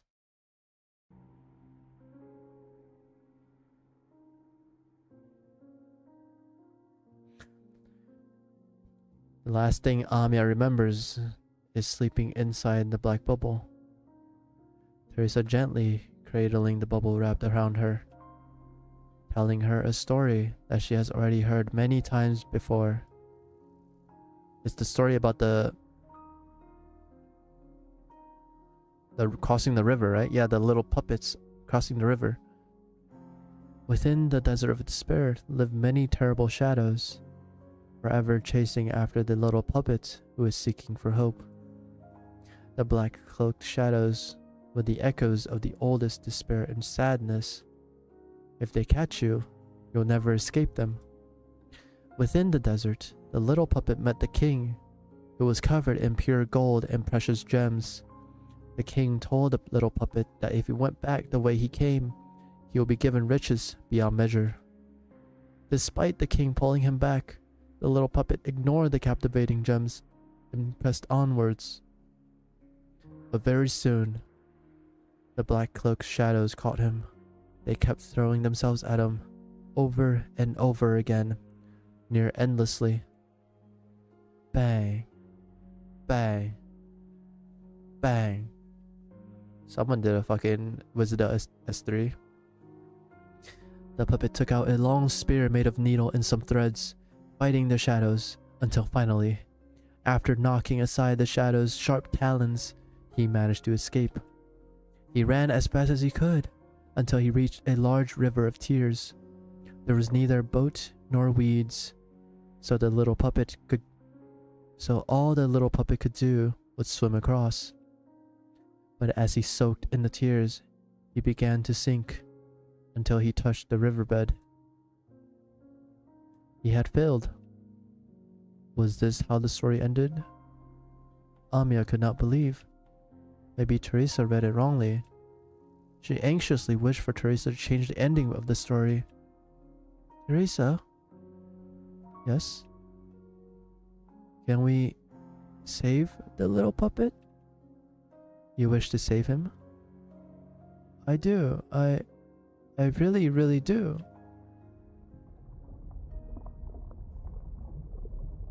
All sound fades away.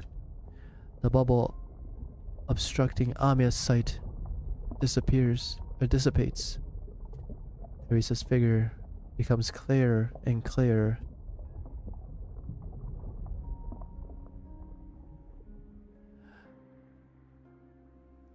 Out of the corner of her eye, she sees dark red seep out of the black cloaked shadows lying down on the ground. Who are these people? When did they arrive here? Why are they lying on the ground? Amiya had so many questions she wanted to ask Teresa. She did her best to open her eyes wide. She sees a white dress stained crimson. She sees Teresa with bloodshot eyes. Is Teresa okay?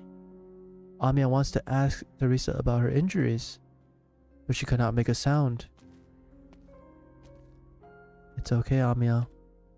I am here. I beat those bad guys from the stories. What happened to Teresa? Amiya wants to wipe the weariness off Teresa's face, but she could not move her hand.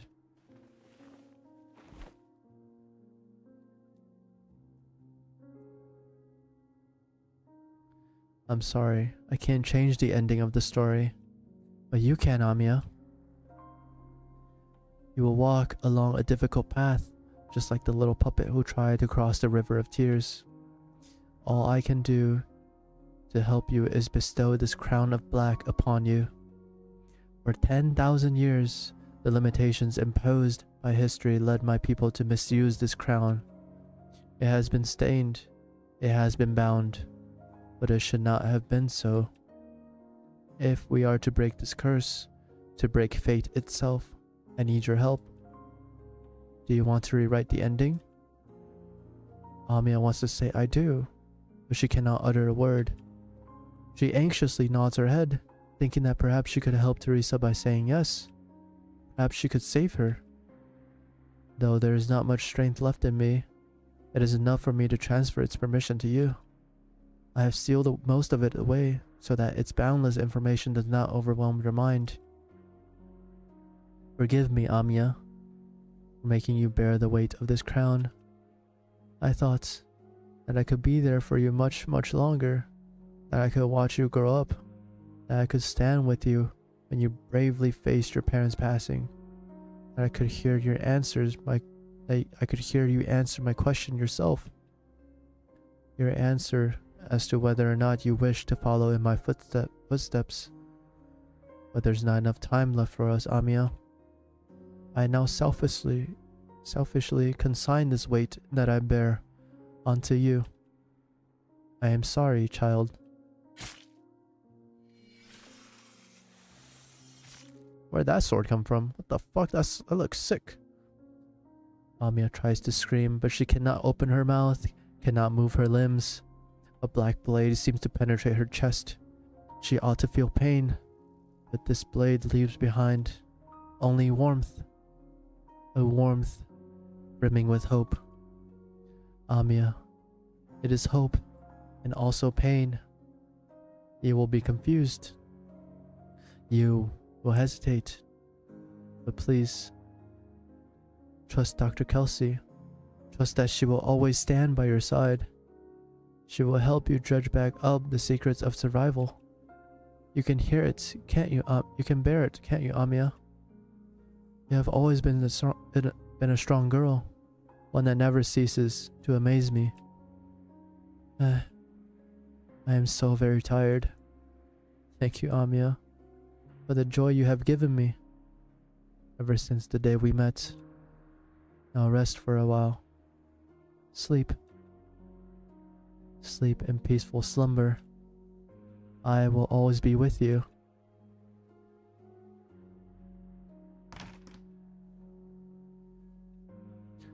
Teresa hears a familiar voice. Amiya. Ah, fuck. Teresa does not raise her head to look at the one who just arrived. The crown has left her and found another. Her breath grows feeble and feebler still. Doctor, there was no need for you to come. I felt your emotions. I saw your past. You could have waited elsewhere, waited for my death to come. You knew that this time I would not escape, nor retreat. Are you here for Amia? Or perhaps Teresa does not need to hear the answer. Behind the one she asked, a tide of assassins pour out of the shadows, rushing towards Teresa. So that is your answer, Doctor.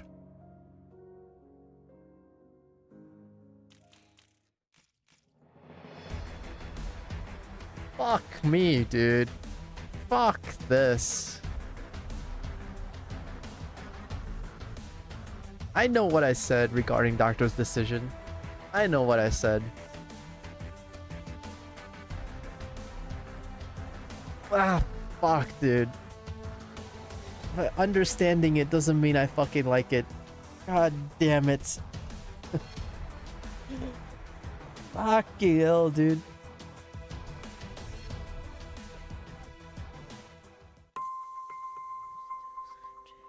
God damn it.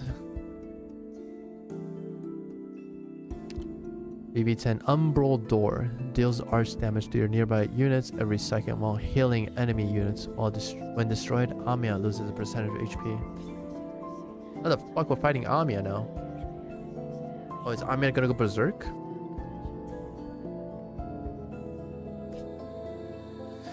Dun-dun-dun. Dun-dun-dun. How bad can it be? We're finishing this fucking story today, dude. No way. Ain't no fucking way, dude. Teresa is glad to see Amiya asleep. Amiya did not see the doctor's betrayal, nor Teresa's final bout of sorrow. The black crown finally lands neatly in Amiya's hands as Teresa takes down the final assassin in the room. It's alright, Amiya. Everything's fine. It's over. Teresa does not look at the one frozen in place before her. She gently pats the back of the child in her arms and leaves a kiss on her pale cheek. Teresa, I can't throw away this opportunity I spent millions of lives and myriad of years to reach. I can't let you ruin the plan for Originium. I can't let you turn this great land into a beautiful but fleeting dream. And that's why you put Amiya in harm's way. Seeing as the King of Sarkas has already seen my memories, I believe there's no need for any further explanation. You hate me. You hurt Amiya. You're about to hurt Kelsey. And the fighters who trust you so deeply. Is this how you treat those lives? I'll do what I can to ensure their safety in the ensuing conflict. This is what Teresa swore to me as well. We only need you to die.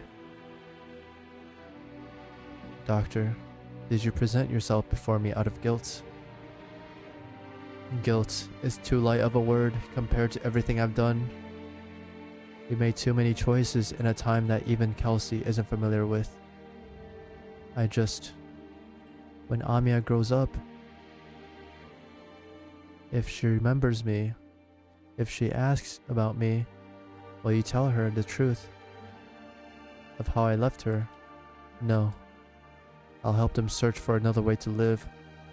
I help them search for a final moment of peace before Originium destroys Terra? I'm sorry. That's the one thing that's set in stone.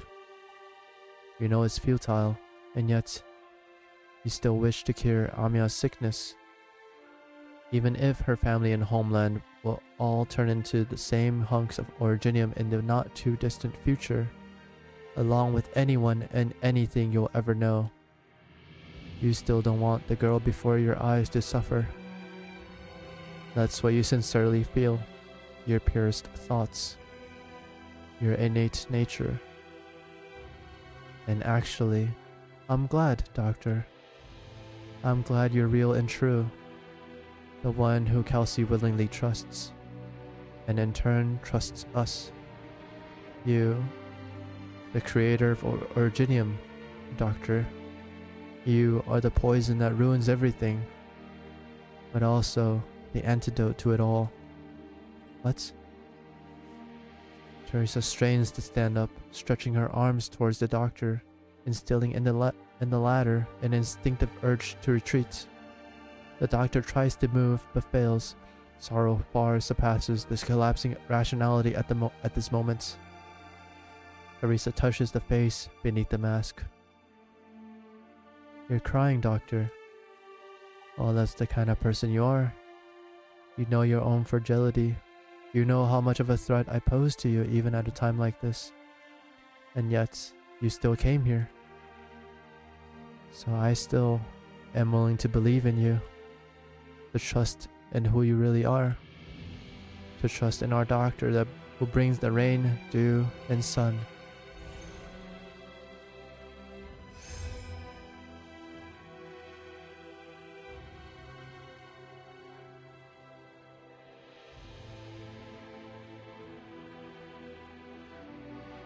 This face is both familiar and strange. Teresa knows its features well. She never had a chance to directly perceive the emotion on it until now. She smiles and stretches out her finger, snipping the scene before her into two, as if it were made of cloth. Then she slowly pulls out a loose thread from the rift, and the remnants unravel as the doctor's memory dissipates. Teresa goes in deeper without looking back, until every memory is taken apart into a mess of disconnected white threads, like the very night a long time ago when she was still young, teaching herself to sew with Teresa's by her side. The memories disintegrate until a mere fragment of the soul remains. A silhouette stands at the end of that memory. Teresa thinks the figure both familiar and strange. It's the doctor. It's not the doctor. What are you doing to me, Teresa?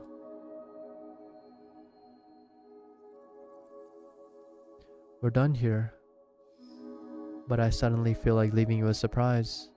So don't blame me for this, doctor. I'll say to you this one thing. Find yourself.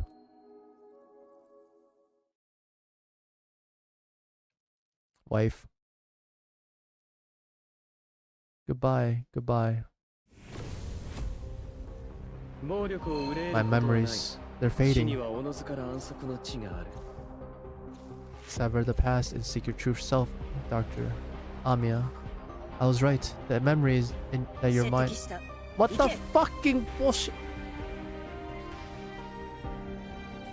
Huh? Hello, that was too quick. Could I have paused? I don't know. Continuous fire raise that deal 50% damage, 50% attack as arms damage to ally units, and heals enemy units with HP equal to 120% attack.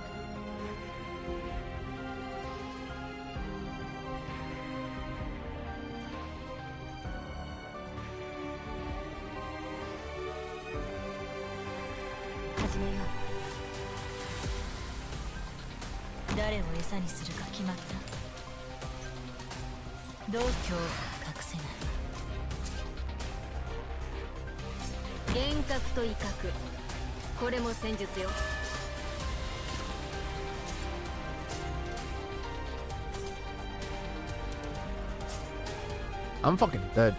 No? What the fuck?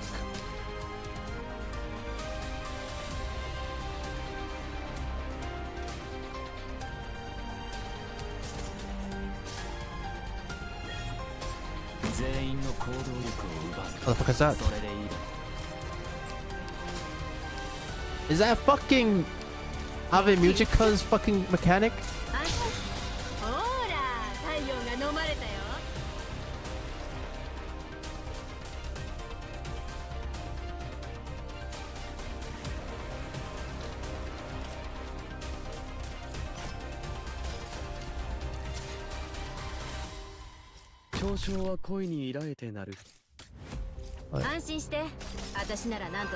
Oh wait, she is getting fucking debuffed.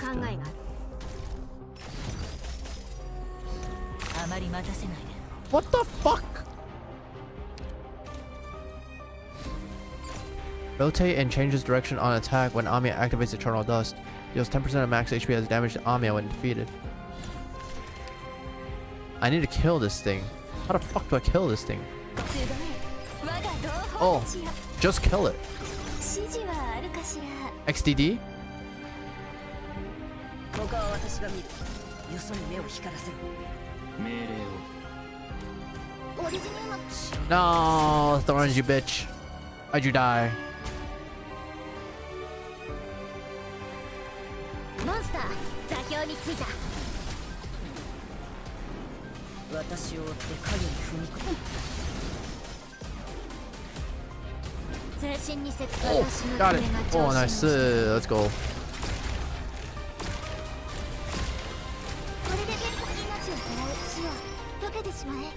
ロープゆっくりだよ。下の器物は気をつけないといけないんだから。 Oh my god, I'm so slow. 影に踏み込む。いいから手を離しなよ。君ごときが汚していい品じゃないんだ。携帯を変更。足元を見てみなさい。後ろに。命令を。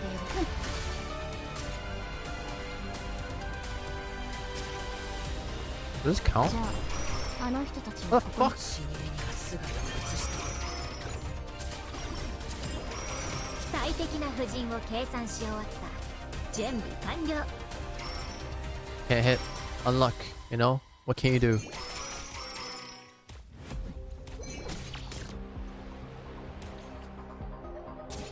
全員の行動力を奪う。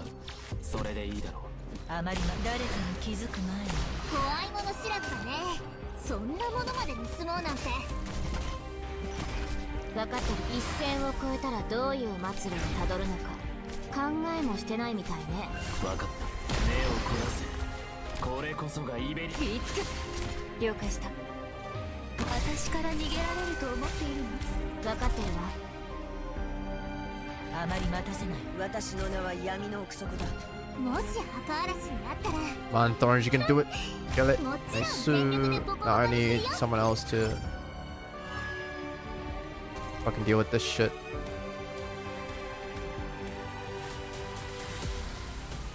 携帯を変更中。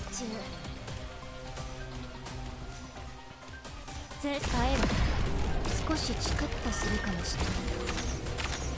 What the fuck?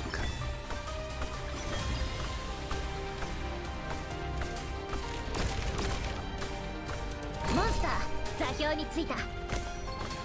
指示今さら話し合う。怪人は生命の男にシンバを動かせ。汚れをすすぐもの。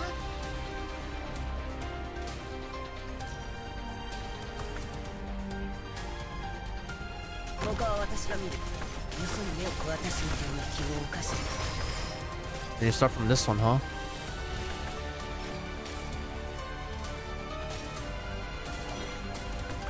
This one, this one. Either or. 誰を餌にする姿を映している。無駄だ。どう誰かに気づく前にあなたの死体を影に沈めてロープゆっくりだよ。下の木。私の爪が調子にしてくれる。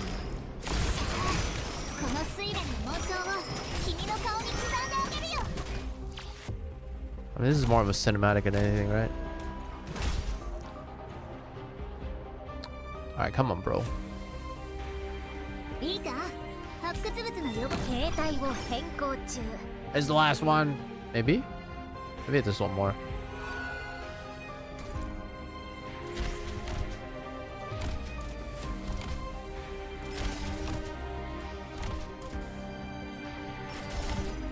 誰を餌にするか決まった。どう恐怖を隠せない。あまり待たせない。 Amiya's dead. Nah, lolly Amiya. 私が送り出します。 This was not a great position for her, but it's whatever.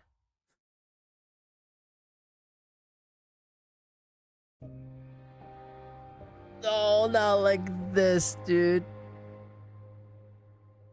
Not like this.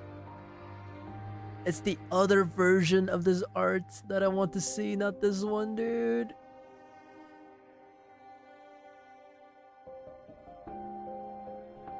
I'm not crying, you're crying. I'm not fucking crying, you're crying.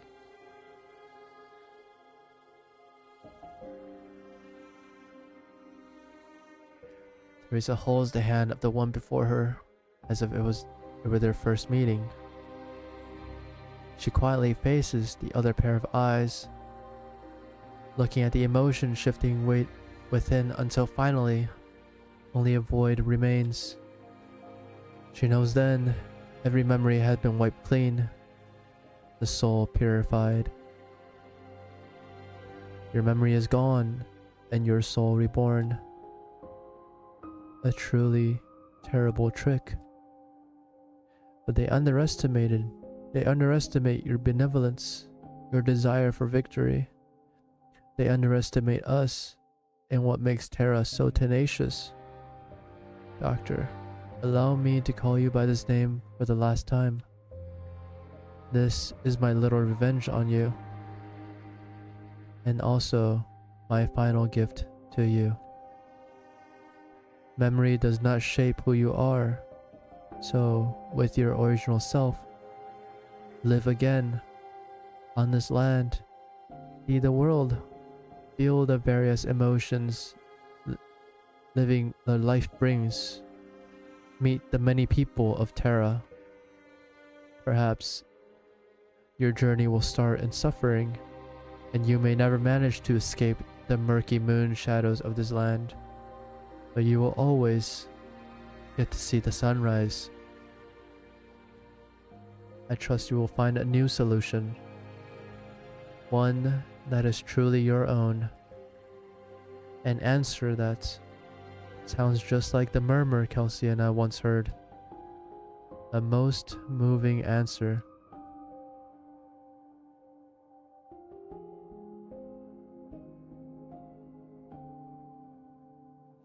Life slips away. Her ears gradually pick up an elegy from afar. Lakara Maline did establish a connection with her after all. Teresa feels her own breath growing feebler, but she also feels unprecedentedly relieved. She tries her best to keep Amia in her arms. Protected, Amia's heartbeat calms her own. A little tired. It's exhausting, holding onto that crown.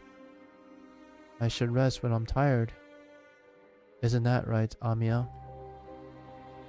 I once imagined that. Perhaps one day, we'll be able to let everyone on this vast land fall into peaceful slumber. It may take a long time to come, but maybe you could see it for me. Amia, when you wake up,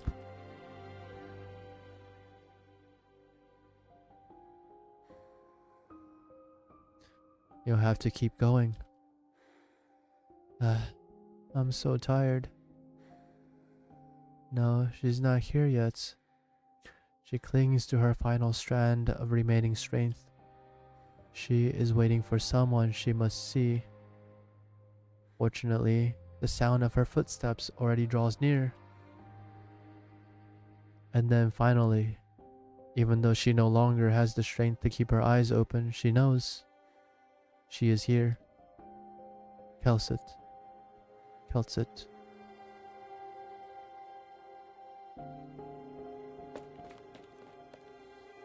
Teresa. Amia. Doctor. I knew full well this possibility always existed. Why? I should have stayed behind as my... Teresa. We should have... Teresa. Confirmed. Dead. Monster, heed my command. Prepare for any follow-up attacks.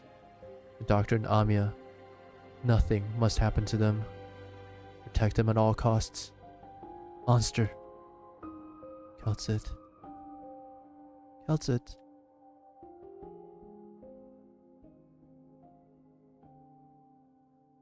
Amia opens her eyes, pink rhombuses faintly visible in her pupils.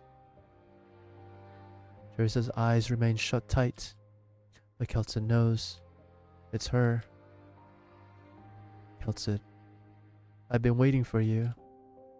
Teresa, It's alright, Keltsid, it's fine. Listen to me.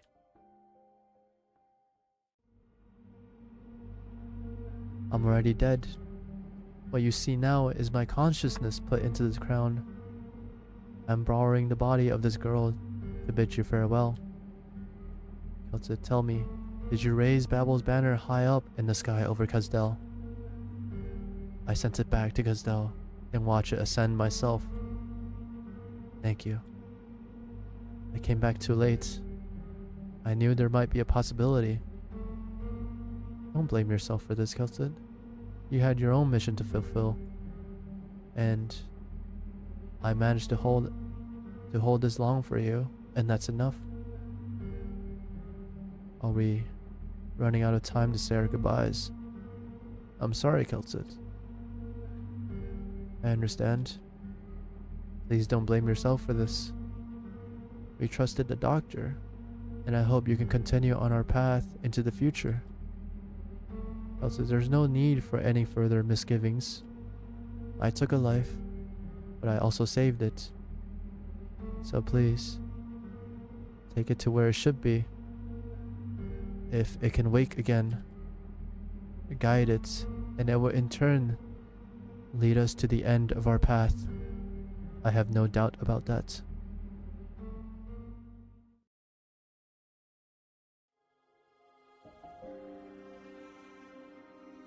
That Amiya's scary, dude. This Amiya with this face? Holy. I understand. However, we can no longer take the risk of venturing into the depths of Rhodes Island. I wouldn't trust someone I know to send a doctor to Ursus. Chernobog will be safe. It is too dangerous to allow the doctor to stay on Rhodes Island. That's good, Keltsid. I'll leave the rest to Amiya then. She will walk a difficult road. I will be with her, and Babel as well. She is so young, but so strong. Keltsid, giving the crown to Babel, to her. I did not do this on a selfish whim. To break the cycle, and to deal with what is to come. The king cannot only be a king of the Sarkas, nor can it only be a king of Terra. The role is no fetter, controller, or unparalleled power. The role is a key. The king is Civila Eterna. But Keltsid, keep this a secret from Amiya. She doesn't need to bear all of that now. She will understand once she embarks on that path. She needs to understand. Only by overcoming every obstacle can we find the doors that lead to this world. And you? I will be gone in the pursuit of my ideal. As for her, she will become the flame that burns all corruption to ashes. I'm not crying, you're fucking crying.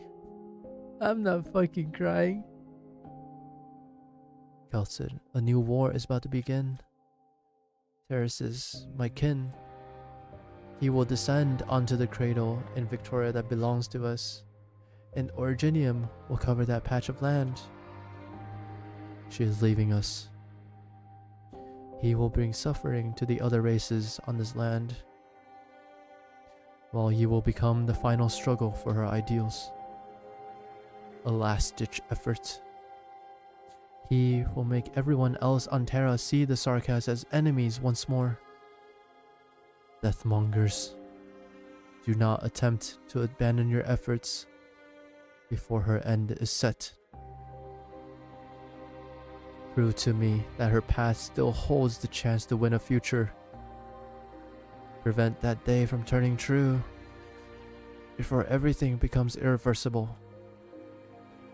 Prove to her the peace you strive for is still worth a response. And though I regret to say this, my compatriots, the call to repay this blood debt is already resonating throughout this great land.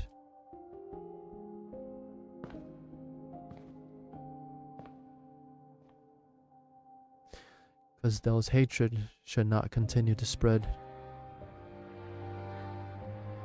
Our death has been determined. You have lost a Sarkaz king. I have lost my only kin. And I will not let these sacrifices be in vain. My people, whether you come for peace or vengeance, I will hear your voices.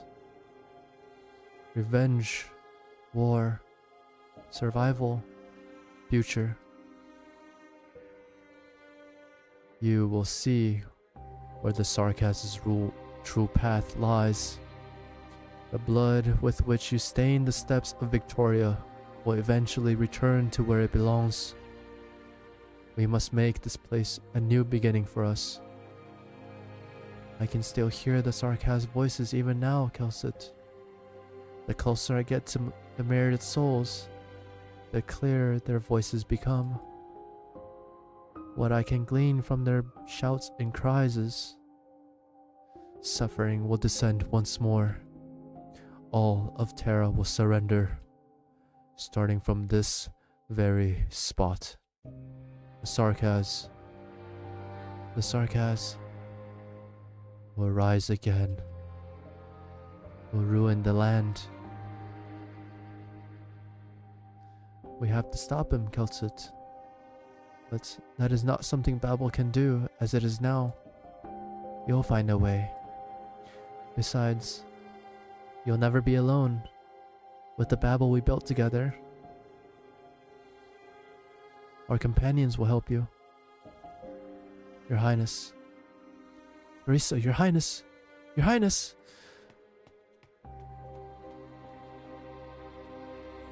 They wield a fierce determination. Your Highness, I'm back, Your Highness. You would always welcome me back here when I returned. But this time, you're not here. Can you still hear me? Why couldn't you wait a little longer? Damn it. Damn it all. I'll make them pay. This I swear to you. Every single one. Even if Master Teresa's, he must face me. I have to find him. All traitors will suffer. Your Highness Teresa's my only two. I couldn't. Clouds over the setting sun, and Ascalon is shrouded in shadow. She has lost her light, her faith, forever. She struggled. She strived. Only death remains for the one born in the storm.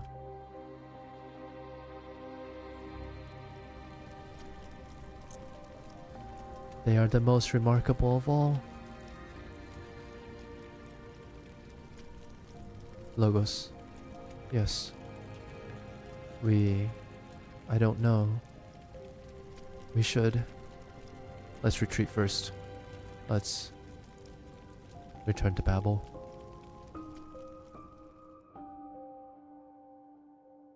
I'm fucking crying, dude.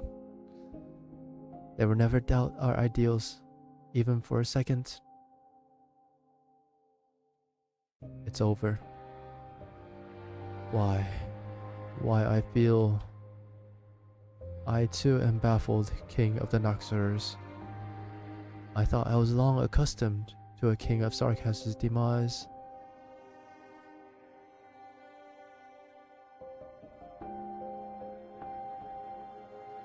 Those, the one left behind, you do not need to question their loyalty. No way. Who sent this fucking comm? Did the military commission intercept this? Are they screwing with us? I don't believe it. Shut the hell up, Scout.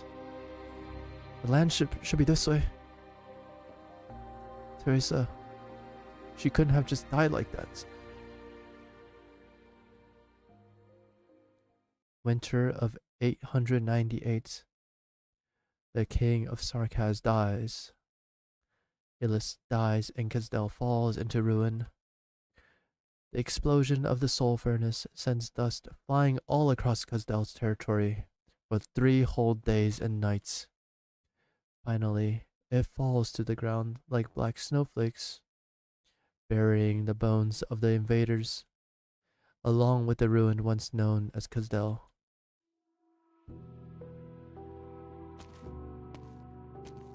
Kazdel is no more.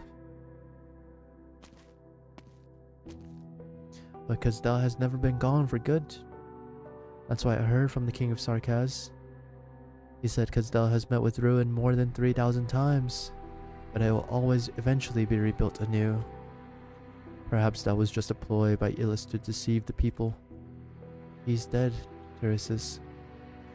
But even if it were only a tale he spun while wasting away in the palace, I could, at the very least, sense a strand of longing from his stories. A yearning for stable life.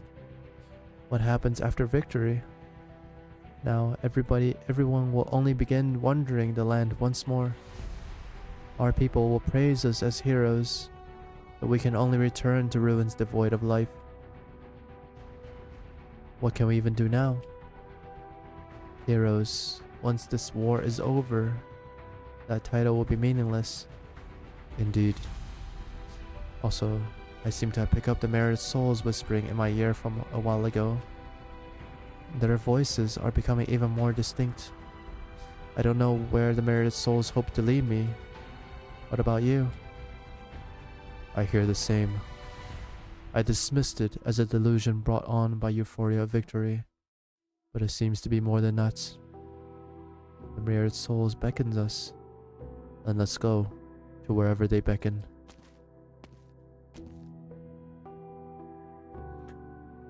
Illis, king of Sarkaz, rests here for eternity. Underneath a massive mountain of corpses. In the far future, not a single soul will know there was once a king who died here. He was so mediocre, so ordinary. The Sarkaz do not remember the defeated. In this war that changed their fate, the people will only remember the names of 6 incomparably dazzling heroes. Here we are. I remember this place. It was here we gathered to swear our oaths and join the battle after Illis's chariot was destroyed. This is where we started. A clothes maker and a guard. Did you hear that, Teresis? The mayor's soul speaks from under our feet. Ah, there it is. Yes, you think it was this small. But the crown? The crown, with death as a witness, as well as the myriad souls. The twin raise the crown in unison. The crown chooses the twins in return. Atop the ruins, the myriad souls, whose existence remain uncertain, select 2 distinct hopes at the same time, or at the time. You should wear the crown, Teresa. Why? The king of Sarkaz is but an optimistic fantasy, but a pitiful when this history chooses to stay silent.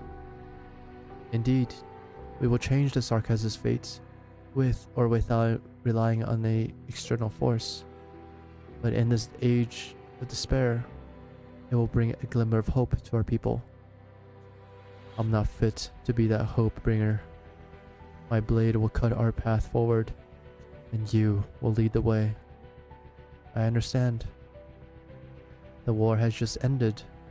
How long will we bear this crown? Until we find a home again. Until the black crown swallows us into its suffering. Until everyone under the same sky can fall into peaceful slumber. Lead the way forward, you said. You used to remember that adventure of ours? You held your sword and carried me. And you guided me through the bushes until we got home. Teresa, allow me to crown you myself. Alright? Teresis, I swear this vow to every sarcasm. We will always be equal.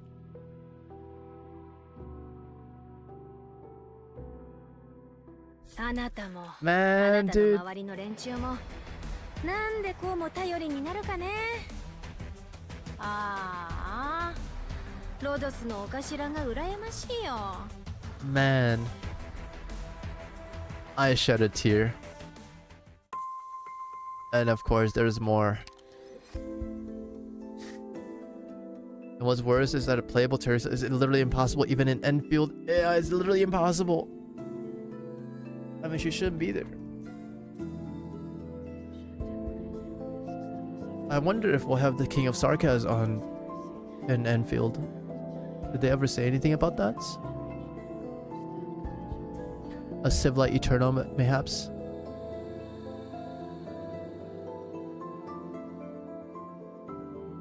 Man, I shed a tear. Fuck. A Civilite Eternal, sure. Yeah, but it will be an evolved version of Civilite Eternal across time, right? And only a copy of the original people. Yeah, it is what it is.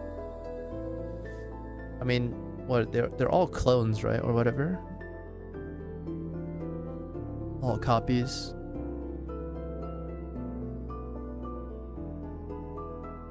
Yes and no. Yeah. I haven't read too much into it myself, but fuck, man. Oh.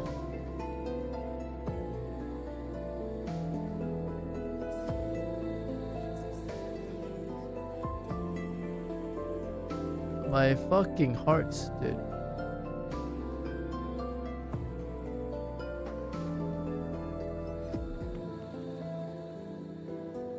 What the fuck?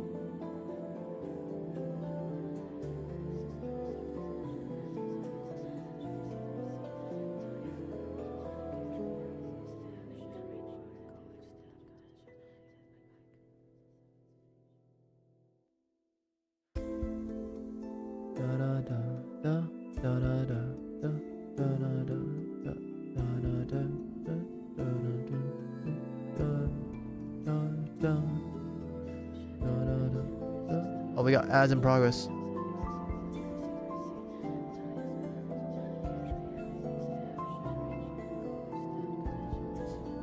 They're reconveners, which are like clones, but the problem is that when you transfer over data,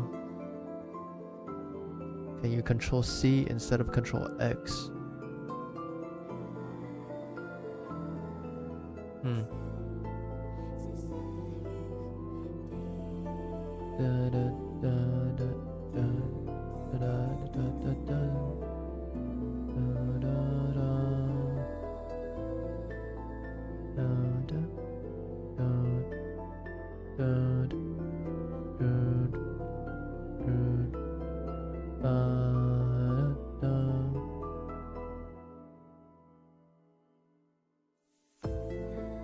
Delish.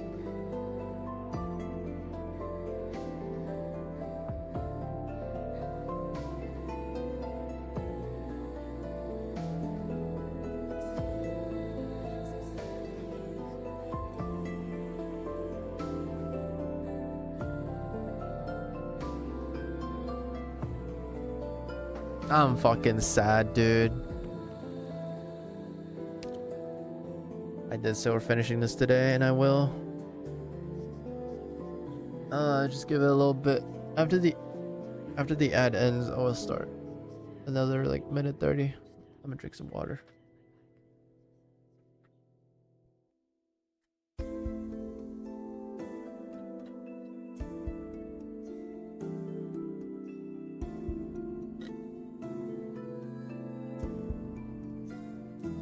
Dude, I legit cried while reading those lines. Oh my fucking god. Oh my god.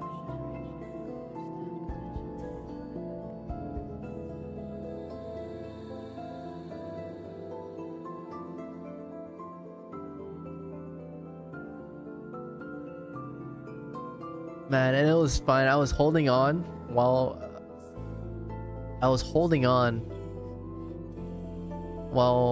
like I was like barely holding on while Teresa was holding our hand, was holding the doctor's hand, and that whole like monologue, that was fine. It's what happened after.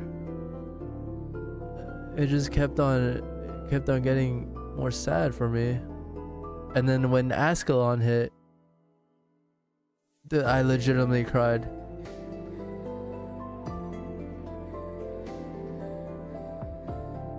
Fuck, dude. Cried your fair share as well in this event. Man, dude, fuck. So now I finally know why Doctor got his memory wiped. It wasn't due to the sarcophagus. It was due to Teresa erasing his memory. I'm glad they answered this. Yeah. Now I know why.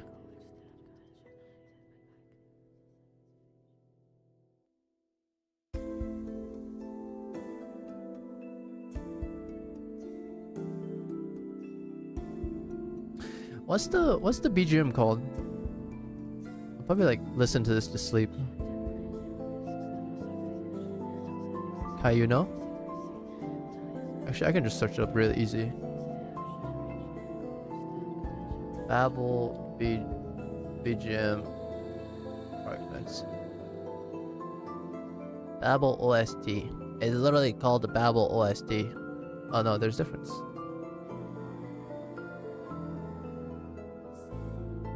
Containing 5 BGMs. Is it the storyteller? Fire Embrace? The opening? It's probably the opening, right?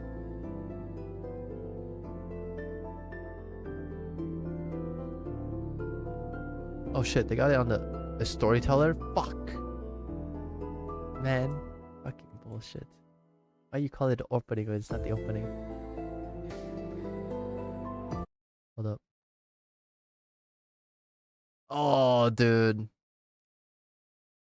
Alright, YouTube frogs can't hear this, but I'm playing it.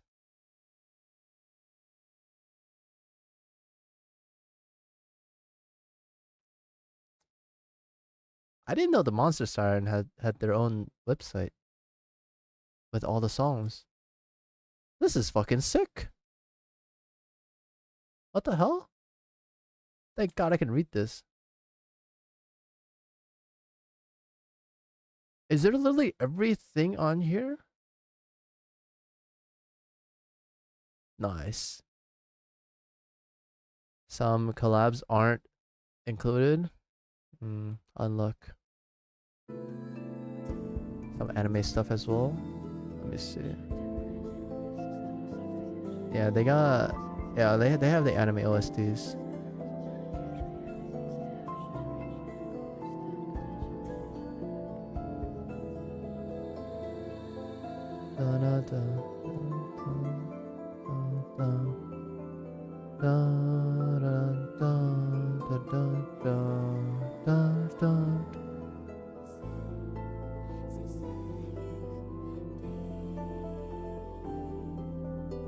Motherfuck.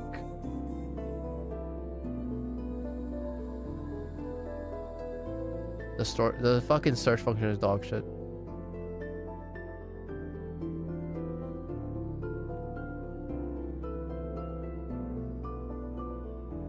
Yeah.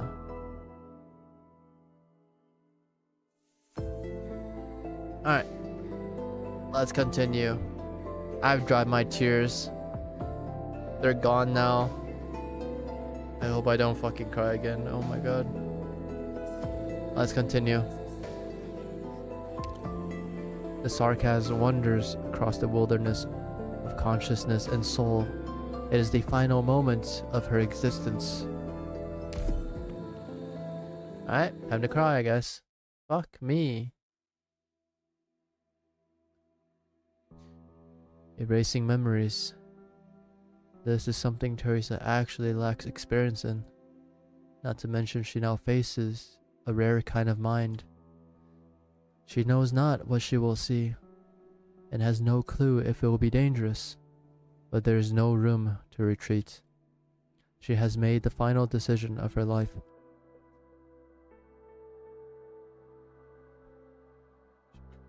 She walks into the doctor's memories and cuts them up into countless fragments of dissipating threads.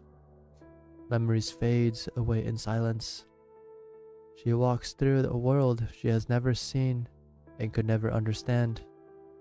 How does such a glorious civilization meet its end? How do geniuses as bright as shooting stars struggle for a solution to their ultimate problem yet find nothing? Is resistance futile? Is unity a mere fantasy? Is Terra's future already set in stone? What of her beloved homeland? What of her loved ones? She has no answer. She cannot find the answer. She can only continue meandering in the void of memories gone. Finally, she sees someone familiar. Is it gonna be Priestess? Oh, it's Kelsey. Is all their enthusiasm overwhelming you? What brings you here, Kelsey?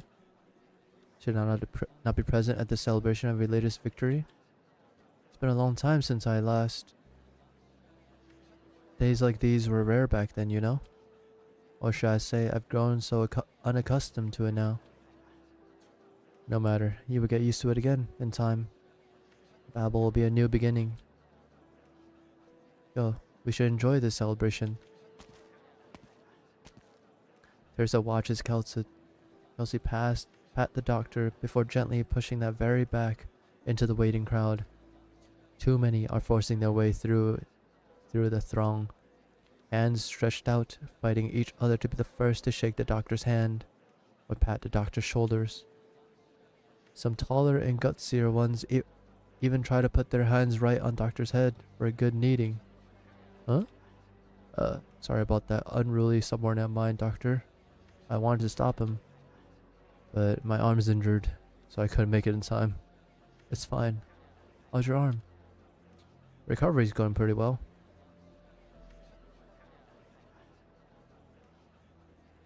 It's a pity you won't get to enjoy many drinks here tonight. That's alright, doctor. I'll have a few more pints on this guy's behalf.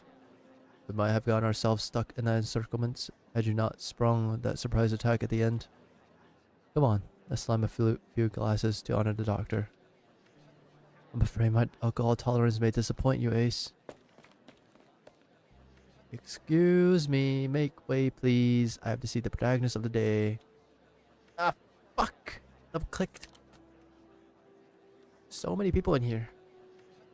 This is the first time I feel that the command center is too small. You want me to widen it later? There's still so many people outside hurrying in here with snacks and drinks.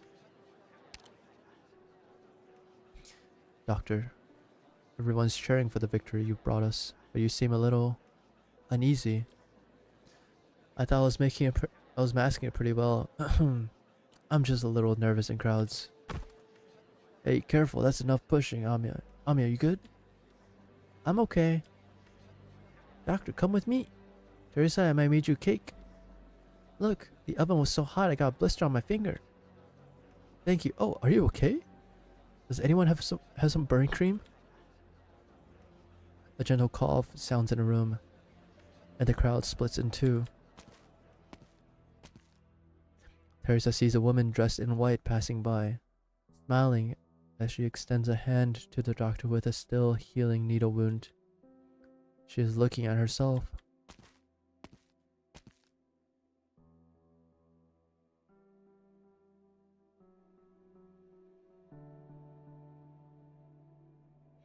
The joy fades away, as do the memories and voices. Teresa erases the memory she is too familiar with and continues forward. She sees a record she has never seen before within PRTS.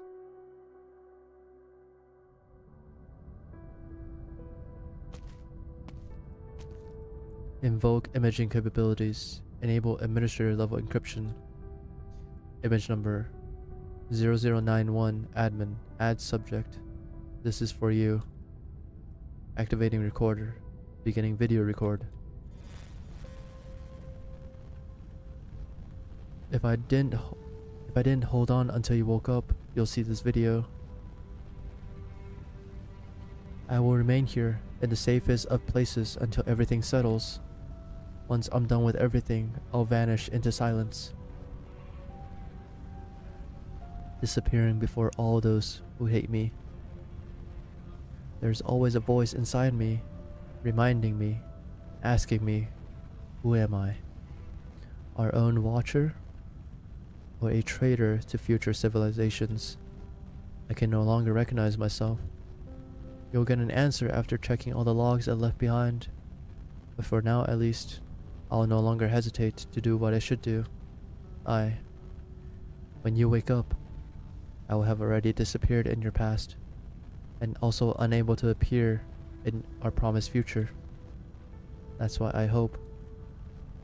Pause recording. Delete all previous content. I still need a bit more time.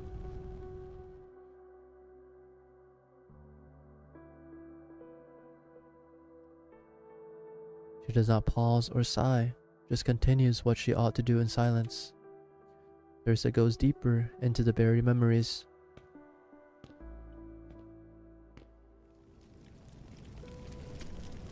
I need you to contact the closest rescue team. The wrecked transport has a Grim Military logo on it. This is your squad. I hear someone's still alive in there. We got your call, but it'll take some time for us to rush over from the nearest mining plates. Based on information you gave us, there's been banditry at your location there before, so we'll also notify armed security to send a dispatch at once. Armed security? But with the way Rim Bulletin treats infected orphans.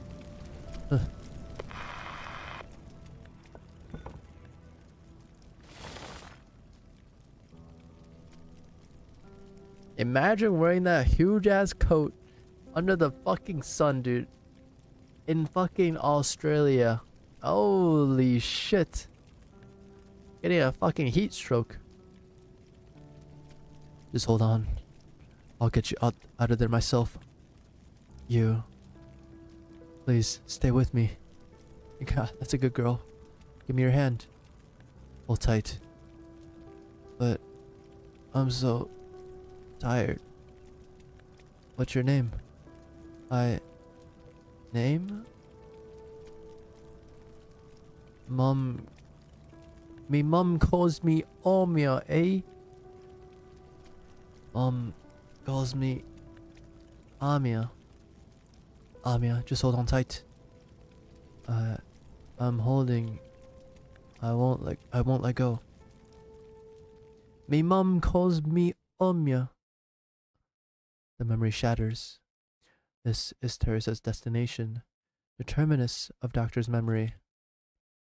Teresa, this is impossible. Every memory should have been. Teresa.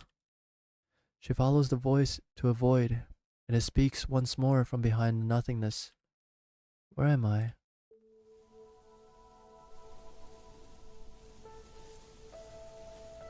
You're finally here. I have been waiting for you. Doctor? Doctor? Not many people call me that. They prefer my team code name, Oracle. Oracle. So you're the one Kelsit believes in. I've let her down terribly, but we had no choice. I'm entangled in an inescapable plot. I've been watching you from here as you went around nurturing your hopes, as you suffered betrayal, as if I was looking at my past self. I'm sorry. You're the only residue of the Doctor's burned away emotions. There's no way for me to preserve your emotion and memories in our current circumstances. You've reached your destination, so just do what you have to do. Thank you for trusting me. It may be a little late for this, but I'm glad to meet you. I'm glad to meet you too, Teresa. Oracle walks into the distance of the endless wheat fields, disappearing within the stalks. A draft of wind tears through the plain with a roar, and the final scene disperses until only the end of a thread is left. Teresa holds the strand. It quickly loses its luster and turns into powdery dust. It's time to say goodbye. We'll meet again in the future, won't we? Kelsey? Amia? Doctor.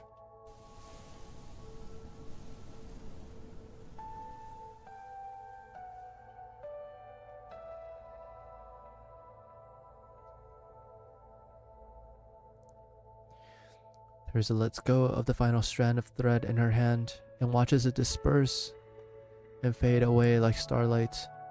She takes a step forward, towards hope, towards death.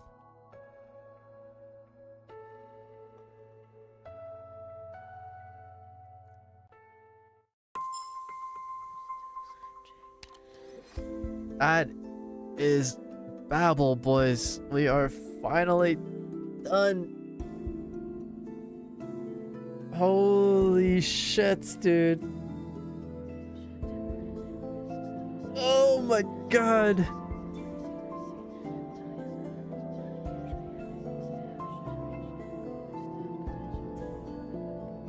What the fuck? Sing is alive. Holy. Oh my god, dude. What a great story. Fuck, dude. Fuck this story. Ah, dude, I'm such a sucker for tragedies, dude. God damn it. I am such a fucking sucker for tragedies.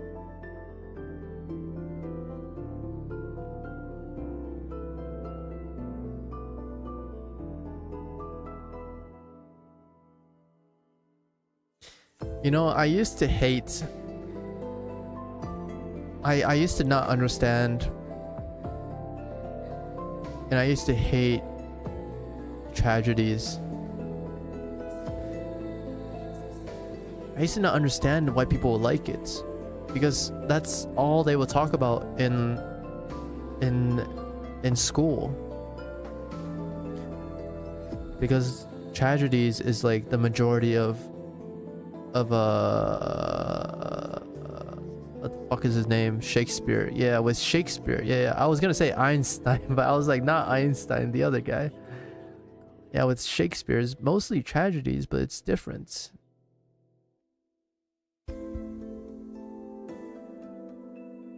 I don't know, maybe it's because I'm more connected to the characters.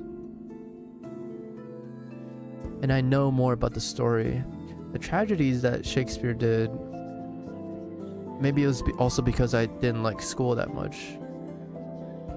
But... and it was all they would ever talk about, right?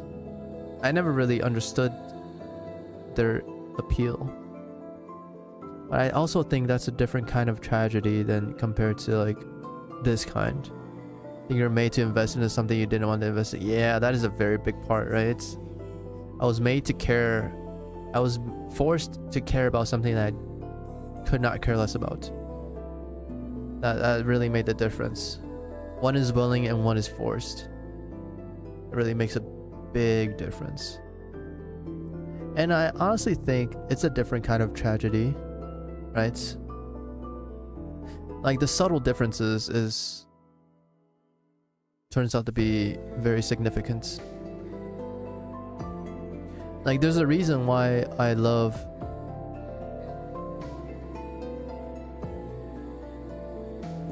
like Alicia from Honkai really captivated me a lot. Even though it was a relatively short time that I played that game. And this game, Civlight, even Kelsey.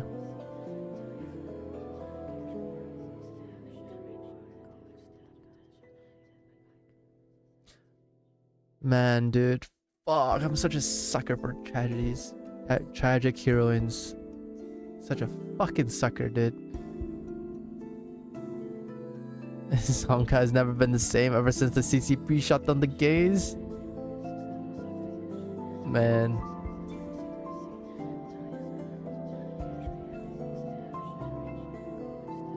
Man, dude.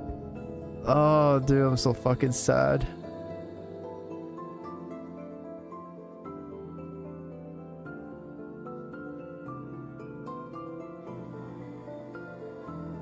Damn, you started with GGZ, holy shit. I started with Impact 3rd. I was really late into the scene. But I thoroughly enjoyed it. The little time I played it. And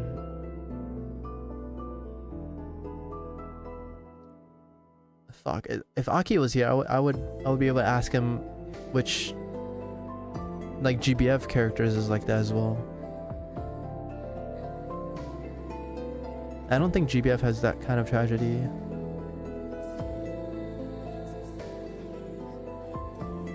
Wildly different from today's writing? Yeah, from what I've seen, even just from the memes, right? I saw it very, very different. GBS more shonen? Yeah, it is. That's my opinion as well. It's much more shonen.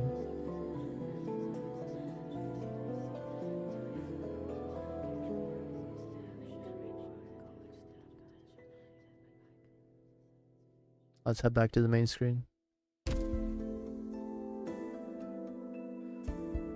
Oh, fuck, dude. Man.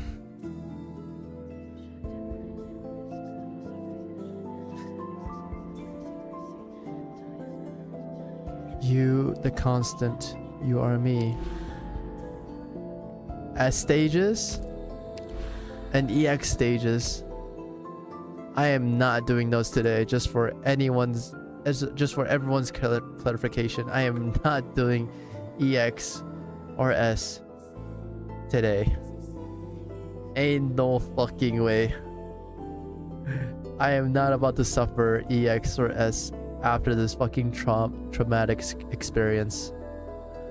Holy shit, I'll do that tomorrow though.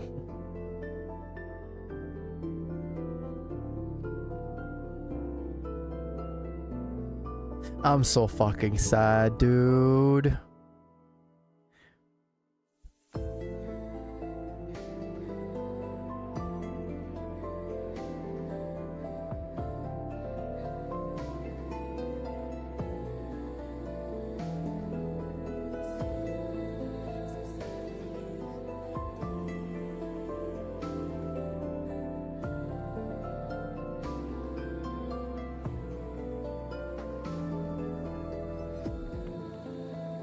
Give me 1 second.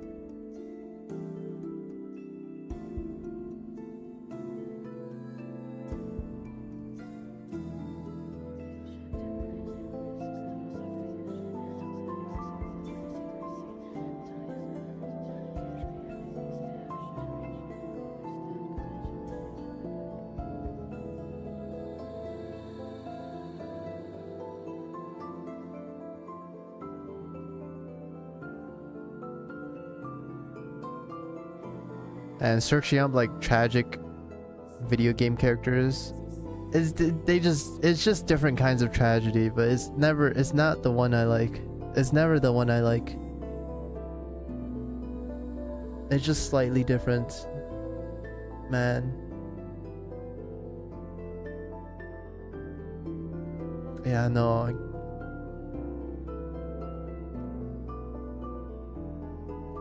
More suffering for another day. Kai, you ready? It should be easier for you now. It should be way easier for you now. My Crewster is updated.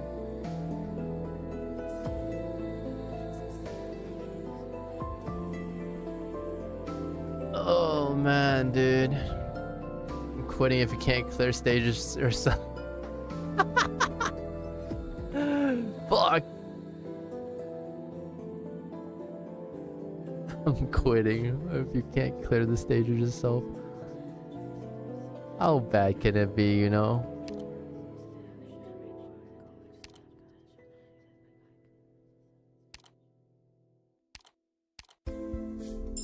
Good luck.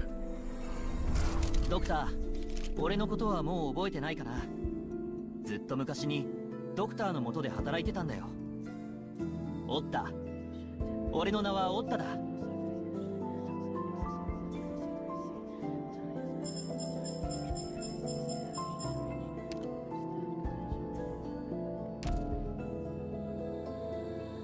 Dude, I love this music so much, dude. No, don't leave me. ご機嫌いかがかな？ Earthshaker. Another Pepe. Deals physical damage 45 times. Wait, levitate. Splash attack causes units with three or less to levitate for 0.5 seconds. Wait, what if this is in IS5?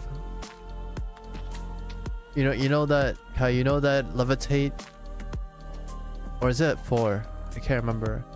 The levitate relic, or like they kind of fall and take damage. 5 and 4. I think I've seen it more on 5, but maybe I'm wrong. 0.5 is too short. Wait, I thought it just needed to be levitate. No? Like the damage one. Or did it have a thing?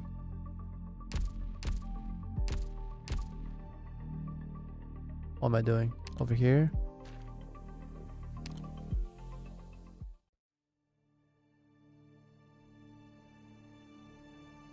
It's been so long. Is it this? Yeah.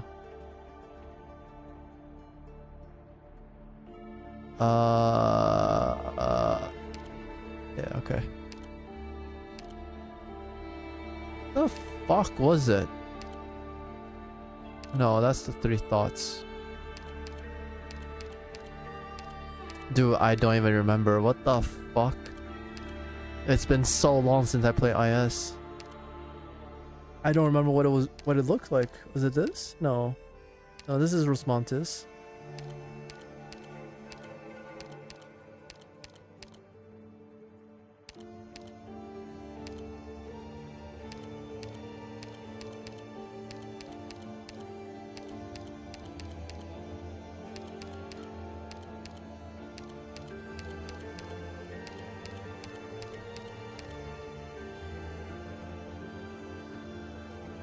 SP regen, these are stuns, right?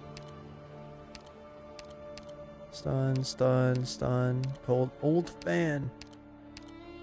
Tulip. Summons.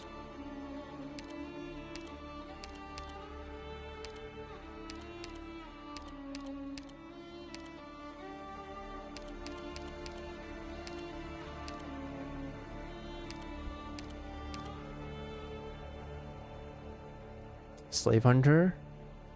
Back to ED4. After we're done with Babel, probably. Slave Hunter. That sounds familiar. This one. There we go. Units that become levitated, weightless, or are shifted will take 50% more damage for 10 seconds. Wait, that's the wrong one. I thought there was another one. Or is that only in 4?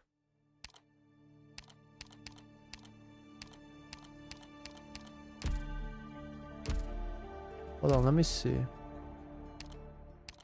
It's been even longer since I played this. Holy shit, dude. Expeditional? Folder archive, nope. Ritual item. I mean, going by the same thing, it should be down here, right?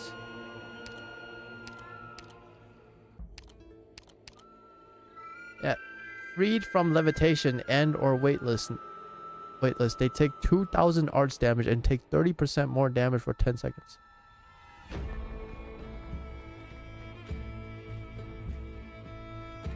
Like this shit, dude. And this is 1,000. Stack 2 of these. 3,000 arts damage. Every 0.5 seconds. Or however... I guess at the most it'll be every 0.5 seconds. Fucking bonk, bonk, bonk, bonk, bonk. It's so little in high difficulty. That's true. Imagine.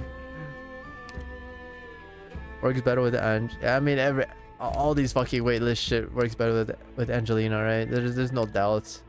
I just thought it would be funny.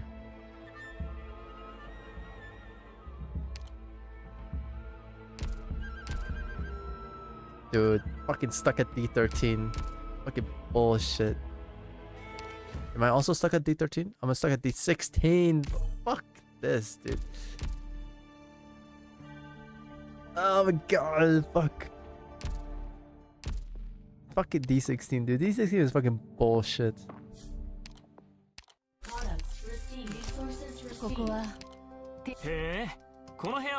I'll go back to IS one day. One day. I'll wait for your Mimic squad clear. See, I wanted to do Mimic as my 15 clear, I think. But I mean, I think I cleared one just to unlock 84 or 85. 84 probably. I'll do a D16 Mimic squad. ED4 clear. Like, yeah, I don't have to touch IS5 no more since I 100% ED'd it. Damn, look at this guy. Holy. He's OP.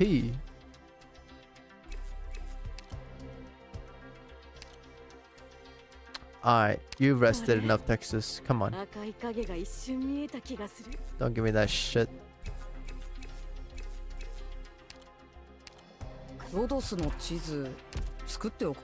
I'll do it one day.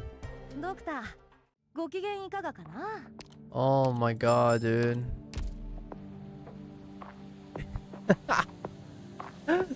I'm still at 142, bro. Fuck.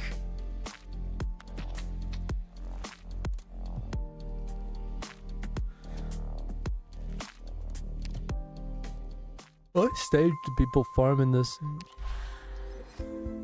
UB10? No, it doesn't give anything. Wait, did they just not give anything? No, they do. UB7? Oh, this one? BB7 or BB8, I suppose. Holy shit, do I need gels? Gel. BB8 for me then. 202, baby, let's go.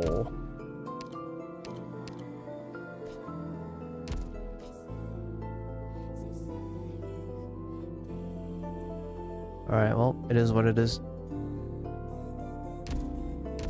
I love this music so much, dude.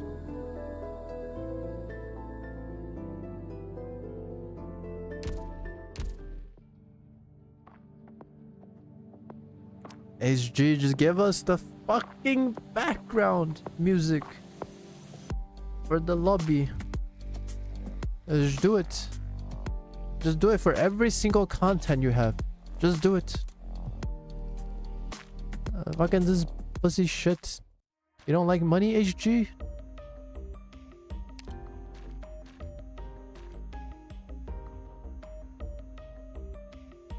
It's like even Silver Ash has fucking Live 2D.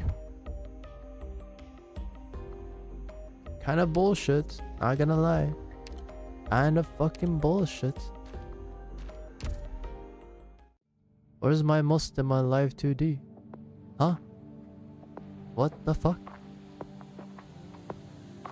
Wait, fuck, what's that meme? I just got reminded of a meme. Oh my god. It's the what the fuck meme.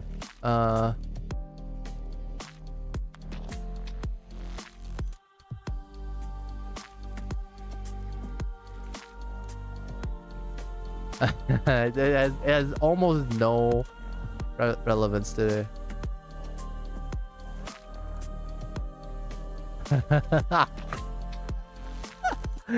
No, what the fuck? Oh, there it is, there it is. Oh, here we go, here we go, here we go. I found it.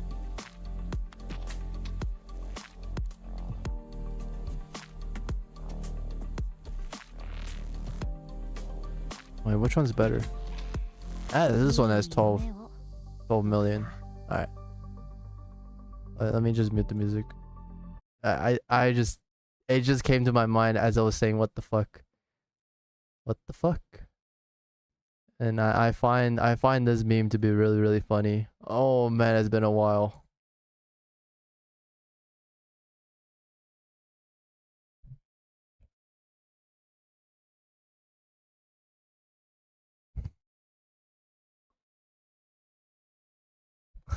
What the fuck?